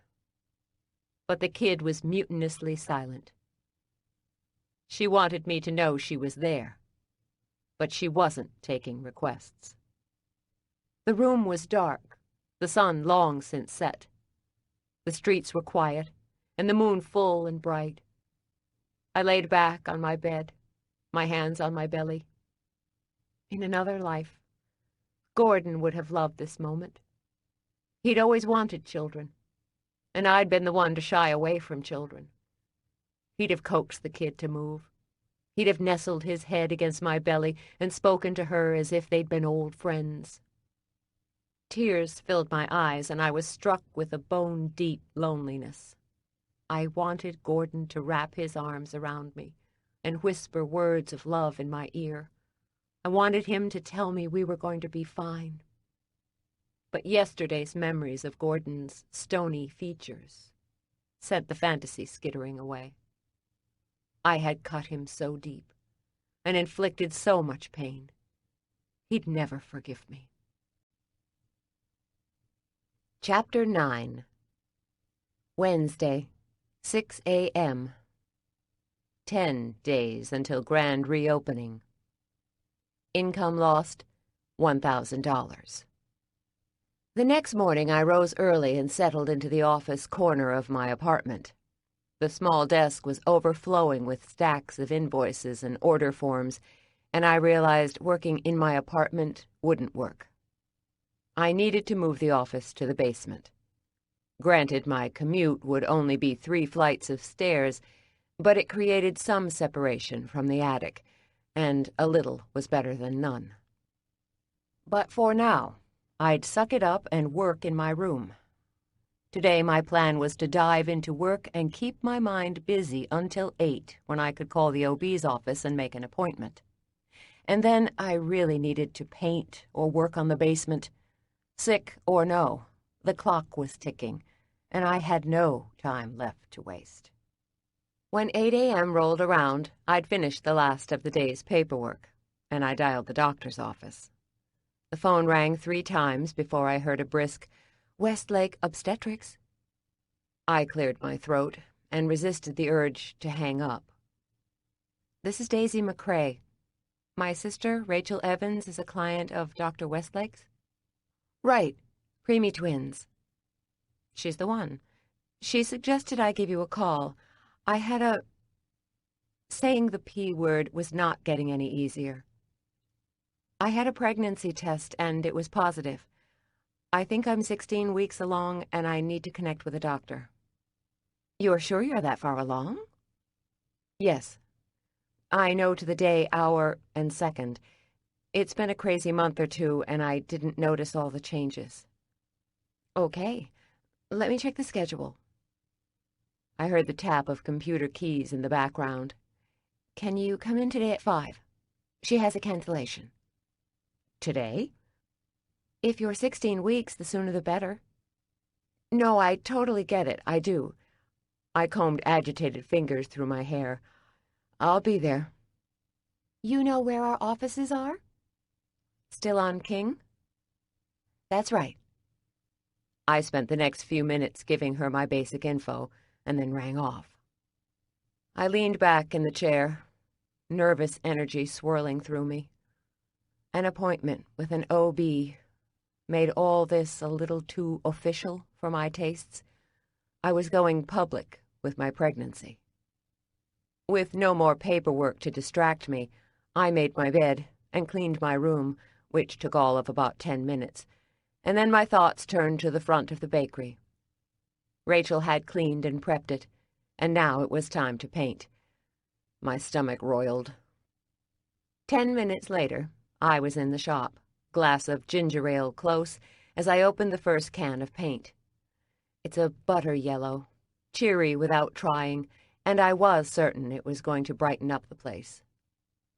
After filling the paint pan, I dug out the new brushes from the hardware store bag and then positioned the stepladder in the corner of the room. The plan was to cut in and then roll. It felt good to have physical work. In the last couple of months, I'd grown used to the manual labor demands of the bakery. I liked to keep busy and not think so much because I spent too much time in my head, worrying, which was why I loved finance. All the numbers kept my brain busy and distracted. But bakery work required not just your head, but your back, arms, and pieces of your heart. At first, the work had been painful and too demanding. I'd hated it. But somewhere along the way, I'd grown used to it, and now I even liked it. A rap on the front door had me turning.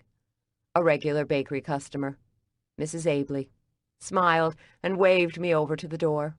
A bright blue dress accentuated gray, tight curls framing her round, well-lined face. I never professed to be good with people, but I liked Mrs. Abley. She always had a nice word, and on Rachel's birthday she had brought her a cake. Rachel had been so touched she'd cried. That cake had won big points in my book. Smiling, I crossed to the door and opened it. "Hey, Mrs. A, what's up? Petite, she favored loose-fitting dresses and very sensible brown shoes. Daisy, why aren't you open? I pointed to the renovation sign in the window. We are moving a wall and adding a freezer and a wine room. We'll be closed for about another week. She frowned as she studied the sign. I don't ever remember this bakery being closed. In the snowstorm of '96, your dad was open. I know, and I hated closing, but the health department doesn't like construction and baking at the same time. She waved a bent, heavily veined hand. Oh, for heaven's sake. A little dust never killed anyone. Hey, I hear ya, but the man says no, so I gotta listen. You should love our new look. She glanced beyond me, at the lines of yellow trim clashing with the existing blue. I like the old one. Give the new one a try? She lingered, and I couldn't help but ask, what were you looking for today? Chocolate chip cookies. My grandkids are coming into town, and I'd like to have cookies for them. I don't have cookies made. She frowned. Oh. I do have frozen dough in the freezer. They're all mixed and scooped. All you have to do is bake them off. Her gaze narrowed as her lips curled into a conspirator's smile. And the house would smell like I'd been slaving all day. I smiled, leaning closer. Exactly. Your grandkids will never know you and I had this little exchange. She winked. I like your thinking, Daisy. I nodded. Come on in, and I'll fix you right up. She came into the shop, and I locked the door behind her. As she took stock of the empty cases and the pictures off the wall, I moved toward the saloon doors. How many cookies you need? She traced her finger over the cupcake clock resting on the display case. A couple of dozen. Be right back. Through the doors, I nodded to Jean-Paul, who was studying a wall joist. An unlit cigarette dangled from his mouth as he frowned and deliberated on the wood as if it held all the secrets of the world. I pushed the plastic off the freezer and pulled out a Ziploc bag full of scooped cookies. There was more than enough to cover Mrs. Abley's needs. I scrounged a USB bag and dropped the frozen cookies inside. When I came out, she met my gaze, but as I moved toward her, bag in hand, her smile faltered and turned questioning. She studied me like a hawk, and I found myself straightening my shoulders and holding the bag in front of my belly. The kid wasn't going to stay in hiding much longer. I dreaded the questions, but refused to worry. The kid and I would have to figure it out. Here you go. I handed her the bag and resisted the urge to cover my belly. Mrs. Abley glanced in the bag. All I have to do is put it on a baking sheet. Heat your oven to 350 degrees and then slide your pan of cookies in the oven. Be sure to leave a couple of inches between the cookies because they will spread a little. Bake 10 to 12 minutes. I appreciate it, Daisy. How much do I owe you? Not a dime. It's my gift to you. Honey, that's so sweet. But I can't take this. Sure you can. And I also expect you to take full credit for those cookies. In fact, splash a little flour on your sleeve. It'll add to the slaved over a hot stove look. She grinned. Very clever of you. I'm a wily one. She studied my face, and though she kept her gaze high, I sensed she'd already inventoried me from head to toe. So, how are you adjusting to work here at the bakery? It's good. I'm getting the hang of it. I knew you'd jump in with both feet. You were high energy, even as a kid. Jump in with both feet. My mother had dragged me in, kicking and screaming. The place needed a bit of a boost. And you're feeling okay? Right as rain. Mrs. Abley had her fingertips on the heartbeat of Alexandria. I wasn't ready to be grist for the mill. And what about Rachel? The girls are on a vacation with my parents, and she's enjoying a bit of quiet time, and Margaret's working a temporary job on an archaeology site. Mrs. Abley shook her head. The girl does love her bones and buried treasure. There was a loud crash in the back room, followed by a good bit of muttering in French. Jean-Paul. She nodded and leaned forward to whisper, He's French. Yes, ma'am. I hope he's more friendly than the other baker. He was always so touchy. And French.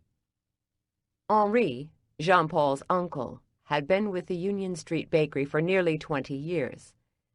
He'd been as indispensable as he had been consistently crusty. And since I adored predictable, his demeanor had never bothered me. Jean-Paul was not like Henri. I'd yet to get a read on him, and so I kept my distance. But Henri was a master baker, and his nephew is also talented. Well then, honey, that's all that really counts. Enjoy those cookies. And what are you doing with all your free time? After I paint this room from top to bottom, I'm going to tackle the basement. I'll need to get the old boxes and junk cleaned out and install shelves. I hope you're not going to work too hard. And if there is any heavy lifting, you let the Frenchman do it. It's the least he can do. Her conspirator's tone had me hesitating. Okay, she suspected I might be pregnant. Mothers had a way of spotting would-be moms at a glance. But did she also think Jean-Paul was the father? The Alexandria grist mill ground round and round in my head. You know he and I are just co-workers, right? She studied me, close. Really? Really. This time she did let her gaze roam my body, and this time it sharpened when it met mine. It was killing her not to ask. I think in this moment she'd have given big money to ask, well, then, who did the deed? But Mrs. Abley was too much of a lady to ask, and until I talked to Mom, I couldn't say much more. Well, Daisy, I want to thank you for the cookie dough, and when your mom gets back in town, I'd love to take her to lunch. I'd been so worried about Gordon and my reactions to the kid, I'd not thought about everyone else's. I'd suspected there'd be some fierce conjecturing. Alexandria was a big city in many ways, but in this part of Old Town, we were a small town. This would be the third time I'd been the topic of conversation. The first had been when Terry abandoned me at the bakery all those years ago. There'd been a big search for her, and any of my biological relatives. No one had stepped forward. Her abandonment had made local newspaper headlines, but our reunion last month had been painfully quiet. The second time I made the gossip mill had been when I was 17. It was before my 18th birthday, and a woman had come into the shop whom I was sure was my birth mother. She looked and sounded like me. And I'd been so taken by her, I'd asked her point blank if she was looking for me. Are you my birth mother? Long story short, the poor woman had come in for a cookie and had never expected to be lambasted by a crazed teen. When she'd left, I'd been bawling right there in the middle of the shop. Mom was trying to comfort me. It had been a mess. And now I'd returned to center stage once again. Pregnant. Seconds after Mrs. Abley left, Rachel appeared. I'm here to help. I glanced toward the neatly applied blue tape hugging each seam in the room. Looks like you've been on the job while I was MIA. Thanks.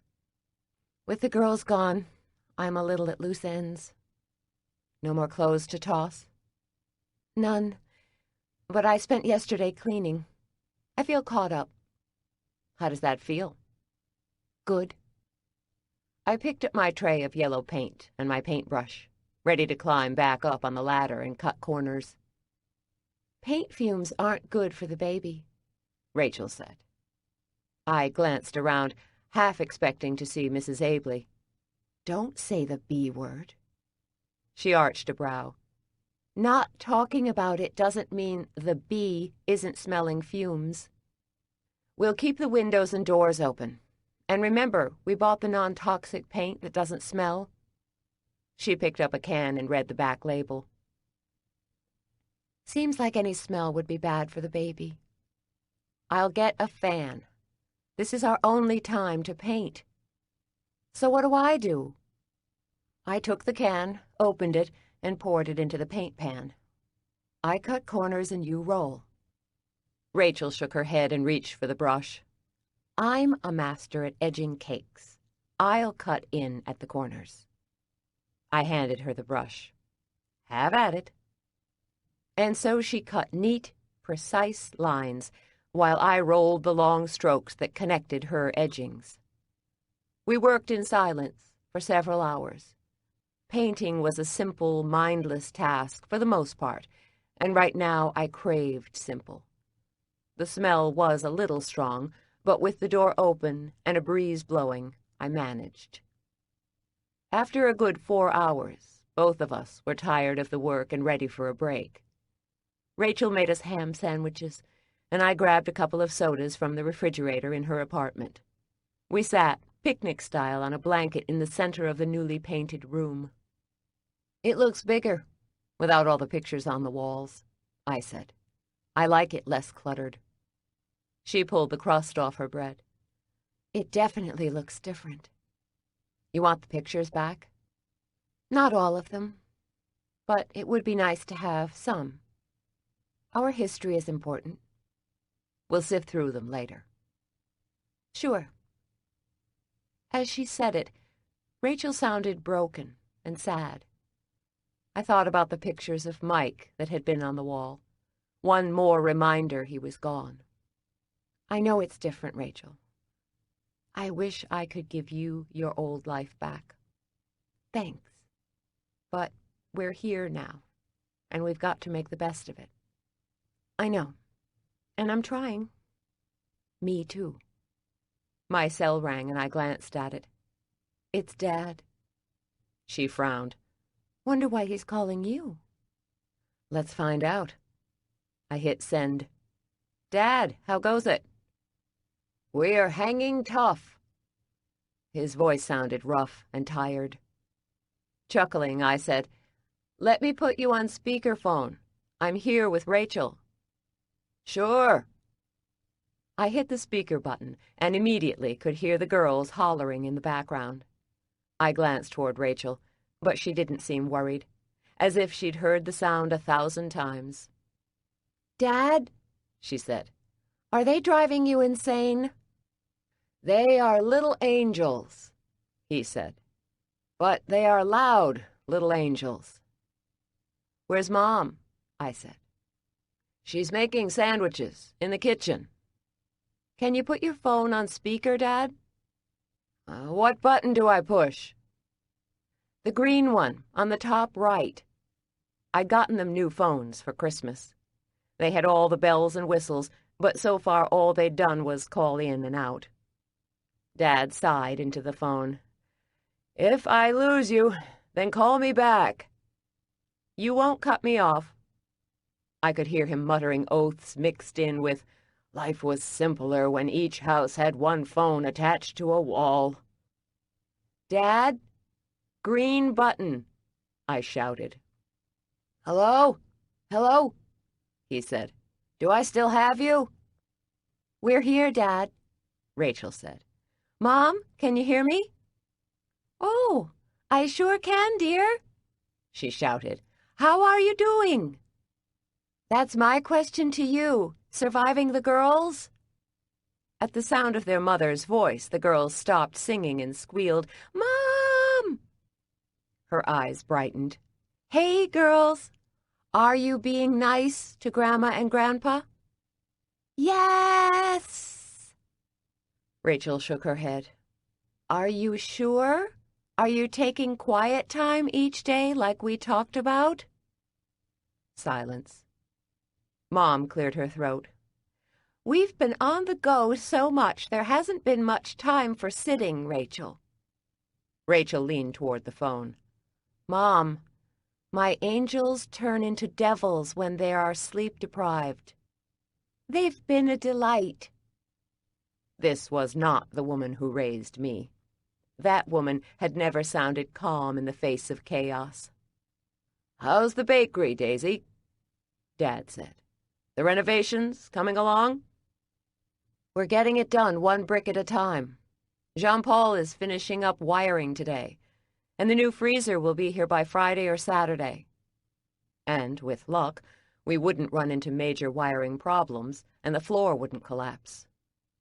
"You still painting the front of the store?" I picked up Rachel's crust and nibbled on it. "As we speak." "Same color?" "Pretty much, Dad." I glanced at yellow walls needing a second coat to cover the blue. "So how's the weather?" "Hot," Mom said. "We are going to putt-putt golf tonight. And then tomorrow we're going to the place where you mine for gemstones. It's in a nice air-conditioned building. They give you a pail of rocks, and you spend hours sitting and digging, looking for gems." "Will I find a diamond?" Anna said. "I don't know," Mom said. "Will I find a diamond?" Ellie said. "Count on 20 minutes max, Mom," Rachel said. "Send me your positive thoughts, Rachel," Mom said. "Think at least 1 hour." Smiling, Rachel shook her head. "I will think as hard as I can." "Hey, Mom," I chimed in. "Maybe if you click your heels 3 times, the girls will spend the entire afternoon going through the rocks one by one." "Funny, Daisy. Just you wait, dear. One day you will be a mother, and then I will sit back and laugh." "My kid is going to be perfect." The conviction behind the statement surprised me. "She's going to be doing mathematical equations while I read my favorite novel." Both my parents laughed. Dad lowered his voice a notch. $10 says Daisy's kid is a ball-buster like her old mom." "We can only hope," I said. "Can I write those words down?" Mom shouted. "Okay," I said. They were talking about the grandchild they thought would never be. I was talking about the baby scheduled to arrive by Christmas. Suddenly, all Mom and Dad's jokes took root. Was the kid going to be a ball-buster? Shit. Rachel stared at me wide-eyed, as if to warn me I played with fire. "We've got work to do. If you people of leisure will excuse us, we've got walls to paint." "See you 2 lovebirds in a week." I turned the cell over to Rachel. Mom and Dad said their goodbyes while Rachel took the phone, retreating to a corner to speak to her girls. As I tossed the remains of my sandwich away, my thoughts turned to the kid, and then to Gordon. I moved to the window and glanced toward his yellow bike shop. We'd had our talk 2 days ago, and I sort of hoped he'd cool off, see I was as thrown as he was, and return. He was always the peacemaker, and the one who talked me off the proverbial ledge. Down the street, he emerged from his shop, shepherding an electric blue bike outside. A teenager followed and watched as he tested the brakes. Frowning, Gordon pulled a screwdriver from his pocket and made adjustments before pronouncing the bike good to go. I'd learned over the last few months he took safety very seriously. I'd kidded him about it weeks ago, and his expression had grown serious. Screw up a company and send it out of business like I did, and you'd worry about the details, too. Gordon glanced up, a smile on his tanned face. He pushed his long hair back with his fingers and watched the kid ride off.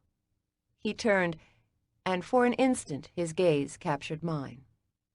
I wanted to shrink from the window, but I stood steady, holding his gaze, raising my hand, hoping he'd smile back and saunter to the bakery. Instead, his expression hardened, and he turned and walked back into his shop. A hard lump formed in my throat as tears burned my eyes. He had every right to be pissed, but I really wished he wasn't. I pulled back my shoulders. I didn't handle rejection well at the best of times, and right now was not the best of times. Rachel, I need to take a break. What? I'm going for a walk. I didn't dare face her, for fear I'd really cry. Keep the phone and finish your call. I'll be back in a couple of hours. Okay? Never better. My hand on the door, I jerked it open. The door closed behind me, bells jingling madly over my head. I thrust unsteady hands in my pockets and headed down the street away from Gordon's shop. I didn't know where I was going, but I needed to move, to do, and not to think. I didn't want to dwell on the kid, the disaster renovation, or Gordon. I ambled for several minutes before I remembered Jenna. The Alexandria Gazette. Stood to reason she might have been mentioned at some point. A wedding announcement, birth announcement, some details to tell me a little more about the woman who'd worked at the bakery. From many of Margaret's ramblings, I remembered the original papers were held in Richmond at the State Library, but microfilm copies were available here. It could take hours and days to find a mention of Jenna, and that was time I did not have. Margaret, however, knew the shortcuts. Realizing I didn't have my phone, I went back to my apartment, taking the back staircase to the third floor. There were dozens of important tasks I should have been doing, but right now all I cared about was Jenna. I opened email, knowing Margaret's went straight to her phone, and typed. Margaret, hope your adventures with the dead are as thrilling as you hoped. All's well here. Mystery of recipe box is bugging me big time. Know anyone who has access to local papers who can track references to Jenna? Email or text. I leaned back against the wall and scanned my inbox, which was fairly full of junk. No word from Terry, and I couldn't say I was surprised. For her to suddenly open up in an email seemed a stretch. Still, her non-answer hurt. Not because I was looking for another mother. I had one. But I wanted a connection with the woman who'd given birth to me. And I also wanted information about my birth father's DNA. I logged onto the internet and typed on a whim, "Who is Daisy McCrae's birth father?" Bits and pieces of the search popped up. A Daisy in England. A woman searching for her birth father. A. McCrae in Kansas. But of course the universe had no illuminating answers for me. It was about as helpful as Terry. Who the hell did you hook up with back in the day? From my desk drawer I pulled out the picture of Terry and me on the day of my birth.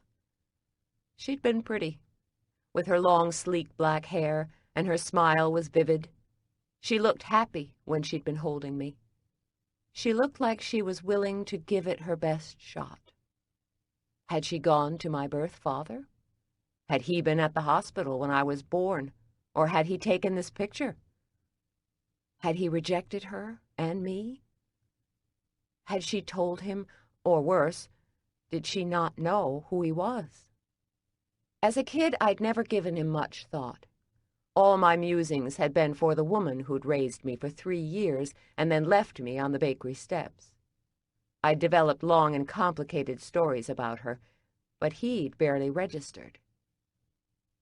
Once, I'd imagined he'd been a brave prince, killed in a war, but for the most part he remained faceless and unimportant. Now, however, he was important. He was half my genetics. 1/4 of the kid's DNA. And like it or not, he mattered. I wasn't looking for Father Knows Best or a daddy. I had Dad like I had Mom. But a 411 on my DNA would be good. Shit, he's probably a serial killer locked away in Leavenworth. Terry said she didn't have great taste in men, so it stands to reason she'd pick the worst of the worst. Absently, I smoothed my hand over my puffy belly, which still looked more fat than pregnant. I wanted to tackle motherhood better than Terry, and part of doing that had to do with DNA. The kid's bio dad wasn't a Father Knows Best type. I held no illusions that I'd contact him and he'd rush to my side with an engagement ring in hand. Roger hated, with a capital H, kids. He didn't want any. And on some level, I was relieved he wouldn't make a big fuss. But the kid deserved to know him. The kid was going to look at me one day and ask me about Daddy. And I knew I'd have the answers. I would find out more about Roger than his taste in scotch and his favorite stock option. I would. Soon. Just not right now. And not today. One problem at a time. Bakery rehab. Freezer install. Prenatal checkup. And tell the parents they were not only parents to a ball-buster, but would by Christmas be grandparents to one. Christmas. The kid was due at Christmas. I'd yet to live through the holiday season as the manager of a bakery, but I'd lived through enough as a kid. It was all hands on deck. Dad often worked 20 hours a day. Mom worked every second she wasn't doing something for us, and we all helped after school. By the time I was in high school, I'd come to dread the holidays. Yeah, we were closed early on Christmas Eve and on Christmas Day, but we were so tired it was all we could do to heat up lasagna and open presents. And this year, I would be short a sister and birthing a babe in the midst of chaos. Dropping my head back against the desk, I closed my eyes. I did have a knack for choosing the worst time. We were going to have to hire help. I'd not really thought it through when Margaret had said her goodbye, but I knew we'd have to hire a couple of teenagers to help in the back. I'd make a sign in the morning and put it in the window. We had enough interest from kids in the past, so filling the job shouldn't be so bad, I hoped. My computer pinged, and an email appeared in my box from Margaret. I knew you couldn't resist. I've put out the word to the powers that be, and you should have answers soon. Keep checking email. BTW. Dead body in iron coffin and submerged in water. Coming up with plan to raise it. This is so effing cool. Margaret. Smiling, I shook my head. Only Margaret would be knee-deep in water and mud with a 2,000-pound iron coffin and talking about the coolness of her life. A dozen smart-ass retorts danced in my head, but I couldn't seem to type a one. Instead, I typed, "You go, girl!" exclamation point. I'd no sooner hit the send button when another email popped up in my inbox. I didn't recognize the email address, but thinking it might have been one of Margaret's network, I opened it. It was from Terry. Chapter 10. Wednesday, 3:30 p.m. 9 days, 18.5 hours until grand reopening. Income lost, $1,500. Traveling now. Will contact you soon. T. Terry's brief, terse message lingered with me as I rolled the second coat of yellow paint on the bakery wall. I couldn't shake the simple message she'd most likely tossed out with little thought. I dissected the word choices, the sentence structure, and the way she'd signed with an initial instead of her name. Traveling. Where was she? I knew she lived in New York. Was she headed back to Alexandria? I was, after all, going to make her a grandmother at 51. And why couldn't she have said when she was calling me? Would it have killed her to elaborate on soon? A date and time weren't asking much. And how about signing her name? I didn't expect Mom, but how about spelling out Terry? And what was with her omitting my name in the email? The spin of senseless questions had me leaning into the paint roller as I applied the second coat. Shit. What's with the shit? Rachel cut another corner with paint. Is the baby okay? I shoved out a breath. The kid's fine. I'm actually feeling a little half-human. A step in the right direction. Maybe you are through the worst of it. I'm thinking the worst of it arrives when I'm holding my screaming bundle. Rachel grinned as she dabbed her brush in the paint can and wiped away all excess paint. That's the best part. It's the part that makes you glad you went to all the trouble. From your lips to God's ears. I reloaded the roller. The shit is for Terry. Rachel's smile eased. Did she answer your email? She did. She's traveling. She'll call me soon. Cutting a straight, neat line along the seam between the wall and ceiling, she shrugged.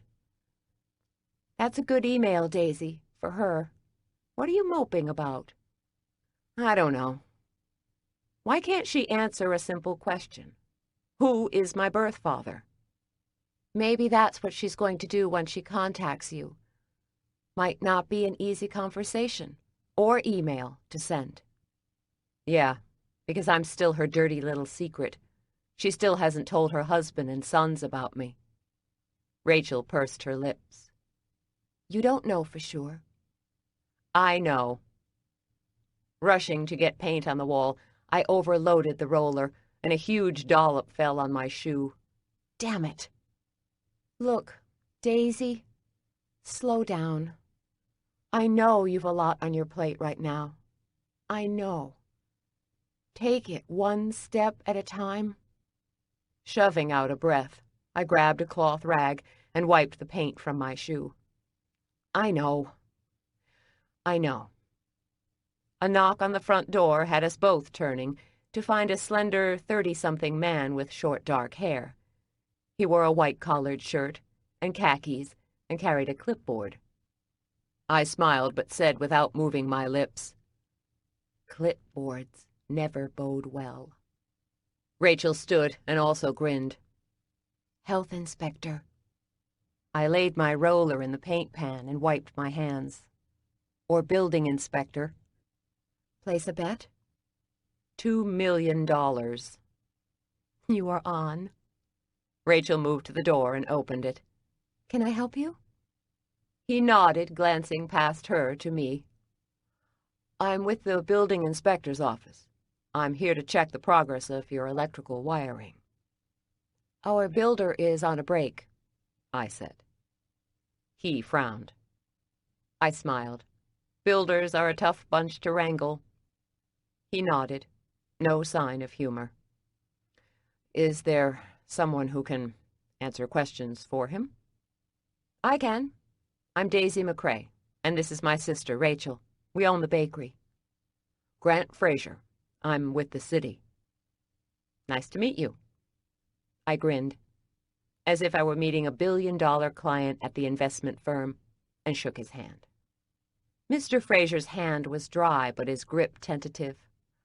I received a call to do the rough-in electrical inspection. Right. His eyes narrowed. Did you call me? My smile brightened. My contractor called, Jean-Paul Martin. Rachel, why don't you find Jean-Paul and ask him to join us? Rachel gladly latched on to the reason to leave. Will do. See you in a few. She beat feet out of the place, as if Mr. Fraser had announced he carried the Black Plague. We were going to have to work on her fear of confrontation. When the kid came, She'd have to take the reins for at least a little while. As you can see, we are using the time to paint the front of the store. He pulled a pen from his back pocket and clicked it. He glanced at the freshly painted walls and didn't appear impressed. Where are you doing the construction? In the back, the kitchen. I moved toward the saloon doors. We are knocking out a wall, getting rid of what had been my office so we can make room for a new freezer. Why do you need the freezer? So we can prep ahead of time. Make one batch of cookies and might as well bake 20. With the new freezer, we can make ahead more. Right now, we have about a week's worth of freezer space. I thought bakeries baked fresh daily. I pushed through the saloon doors. We do bake fresh daily, but some batters and doughs, like cookies, bake better if they've been in the refrigerator or freezer for at least 24 hours. Why's that? You'll have to ask Rachel. She is our master baker. She can tell you why a cookie or cake does what it does. When it comes to the kitchen, she is in charge. I do what she says. I recapped Jean-Paul's work on the floor. And my job is finance, marketing, and long-term planning. He nodded as he knelt and studied the floor joists. He made notes on his clipboard. We're fixing that, I said. That crew arrives tomorrow. He nodded, but didn't speak. I leaned over his shoulder, trying to read his handwriting, but found it next to impossible. Jean-Paul and Rachel appeared at the back door. She looked hurried and harassed. He looked bored and a bit annoyed. Here is our builder, I said. This is Jean-Paul Martin. Jean-Paul, this is Grant Fraser with the City Building Inspector's Office. Jean-Paul nodded and shook his hand. Mr. Fraser fired off several questions about the supplies Jean-Paul was using. Jean-Paul answered most, but a couple of times seemed to struggle with the English words. I had no doubt he understood. This was a trick he'd used on me a couple of times when I asked him questions he did not want to answer. Mr. Fraser, however, was not aware of this ploy, and several times re-asked the question. Would you like to see our permits? I offered. We were told the only change we could not make was to the brick oven, and we have not altered the stove. For the most part. Mr. Fraser shook his head, unwilling to keep asking questions. No, let me have a look at the electrical work. I have finished, Jean-Paul said. Mr. Fraser moved toward the wires, studying connections and pathways closely. His world was black and white. The wires were correct, or they were not. There'd been a time, with so many deadlines looming, I'd have rushed him through his inspection. But not today. I wanted to know the wires were right. Rachel's children lived in this building. The kid would live here. How does it look? He didn't answer right away as he studied still exposed wires and junction boxes. I'd relied heavily on Jean-Paul up until now, and I realized I'd gambled heavily. Finally, Mr. Fraser sniffed and stepped back. The work seems to be correct. I'll be back when you've installed the electrical boxes for the final inspection. When will that be? I said. Mr. Fraser fastened his pencil to his clipboard. How soon can you have them installed? Jean-Paul shrugged. Soon. Soon. Crap. Did the man ever speak a specific word in his life? I willed the tension out of my voice. Is it possible to have it done tomorrow? Jean-Paul shrugged. Of course. Mr. Fraser nodded. As soon as the work is done, and I have your request for a new inspection, I'll put you on my schedule. Another deadline. Another line to stand in. Do you have a rough idea when you could come back? I can't make that determination until I have the request. I called you today. Jean-Paul said. And here you are, within hours. Your timing was perfect. I had an opening, so I came. Of course. Jean-Paul never, ever worried, and the universe opened up for him. The universe, however, had a way of turning its back on me. I would put in the request as soon as I could, and Mr. Fraser's schedule would be overwhelmed, and he'd not be able to return for weeks. Thank you. Have a good evening. After the inspector left, I looked at Jean-Paul. Tell me, you can do that work by tomorrow? Of course. When should I put in the application for the next inspection? I cannot predict problems. I cannot give you a time. Realizing I was grinding my teeth, I relaxed my jaw. What if I go by before closing today, put in the request, and then hope you are done by the time he returns? He sniffed. Always a rush. I need to keep this reno moving forward. I am not making $500 a day right now, which means you might be getting paid, but Rachel and I are not. We need to get the final approval so you can finish the wall, fix the floor, and we can plug in our new freezer, which arrives in 2 days. You worry too much. It will happen. I know it will, or I'm going to kill you and stuff you in the new freezer waiting to be plugged in. He arched a thick brow, but overall seemed nonplussed by my somewhat empty threat. I marched back into the front of the store and picked up my roller. Shit! Rachel followed. Daisy, we are going to get this worked out. It would have been worked out if I'd been more on top of details. I've let my brain slide the last couple of weeks. This never would have happened to me a year ago. I'd have been a step ahead of Jean-Paul with the applications. Now I'm a step behind we can't afford. Go ahead and submit the application. He'll get them done tonight.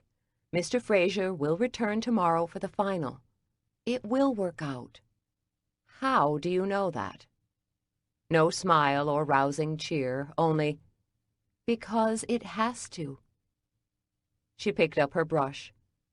Now we need to paint. It will happen. Sorta like wax on, wax off, grasshopper. You mixed Karate Kid and Kung Fu. Whatever, Daisy. Paint your damn wall. Her eyes blazed blue, and an edgy irritation sharpened her words. Surprised, I looked at her closely. You okay? Me? Okay? She pretended to think. Let's see. My husband is dead. My children are in another state with aging parents who will likely die from the exertion of babysitting. My bakery is inside out.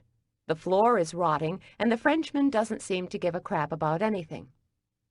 Other than that, I'm great. Despite it all, I giggled. You're spending too much time with me. I'm rubbing off. Maybe it's about time I grew a set. Laughing, I pretended to dab a tear from the corner of my eye. I think my little girl has grown up. Before I know it, she will be giving the finger to a cab driver and swearing when she adds numbers. Rachel raised a brow. Really? Did I sound like a bitch? Oh, yeah. She pulled back her shoulders, and she raised a brush to the wall. Score! Rachel and I stood back and studied the second coat of buttery yellow paint that had now completely covered the blue. The room looked bright, clean, and fresh. For the first time, I feel like I've made my mark on this place, I said. Rachel wiped the yellow paint from her hands and arms. What are you talking about? You blew in here like a steamroller and made the place your own within days. Late afternoon sunlight reflected off the walls. I've balanced the books, and the expenses are under control. Not exactly a lasting mark. If you hadn't made that mark, we'd not be standing here now, doing this. You are as much a part of the bakery now as I am, Daisy. Instead of feeling fear or dread, pride welled. I couldn't have imagined us having this conversation last year. Me either. I pushed back a strand of hair. I have to give credit to the bakery. It's not such a bad place. You give credit to the bakery? Rachel raised her gaze heavenward and giggled. Take me, Jesus, I've heard it all. For all the years of bitching about this place, I deserved the jab. Funny. She sobered. Finish your thought. No. Emotions, spoken almost without thinking, grew shy and silent. You are such a girl. Man up and say what you like about this place. I lifted my chin, feeling a little vulnerable. At the bakery, I can see tangible results at the end of the day. So many cookies baked, loaves sold, cakes iced, concrete returns. I like that. You didn't get satisfaction in Washington, D.C.? Rachel rarely mentioned my job in Washington. I suspected she was afraid to invoke the past for fear it would steal me away. My old company offered great financial rewards, and sometimes I felt a glint of satisfaction. Quarterly earnings, a sales presentation won, a corner office. But those victories were few and far between the last years. For the most part, the work didn't feel real. One electronic pile of numbers shuffled into another electronic pile. Do you still want to go back? I knew it had been the question haunting her, and we'd done our best to avoid it. Sometimes. Like when Jean-Paul doesn't tell me about electrical inspections, or when the water heater blows, or when I skip paying myself so we can buy supplies. At least, at the last place I had the illusion of stability. Rachel shrugged. Dad told me once the bakery promised him hard work, and if he was lucky, the sales and expenses broke even at the end of the year. Yeah, this place doesn't whisper sweet somethings in my ear, but I'm okay with that. There is comfort in knowing this place won't lie to me. I might not like what I hear, but I know it is the truth. I glanced toward the wall, expecting the cupcake clock, and realized we'd removed it. What time is it? I must light a fire under Jean-Paul and get those plans to the city offices. She glanced at her wristwatch. 5:15. Let me see what Jean-Paul is doing. If he's started on the electrical work, I'm going to put in our request. But he's not done. I'm going out on a limb here and hoping by the time he's done, Mr. Fraser's schedule will have an opening. I pushed through the saloon doors and saw no sign of Jean-Paul. I found him in the alley, leaning against a brick, reaching for his pack of cigarettes. Are you working on the electrical box? What do you think? I think time is precious, Jean-Paul, and I hope if I submit the request for an inspection now, you'll be finished with the work before the city inspector arrives. It is a risk. But what is life without a little risk? Are you telling me you will or won't be ready? He shrugged. Tension crawled up my spine as I glanced around the alley. What are you looking for? He said. I'm wondering who is around. I don't want anyone to hear you scream when I strangle you. An amused grin quirked the edge of his lips as he lit the cigarette. Flexing and uncurling my fingers, I tried to look menacing. We've reached our quota of risk. He inhaled deeply and blew the smoke downwind from me. You live to worry. What? Always finding problems.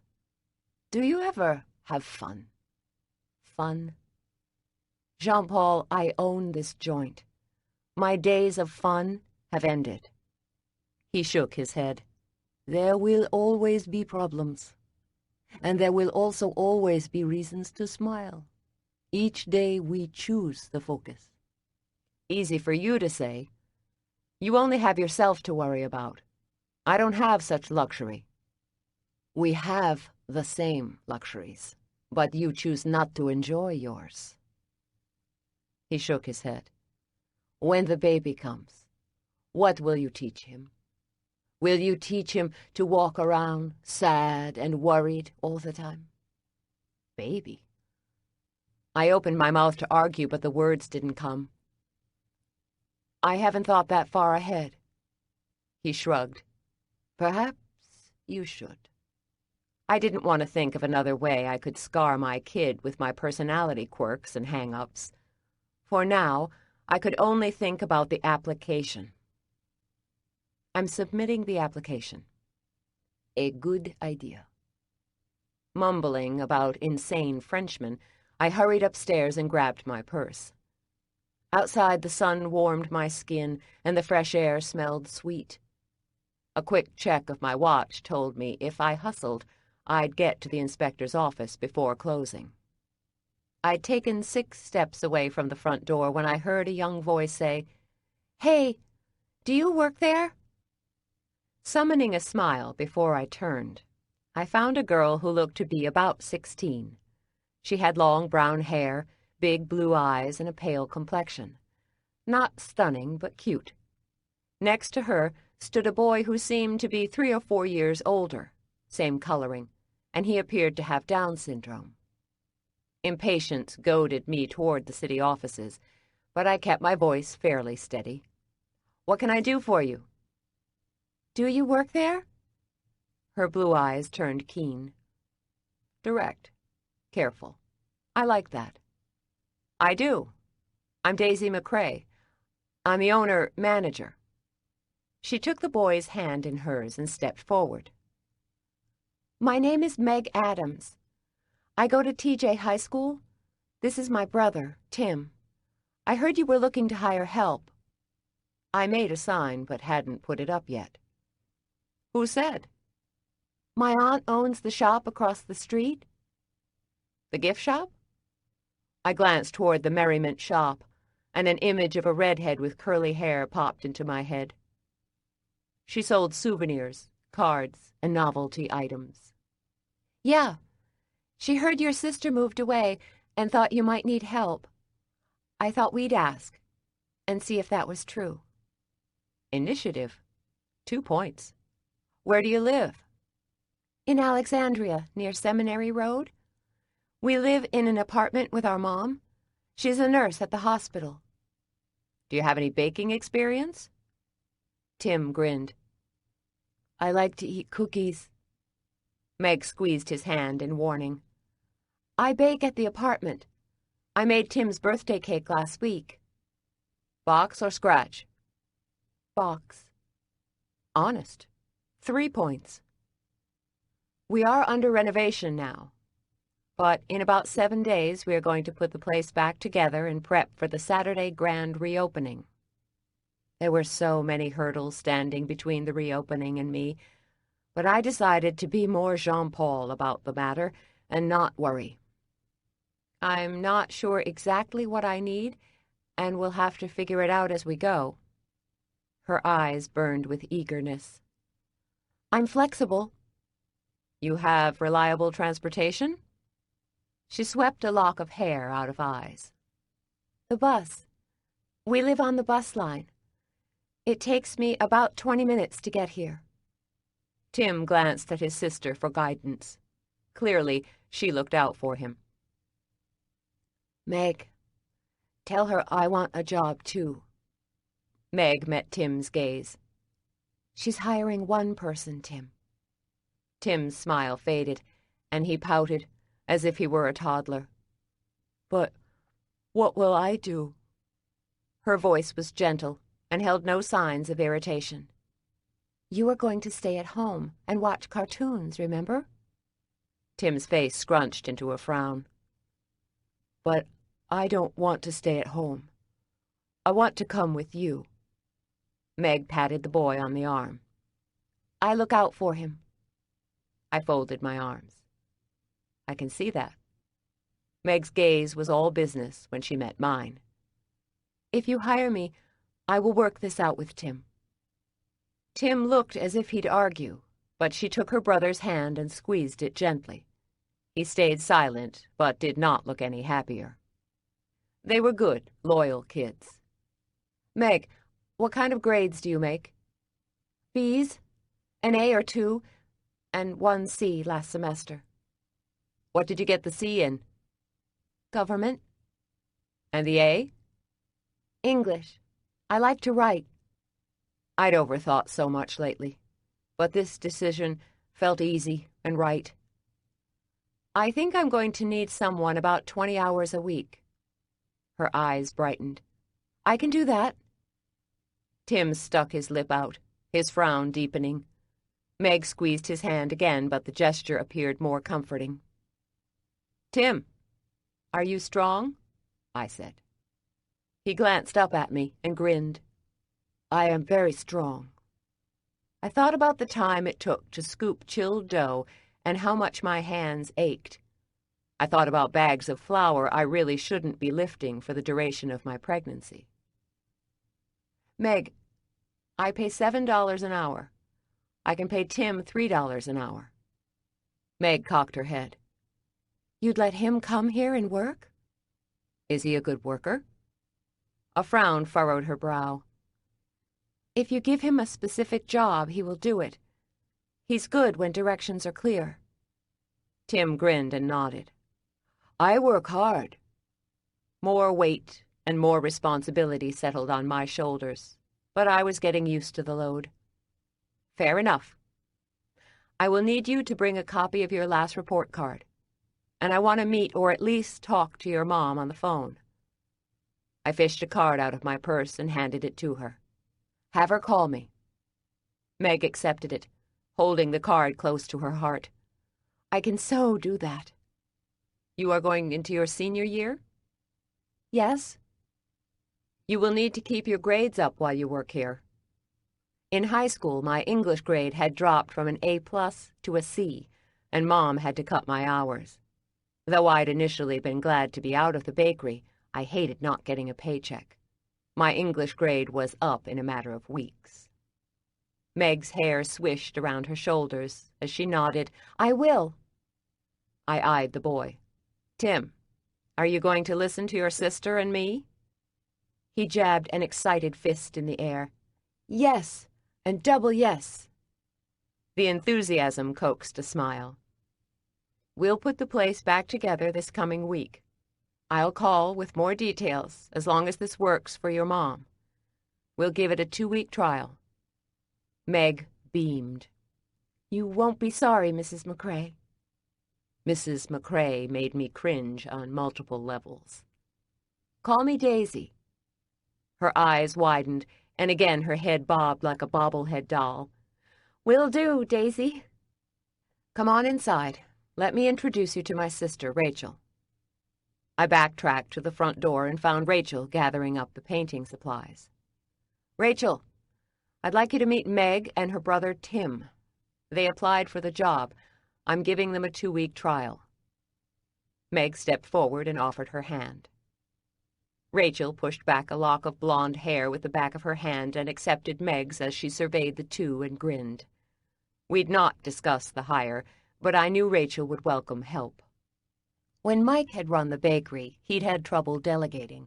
He'd done most of the baking and she'd done the selling. It wasn't until the girls arrived that he'd hired help, but they'd had to let those employees go when Mike died. It's gonna be a crazy couple of weeks getting this place ready and back online. Meg's grip was firm. We will do a good job for you. You'll see. Tim elbowed his sister aside and offered his hand to Rachel. We like this place. It's yellow, like a lemon.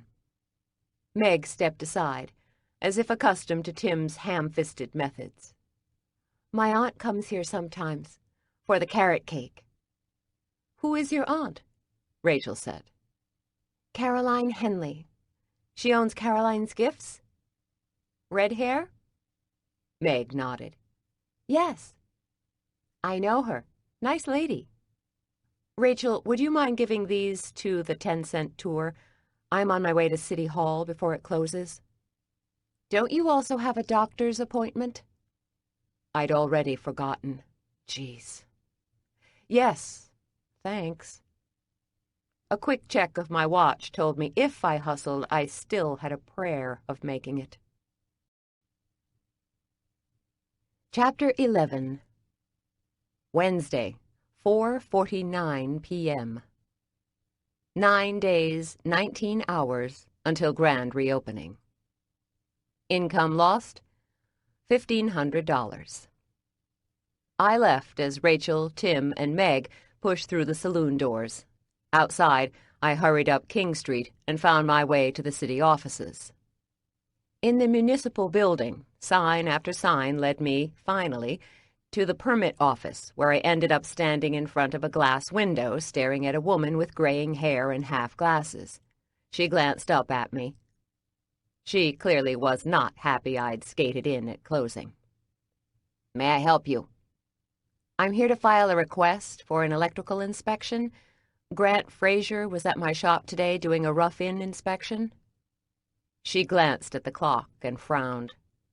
"You can file online." I leaned a little closer to the glass. "I kinda like that personal touch." "Right." She pushed papers toward me. "Fill these out, return them with the appropriate fee." I scrambled for a pen in my purse. "I can fill them out now."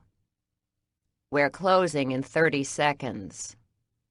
The last two words carried extra weight. I stopped digging. "Right. But I can drop them off in the morning." She offered a curt nod as she reached for her purse. "We open at 8, or you can file them online." "Right. Thank you." I did everything else online. Why not this? A whisper of a smile tugged at the edges of her mouth as she glanced at my Union Street Bakery t-shirt. "I like that bakery. Really good chocolate chip cookies." "You should come by next Saturday. We're having our grand reopening, and a 2-for-1 sale, and we're having a drawing. Winner gets a free birthday cake." "I love cake." She winked. "As soon as that application comes in, I'll send it through." Ah, the allure of fat and sugar. It worked wonders. "You are wonderful." On a high note, I knew the time had come to make my retreat while she remembered me in a good way. I hustled up King and toward the doctor's office. I arrived after 5 and signed in. The room was filled with a half-dozen women who appeared to be in varying degrees of pregnancy. The ones with the roundest bellies shifted in their seats as if no angle was comfortable. Several had swollen ankles, and one had brown blotches on her face. Pregnancy mask. Rachel had had the mask with the twins. The receptionist took my insurance card and gave me a clipboard full of forms to fill out. I retreated to a corner seat, away from the pregnant women, and filled out the medical forms. I'd grown accustomed to not being able to fill out the entire form. My own medical history I could fill in, but family history had always been a big question mark. I did have some information from Terry, allowing me to fill in a little more than I ever had before. History of cancer, yes. Heart disease, no. Hypertension, no. However, father's side remained a blank. Annoyance poked me in the back. Why couldn't Terry give me the basics of a man who'd help make me? I wasn't looking for Father Knows Best. Another key piece to my puzzle. After turning in the forms, I sat and searched the magazines on the coffee table. They all had to do with babies and parenting. Not even a Newsweek. I longed for any distraction. Flexing my fingers, I drummed them on the chair's arm before settling them in my lap. If Gordon and I were in this together, he would have seen I was nervous and made some quip to make me feel better. But we weren't in this together. "Daisy McCrae," called a nurse from a side door. I put down the unread magazine and grabbed my purse. Smiling, I tried to move as if I were cool with all this, but in reality, I was scared stiff. How the hell did I land in this alternative world? In an exam room, the nurse, a tall, thick woman with blonde hair, took my blood pressure and pricked my finger for a blood test. My records tell me you are 16 weeks pregnant. Correct. She arched a dark brow as she collected the blood. And you've not seen a doctor yet? Feeling a little judged, I sat straighter.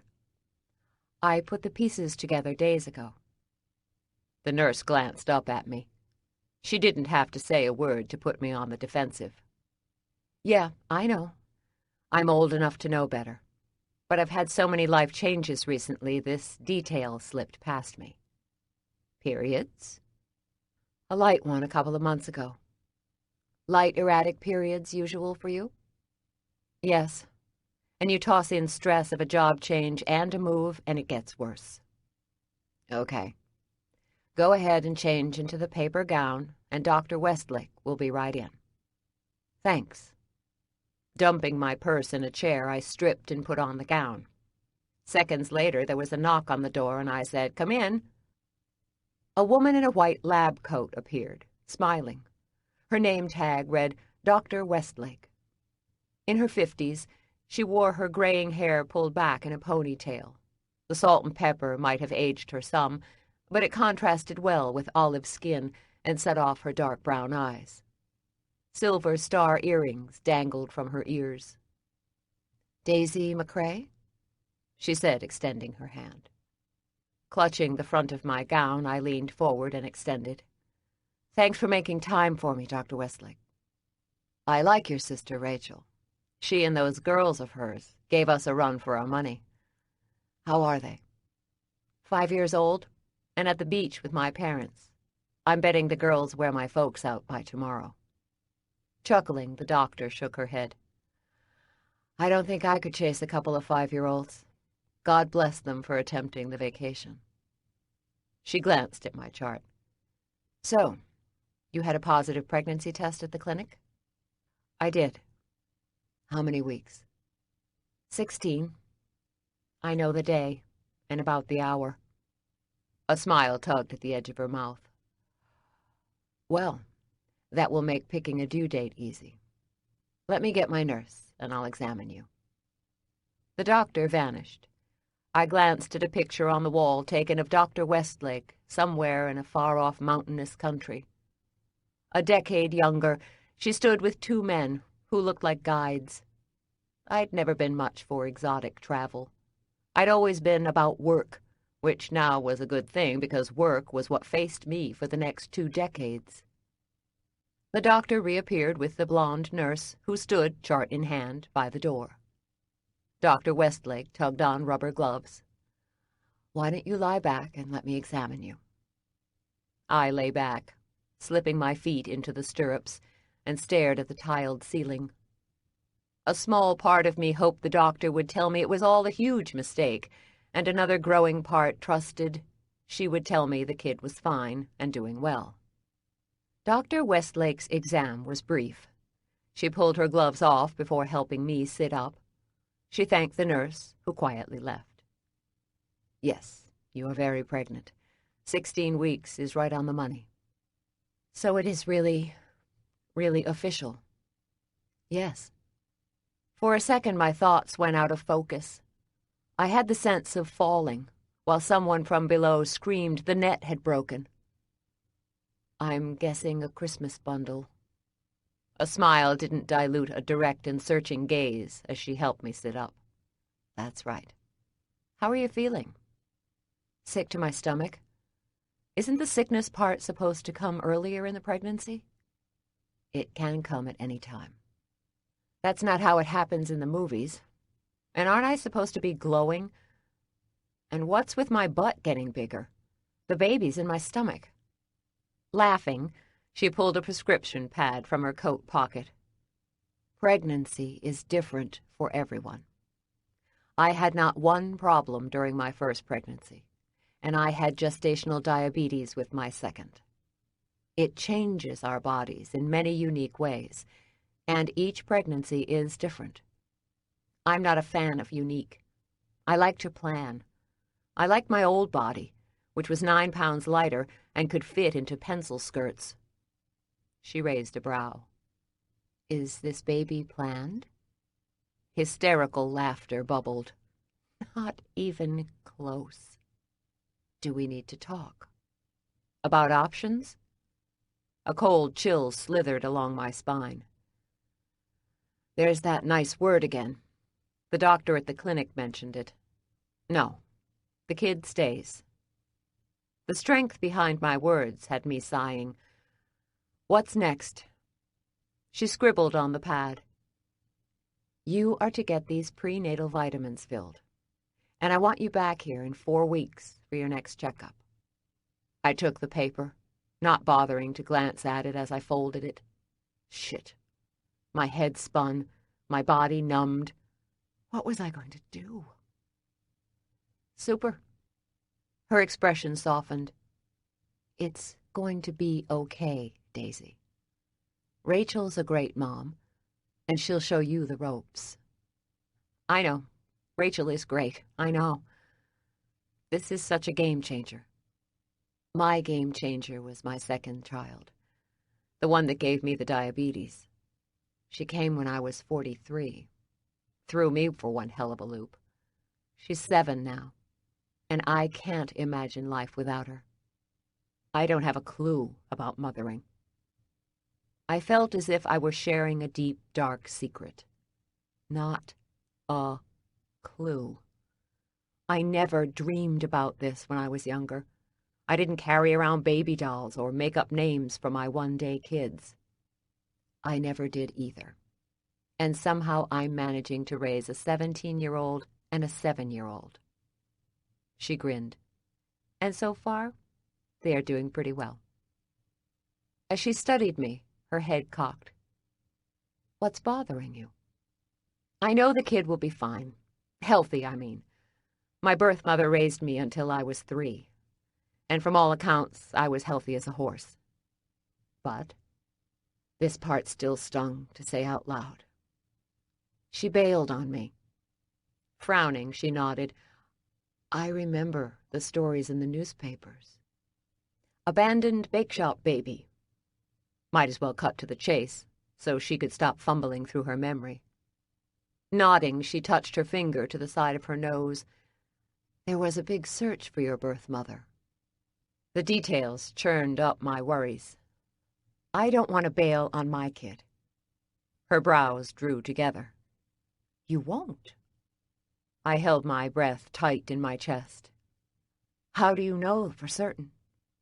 Maybe because you are so worried about it, and because Rachel told me when you returned home it was akin to the cavalry arriving. I don't feel like the cavalry. You are going to be fine. I'm not saying this is going to be easy, but you'll figure it out. And Rachel will help you. She lowered her voice, but there was no censure in her tone when she asked, Does the baby's father know? Not yet. He's overseas. Are you going to tell him? Like it or not, yes. The kid deserves to at least know the biological father's identity. Sounds like experience talking. Do you know your birth parents? No. Terry, my birth mother, hasn't told me about my bio dad. I'm not sure why it's such a secret. I've asked her a couple of times, but so far, no answer. She clicked her pen closed and tucked it in her pocket.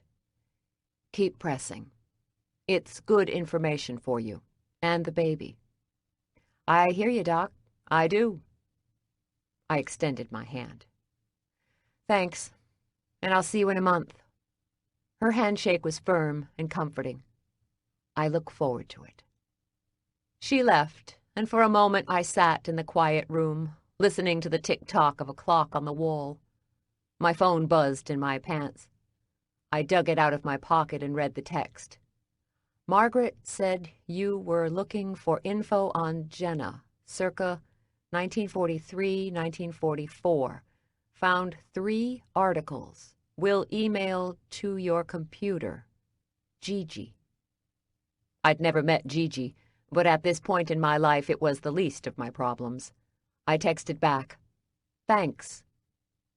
Happy to have another project to think about, I dressed and headed back to the shop. The sound of a hammer pounding greeted me, and I glanced in the kitchen to find Jean-Paul closing in the exposed wiring. An unlit cigarette dangled from his mouth. "I haven't submitted the application for the second inspection yet. I'm doing it tonight." "What if Mr. Fraser wants to see those exposed wires again?" "My work was good. He only needs to see the fuse boxes." "Don't you think that's a little risky? I mean, what if they don't say yes?" He shrugged. "I suppose I'd have to rip out the wall." A fist of tension pounded behind my right eye. "And you don't worry you've made a mistake?" He grinned. "Mistakes or no, the wall must be built, and we must install the freezer soon. You are the one in such a rush." "Yeah, but—" He held up his hand, silencing me. "No buts. You are arguing about a problem that is not a problem." Potential problems danced around my brain, singing doom and gloom. I was pregnant and ready to quibble over a wall. Time to prioritize the disasters. Fine. Whatever. Upstairs in my bedroom, I dropped my purse on my bed and went to the computer. I opened email. No message from Terry. But there was a message from History Dude 6. I stared at the name and wondered what had happened to History Dudes 1 through 5. Margaret and her pals. I clicked open the email, which contained 3 links to 3 different articles. The first, dated May 2nd, 1944, featured a photograph of the Union Street Bakery. I leaned forward and studied the picture of my grandfather and grandmother holding my dad, who couldn't have been more than 18 months. My grandparents looked stoic, while my dad grinned broadly and clapped his hands. To the right of my grandparents stood 3 young ladies, dressed in white dresses and aprons and very sensible brown shoes. I spotted Jenna instantly. She was on the end, the farthest from my grandparents. Her smile was tentative. Like the other girls, she wore her hair back in a fishnet. She looked young, not more than 20. The caption below the picture read, "Union Street Bakery joins war effort." The next link was a small article, no picture, and dated June 1st, 1944. Union Street Bakery baker wins contest. Union Street Bakery countergirl won the prize in the Arlington County Fair for the best cookies. Jenna Davis, formerly of Frederick County, Virginia, entered her maple brown sugar cookies and took the top spot. Second place. I didn't care about second place. I cared about Jenna, who now had a last name and a place of birth. I had more clues. The last link connected me to an obituary dated December 31st, 1944. Jenna Susan Davis, 21, formerly of Frederick County, Virginia, and an employee of the Union Street Bakery, died Monday at Alexandria Hospital due to complications from delivery. An infant son, reported to be ailing, survives her. I sat back and stared at the article. An infant son. I'd been right when I'd looked at the other picture and imagined she was pregnant. This picture, taken in May 1944, didn't show signs of pregnancy, but her solemn expression suggested to me more than a heavy mood. It was the face I now saw in the mirror. It was the face of morning sickness. If the baby were term, she'd have been newly pregnant in the May image. She'd also have been pregnant in the other picture taken of her and the 2 servicemen. The obituary gave no mention of a husband. Surely, if she'd been married, there'd have been mention of her husband. So had she been alone, with a baby on the way, like me? I dug out the picture of Jenna and the two Marines. All three were grinning. Which dude is the daddy? Soldiers and out-of-wedlock babies weren't a novelty, but in 1944, the stigma would have been huge. My hand slid to my stomach. A tremendous sense of loss and sadness washed over me, and I found myself mourning for a girl who had died 70 years ago. Chapter 12. Wednesday, 6:45 p.m. 9 days, 17 hours until grand reopening. Income lost, $1,500. When I came downstairs in search of a snack, I found Rachel gripping the phone in her hand. Her face was pale, and her lips a little blue. What is it? I braced for the next disaster. Are the girls okay? Mom and Dad? Carefully, she hung up the phone. They are all fine. Then what is it? Margaret? Rachel shook her head. No, Margaret is fine. Fingers fisted at my side. If you don't tell me what is going on in a second, I will scream. It's Simon. He canceled his order. Damn. Too bad I'd counted on the profits. Could have offset some of the losses. No, he did not cancel. Panicked blue eyes met mine. Okay, tell me or I might faint. She moistened her lips.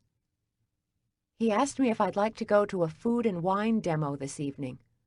Said he thought it was the kind of show I might like to see. I shoved out a breath, shutting off the red alert buzzer in my brain. And this is bad because... Rachel shook her head as if the words refused to be spoken. You've talked about this show before, I coaxed. You said you always wanted to go. I know. Funny he would remember a trivial detail. So did you say yes? I didn't know what to say at first. I was stunned. And then I said yes, but now... She shook her head. My God, Daisy, it sounds like a date. A date. That's good, I ventured. She shook her head. I should call him back and pull out. Why? Because, Daisy, it feels weird. Folding my arms over my chest, I tried not to smile. How do you mean, weird? I don't know. Weird. Her voice had reached a high-pitched panic note. Amusement jostled aside worry. You mean you're nervous, like you used to get before a date? Rachel pressed her fingers to her flushed cheeks. Is this a date? Could be. He never said a date. He suggested the food and wine show. What's he supposed to say, Rachel?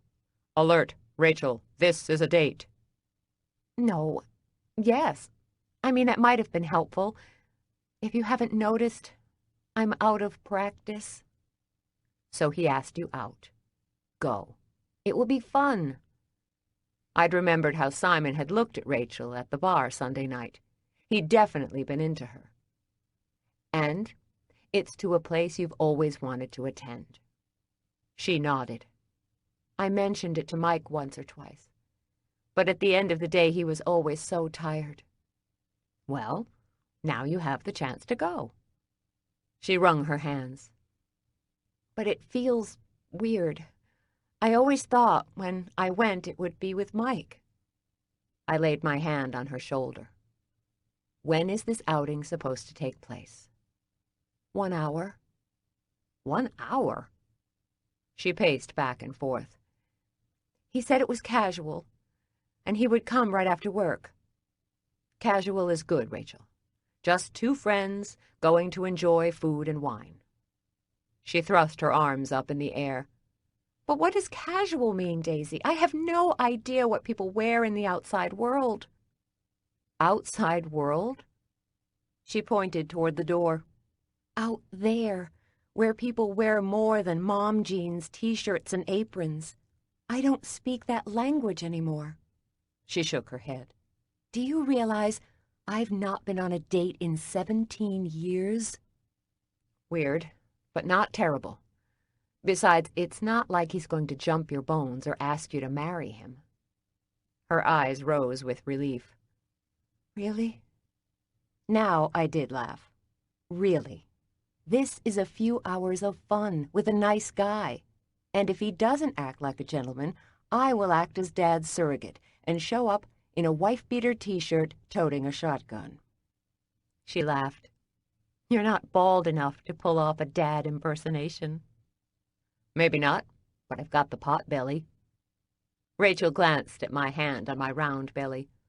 Her eyes widened. "I can't believe I forgot to ask. How did it go at the doctor's?" "All's good. The kid is fine and set to arrive at Christmas." Rachel shook her head.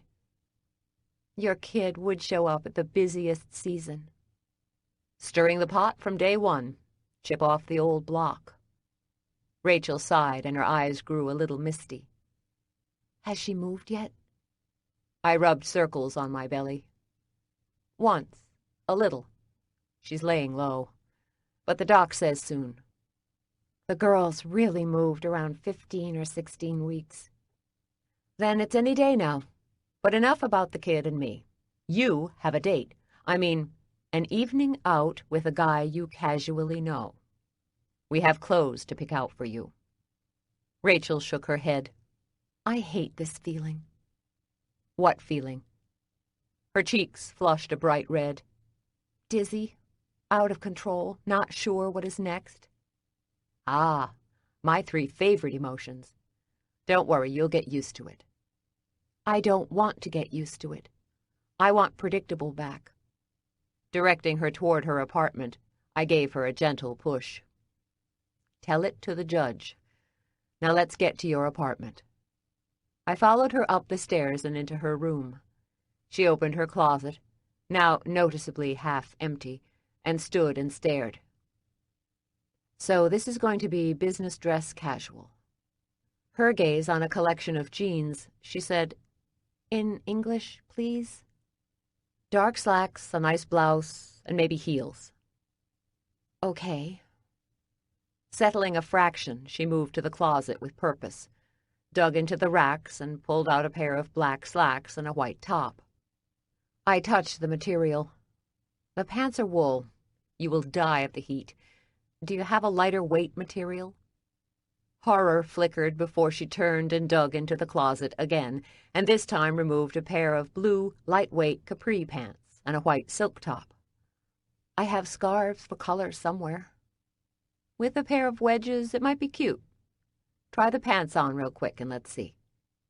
She slid off her jeans and pulled on the dress pants. She wriggled into them with some effort, but she had to suck in her breath to barely zip up the zipper. It took 3 tries to fasten the top button. "I can't breathe." "Pre-baby pants?" "Yes," she whispered as she struggled not to pass out. "Breathing always makes a date more fun. Got any other pants?" She unfastened the pants and let them fall to the floor. "No.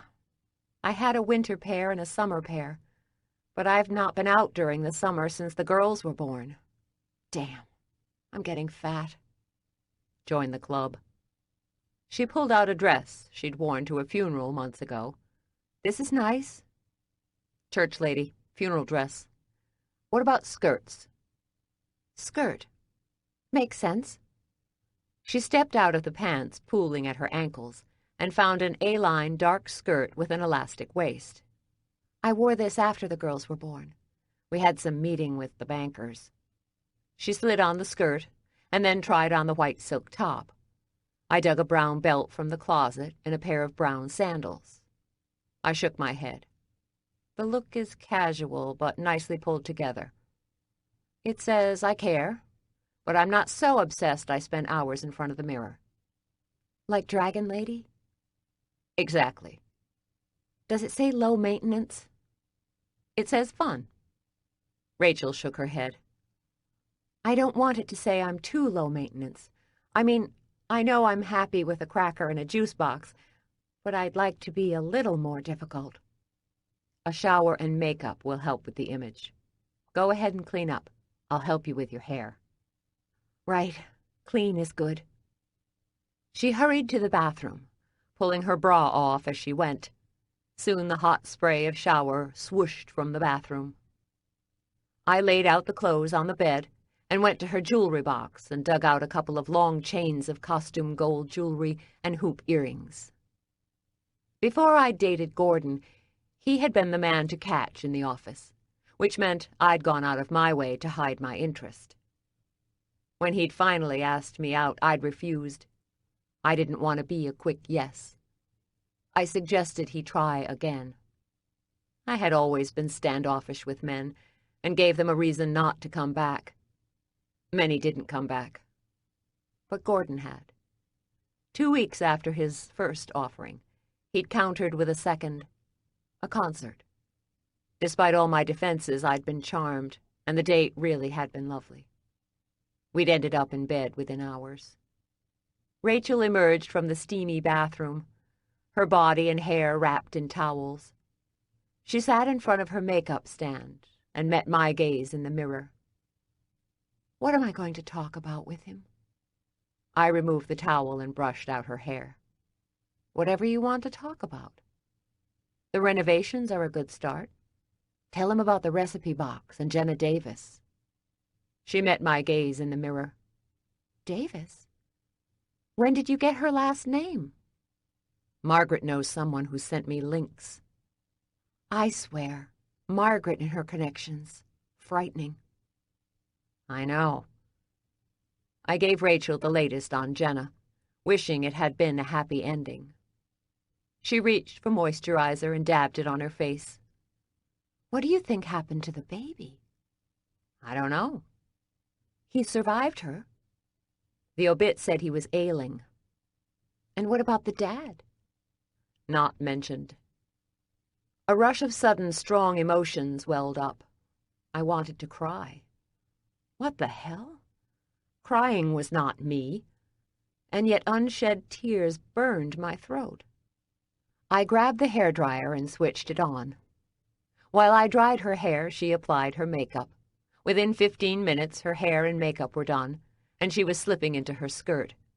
10 minutes later, she was nibbling her lip as she stepped over the threshold of her apartment. In high school, only the geeks stood by the corner and waited for their dates. My hands on her shoulders, I gave her a push. Yeah, but you're not in high school, and it doesn't hurt to pretend to care. She dug in her heels. Would you come with me to meet him? Why? We can be pretending to talk about inventory or the renovation. I'm not really waiting downstairs for him, but I am working with you. What do you think we should be talking about when he pulls up? I laughed, tugging her down the stairs. It's not like we need an elaborate backstory, Rachel. We can just be around. She nibbled her bottom lip more. At the rate she was going, she'd not have a lip when Simon pulled up. But I guess we could be figuring out where we're going to rehang pictures. Or maybe we could talk about our new wine cellar. Fits perfectly with the evening. And it will give you the flawless jumping-off spot for the evening. Our new wine cellar. She frowned. It will be a fun evening. Don't make it sound so forced. It will be fun. Right. She picked up a clipboard, which I suppose was a prop in our little play. On the main floor, we waited in the front part of the store. The fumes of the yellow paint had eased, and the color had softened a fraction. The room had a bright, sunny feel, and I imagined our grand reopening, the cases uncovered, sparkling clean, and filled with pastries. Outside, a long, sleek black car pulled up in front of the bakery. Simon got out of the car and moved toward the front door. Rachel handed me a clipboard. He's here. I glanced at the clipboard and pretended to read. He's coming to the door. What a nice young man. Daisy, he's older than you are. I pointed to an imaginary notation and grinned. Manners always count. Jesus, you sound like Mom. Pretending to look at the clipboard, she shook her head. The change is starting. I kept my gaze on the board. What change? You're turning into a mom. Oh, I so am not. Rachel chuckled. Wait, you'll see. Before you know it, you'll be wearing jackets with big pockets crammed with kid crackers and bottles. I rapped my knuckle on the clipboard. Never. I am not going to be nerd mom. I'll be a super cool mom. Wait until you are so tired you can't see straight. Then you won't care if you are covered in spit up or if your socks match. After the twins were born, Rachel had looked like she'd been hit by a truck. Baby spit up had been her new accessory, and sweats and t-shirts her daytime look. I remembered thinking then, I definitely didn't want to be a mother. Babies, it seemed, sucked the life out of you. I'll care. Her grin broadened. Yeah, sure. The sound of Simon's knuckles rapping on the front door erased Rachel's smile. She took a step back, and I wasn't sure if she'd go to the door or run back upstairs. To be sure, I blocked her retreat. It's a quasi-date, Rachel. You are not being fed to the lions. Her grin broadened. I'm not so sure. I am. Go, have fun, and know I'll be waiting up polishing Dad's shotgun. Nervous laughter bubbled. Great. Simon wore a blue sport jacket, white shirt, and khakis. All looked sharp and expensive. Good. Anyone dating my sister needed to bring his A game. Want me to come out and have a word with your young man? Yes. No. She straightened her shoulders. No. I got this. I waved to Simon and smiled. He smiled back. Of course you do, I said. It will be fun. She released a breath, plastered on a bigger smile, and moved toward the door. See you in a few hours. Take your time. The kid and I are going to hang. Maybe bake a Jenna cookie. Good. The far-off quality of her voice told me she'd barely heard. As I watched Simon escort her to the car, open her door, and wait until she was settled before sliding behind the wheel, I realized we were both entering new phases of our lives. Motherhood was my next destination, and the single girl's life was Rachel's. We'd flipped roles. 2 years ago, we'd have laughed at such a notion, as we held on tight to the lives we had. But the universe didn't so much care about what we wanted. It did what it did. As much as I wanted to wish back my old life, to do that meant wishing away the kid. And I was growing fond of the little gal. In the kitchen, I could see Jean-Paul had roughed in the area where the new freezer would go. Soon we'd be painting in here. A good thing. The new freezer came in days, and if we missed our delivery window, the warehouse couldn't guarantee when they could deliver next. Gus's wine came in 3 days. Time enough for me to build the shelves in the basement. So many pieces had to fall together to make this place happen. I startled awake, expecting darkness. Since returning to the Union Street bakery, I'd grown accustomed to waking up in the inky black of night. When I'd made a comment about this last week, Dad had laughed and welcomed me to the Bakers Club. So as I looked around, I saw the dimming summer light seeping in my window and my laptop resting at the foot of my bed. I struggled to collect my bearings. The clock on the nightstand read 8:59 p.m.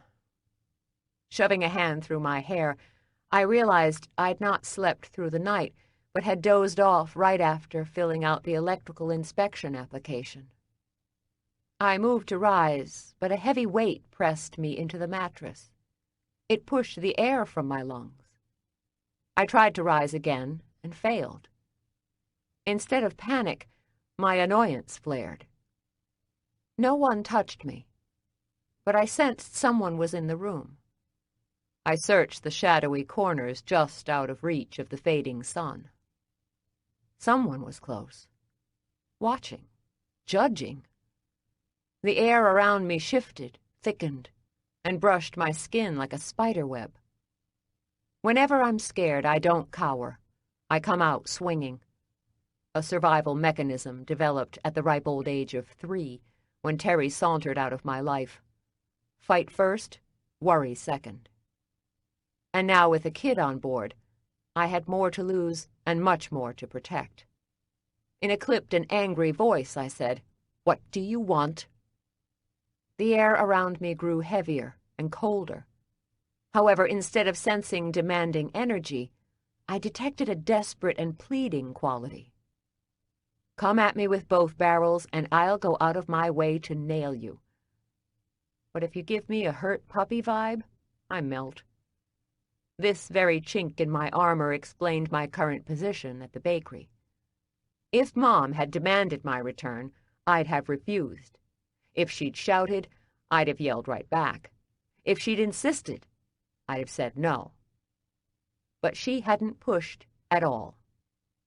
Instead, she'd plied me with daiquiris and asked nicely, "Your sister needs your help." Mom knew me, knew I caved to kindness, and she'd used it. I yearned to pull the covers over my head and ignore this new, desperate energy pulsing around me. But the piteous urgency strengthened, and so did my resolve to dismiss it. "What do you want?" My voice lost its edge. "Find him." It wasn't like I heard the words. No creepy, far-off whisper to be mistaken for the wind. No chill cut through me. Just a knowing. Find him. Find who?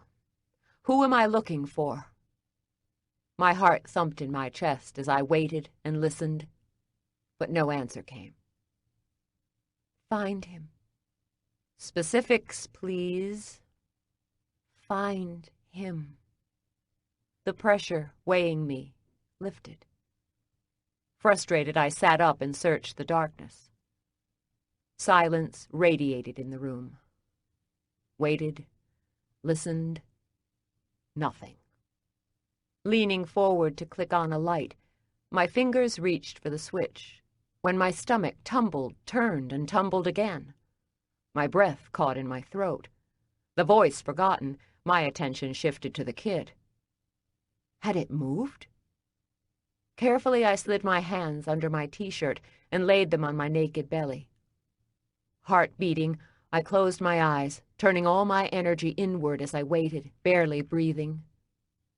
And then when I thought it had all been imagination or worse, gas, my stomach fluttered again. The movement was soft, but distinct. The kid had moved. My throat clogged with emotion, and tears filled my eyes. I was dumbstruck. The other day, when it had moved, the sensation had been feather-light and could have been dismissed. Not now. There was definitely a person living inside of me, and she was now moving. I rubbed my belly in a soothing way. I thought about Gordon, and what he would have said if the kid had been our kid, and it had moved under his tanned, callous palm. He'd have been thrilled. Tears would have welled in his eyes, because Gordon had always been a softer touch than me. He liked all these mushy moments, and when we'd been together, I often teased him about it. But not now. Now I wished, with all I had, he was here, and we'd shared this moment with the kid. A tear rolled down the side of my cheek, and for the first time since I found out about the kid, I let the chained emotions free.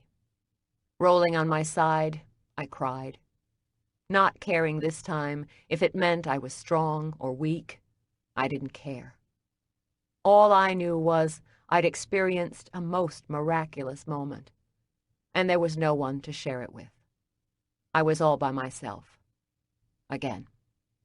And for the first time in a long time, I couldn't convince myself being alone was okay. I ached for Gordon. I'm not sure how long I lay there, letting the tears flow. I didn't bother to censor myself. I allowed the feelings to tumble freely. My hands curled on my belly. I promise you, kid, we'll figure this out. You are going to have a good life. I won't ever leave you. Terry might have said the same words to me, but somehow I doubted it. We looked alike in so many ways, but I was stronger than Terry. With renewed confidence, I swung my feet over the side of the twin bed. The floor warmed my feet. Rising, I moved to my computer and opened email. There wasn't any correspondence from Terry. Not surprised.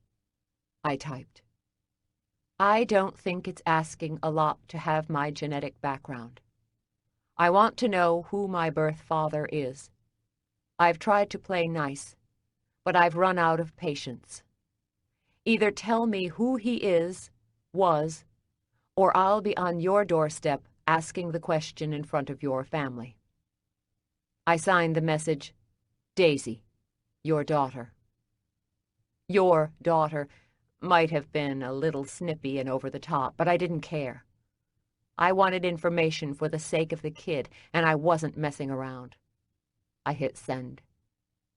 I leaned back in the chair, and for the first time since I'd met Terry, I didn't let guilt or worry overtake me. Maybe I'd grown more accepting of my birth-mother reunion. Maybe it was the late hour. Or maybe the kid deserved to know as much as I did.